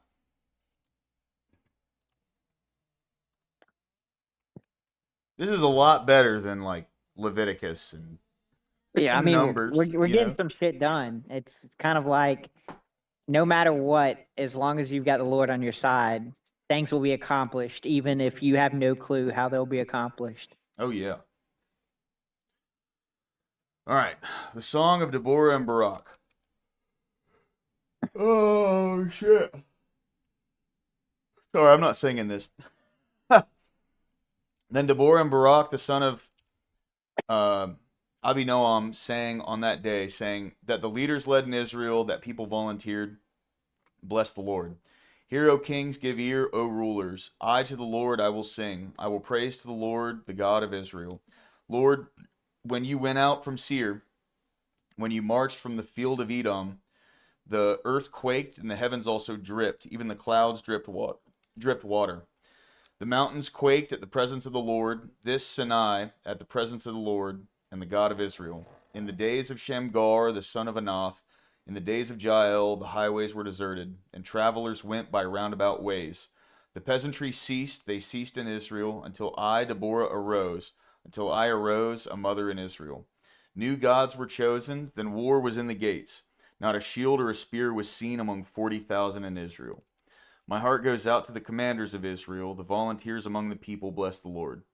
You who ride on white donkeys, who sit on rich carpets, and you who travel on the roads, sing. At the sound of those who divide flocks among the watering places, there shall recount the righteous deeds of the Lord, the righteous deeds of his peasantry in Israel. Then the people of the Lord went down to the gates. Awake, awake, Deborah. Awake, awake, sing a song. Arise, Barak, and take away your captives, O son of Abinoam. Then survivors came down to the nobles, and the people of the Lord came down to me as warriors. From Ephraim, those whose root is in Amalek came down, following you, Benjamin, with your peoples. From Machir, commanders came down, and from Zebulun, those who wield the staff of office. And the princess of Issachar were with Deborah, as was Issachar, so was Barak. Into the valley they rushed at his heels. Among divisions of Reuben, they were great resolves of heart. Why did you sit among the sheepfolds to hear the piping for the flocks? Among the divisions of Reuben, there were great searches of heart. Gilead remained across the Jordan, and why did Dan stay in ships? Asher sat at the seashore and remained by its landings. Zebulun was a people who despised their lives even to death, and Naphtali also, on the high places of the field. The kings came and fought, then fought the kings of Canaan at Tanakh near the waters of Megiddo. They took no plunder in silver. The stars fought from heaven, from their courses they fought against Sisera. The torrent of Kishon kept them away, and the ancient torrent, the torrent Kishah. O my soul, march on with strength. Then the horses' hoofs beat from the dashing, and the dashing of his valiant steeds. Curse Meroz, said the angel of the Lord, utterly curse its inhabitants, because they did not come to the help of the Lord, against the warriors. Most blessed of women is Jael, the wife of Heber the Kenite. Most blessed is she of women in the tent. He asked for water, and she gave him milk. In a magnificent bowl she brought him curds. She reached out her hand for the tent peg, and in her right hand for the workman's hammer. Then she struck Sisera, she smashed his head, and she shattered and pierced his temple. Between her feet he bowed, he fell, he lay. Between her feet he fell. Where he bowed, there he fell dead. Out of the window she looked and lamented. The mother of Sisera through the lattice. Why does his chariot delay in coming? Why do the hoof beats of his chariots tarry? Her wise princesses would answer her. Indeed, she repeats her words to herself. Are they not dividing the spoil? A maiden, 2 maidens for every warrior. To Sisera, a spoil of dyed work. A spoil of dyed work embroidered, dyed work of double embroidery on the neck of the spoiler. Thus let all your enemies perish, O Lord, but let those who love him be like the rising of the sun in its might. And the land was undisturbed for 40 years. That was just a recap. I take it. Yeah, kind of like a celebration song. Okay. Oh, here's the conquest of Jericho. All right. It says, the conquest of Jericho. Now Jericho was tightly shut because of the sons of Israel. No one went out and no one came in. The Lord said to Joshua, see, I have given Jericho into your hand with its king and the valiant warriors. You shall march around the city, all the men of war circling the city once. You shall do so for 6 days. Also, 7 priests shall carry 7 trumpets of ram horns before the ark. Then on the 7th day you shall march around the city 7 times. Then the priests shall blow the trumpets. It shall be that when they make a long blast with the ram's horns, when you hear the sound of the trumpet, all the people shall shout with a great. Scroll down just a little bit, Lord My Glass. bad, bro. Shout with a great shout, and the walls of the city will fall down flat, and the people will go up every man straight ahead. So Joshua the son of Nun called the priests and said to them, take up the ark of the covenant, and let 7 priests carry 7 Oh shit. trumpets. Oh, hold on, dude. I was going to say, it sounded familiar. Yeah. I was like, wait a minute. Like, why? Sorry. Okay. I was like, Joshua Israel- just died. Sorry, Israel bro. My bad. oppressed by Medan. Then the sons of Israel did what was evil in the sight of the Lord.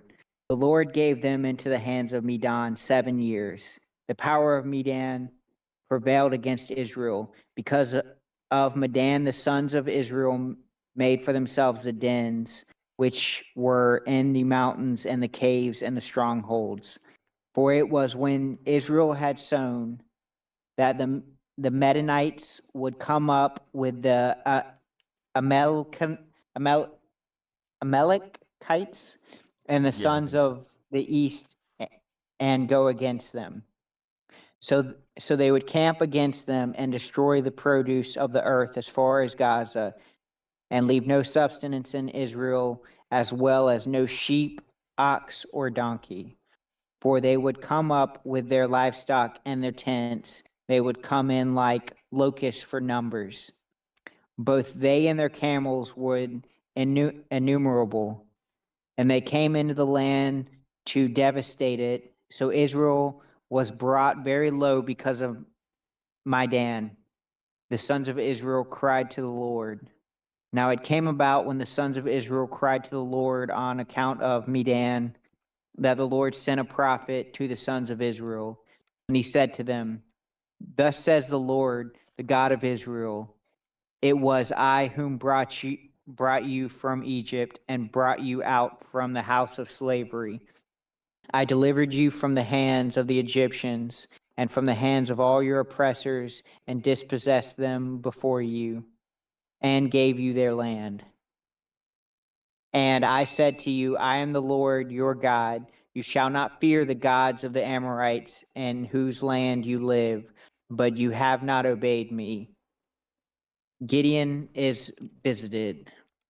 Then the angel of the Lord came and sat under the oak that was in Orphra, which belonged to Joash, the A- Abazite, as the Lord as his son Gideon was beating out wheat in the pine press in order to save it from the Medanites. The angel of the Lord appeared to him and said to him, the Lord is with you, O valiant warrior. Then Gideon said to him, O my Lord, if the Lord is with us, why then has all this happened to us? And where are all his miracles which our fathers told us about, saying, Did not the Lord bring us up from Egypt? But now the Lord has abandoned us and given us into the hands of Midian. The Lord looked at him and said, Go in this your strength, and deliver Israel from the hand of the Midian. Have I not seen you? He said to him, O Lord, how shall I deliver Israel? Behold, my family is the least in Manasseh, and I am the youngest in my father's house. But the Lord said to him, Surely I will be with you, and you shall defeat Midian as one man. So Gideon said to him, If now I have found favor in your sight, then show me a sign that it is you who speak with me. Please do not depart from me here until I come back to you and bring out my offering and lay it before you. He said, I will remain until you return. Then Gideon went in and prepared a young goat and unleavened bread from an ephah of flour. He put the meat in a basket and the broth in a pot and brought them out to him under the oak and presented them. The angel of God said to him, Take the meat and the unleavened bread and lay them on the rock and pour out the broth. And he did so. Then the angel of the Lord put out the rest of the staff that was in his hands and touched the meat and the unleavened bread. And fire sprang up from the rock and consumed the meat and the unleavened bread. Then the angel of the Lord vanished from his sight. When Gideon saw that he was the angel of the Lord, he said, Alas, O Lord God, for now I have seen the angel of the Lord face to face. The Lord said to him, Peace to you. Do not fear, you shall not die. Then Gideon built an altar there to the Lord and named the Lord as Peace. To this day, it is still in Orphra of the Abizarites. Now the same night the Lord said to him, Take your father's bull and a second bull 7 years old, and put down the altar of Baal which belongs to your father, and cut down the Asherah that is beside it, and build an altar to the Lord your God on top of this stronghold in an orderly manner. And take a second bull and offer a burnt offering with the wood of the Asherah, which you shall cut down. Then Gideon took 10 men of his servants and did as the Lord had spoken to him, because he was too afraid of his father's household and the men of the city to do it by day. He did it by night. Another interesting thing is he in his words, he's seen the angel of the Lord face to face. And that's not a normal occurrence when it comes to seeing God face to face. 'Cause I don't even think Moses was able to see God face to face. And it says, The altar of Baal destroyed. When the men of the city arose early in the morning, behold, the altar of Baal was torn down, and the Asherah which was beside it was cut down. And the second bull was offered on the altar which had been built. They said to one another, Who did this thing?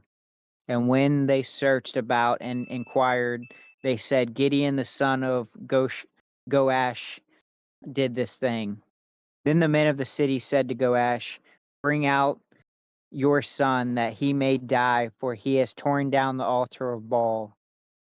And indeed, he was cut down, and he has cut down the Asherah which was beside it. But Joash said to all who stood against him, Will you contend for Baal, or will you deliver him? Whoever will plead for him shall be put to death by morning. If he is a god, let him contend for himself, because someone has torn down his altar. Therefore, on that day, he named Jeberal. Go up just, yeah, Jeberal. That is to say, let Baal contend against him, because he has torn down his altar. Then all the Medanites and the Amalekites and the sons of the east assembled themselves.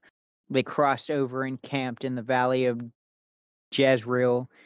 So the Spirit of the Lord came upon Gideon, and he blew a trumpet, and the Abizarites were called together to follow him.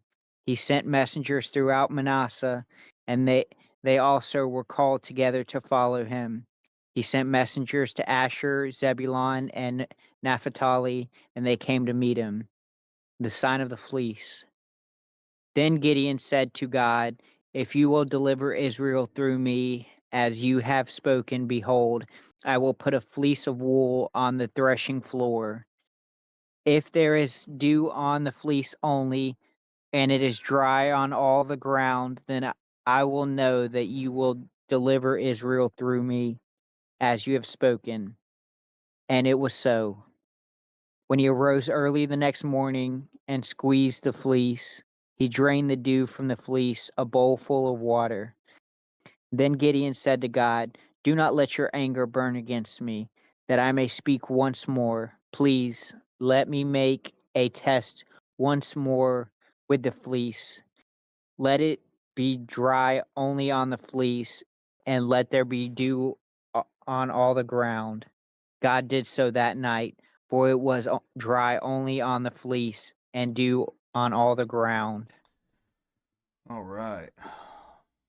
Yeah, I thought that was interesting. Yeah. He gets to see the Lord of the Angel face to face. And the angel of the Lord, I would presume, would be talking about God. And if he's seen God's face to face, he would be the first person that I know of that was able to see God face to face. Because Yeah. even Moses couldn't see God face to face Right. Right. unless it was talking about Jesus. Yeah. That is wild, man. Um. Yeah, because if the angel was Jesus, Jesus is the angel of God, then the only way people have seen God face to face was in the human form, outside of, you know. And whenever the angel of the Lord talks, he talks as he says, "I'm the one who made the covenant. I'm the one who delivered y'all from Egypt. I'm the one who did this, that, and the third." So it would have to be God. Yeah. It wouldn't be an angel claiming the deeds of God. Yeah.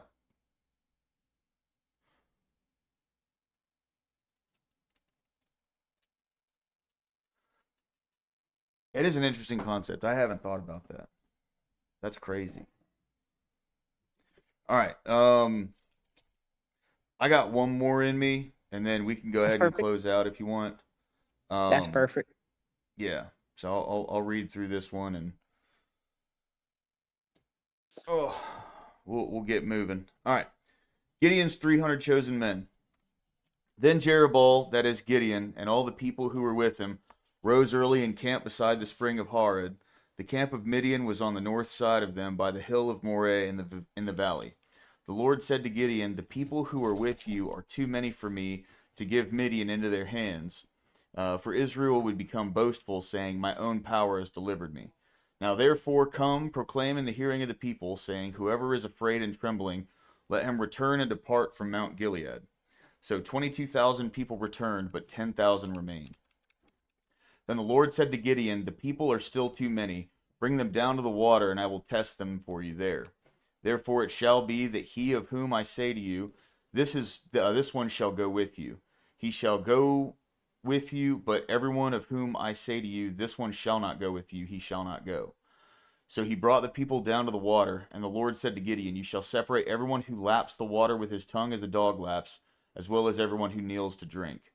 Now the number of people who lapped, putting their hand to their mouth, was 300 men, but all the rest of the people kneeled to drink water.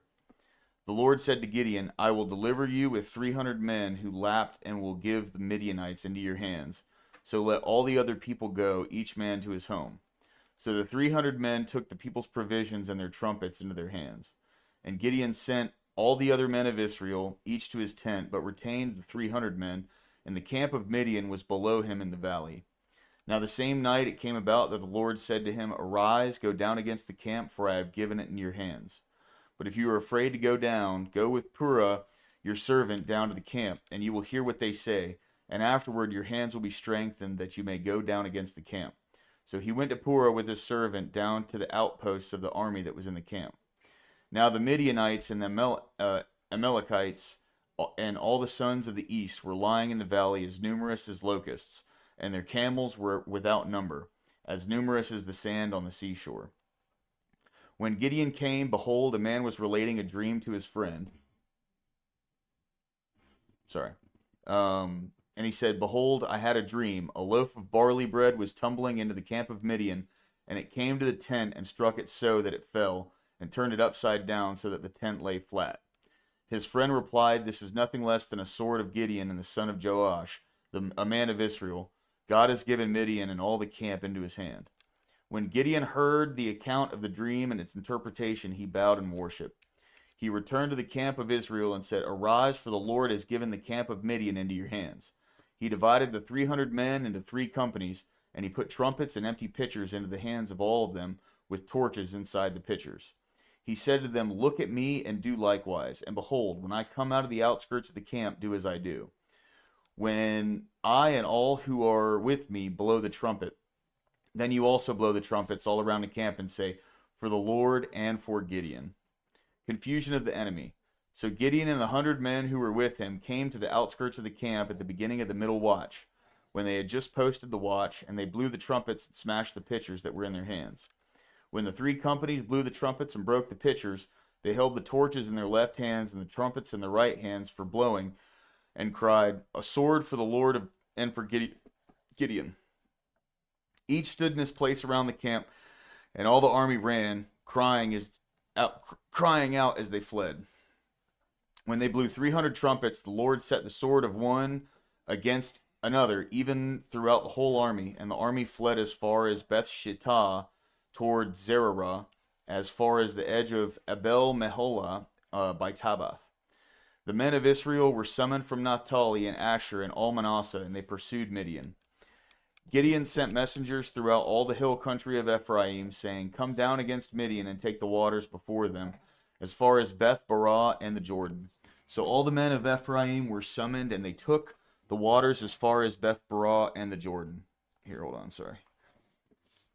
They captured the 2 leaders of Midian, Oreb and Zeb, and they killed Oreb at the rock of Oreb, and they killed Zeb at the wine press of Zeb, where they pursued Midian, and they brought the heads of Oreb and Zeb to Gideon from across the Jordan. All right, gentlemen. Yeah. That was a good one, man. Thank you very much for being here, Corey. I always appreciate you having you here, man. Of course, of course. I always enjoy it. That was a good one today, bro. We had some good stuff, dude. That was great. Well, we don't fly through this one. 100%, man.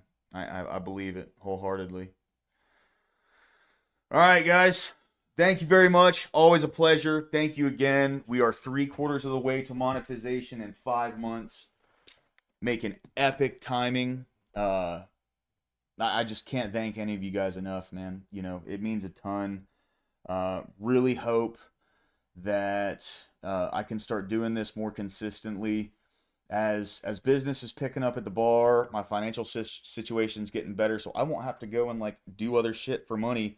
I can just like work my job and then, you know, come and focus on streaming. But that's all we got for today, boys. Thank you very much. I really appreciate it. I hope you guys have a great rest of your night. Peace.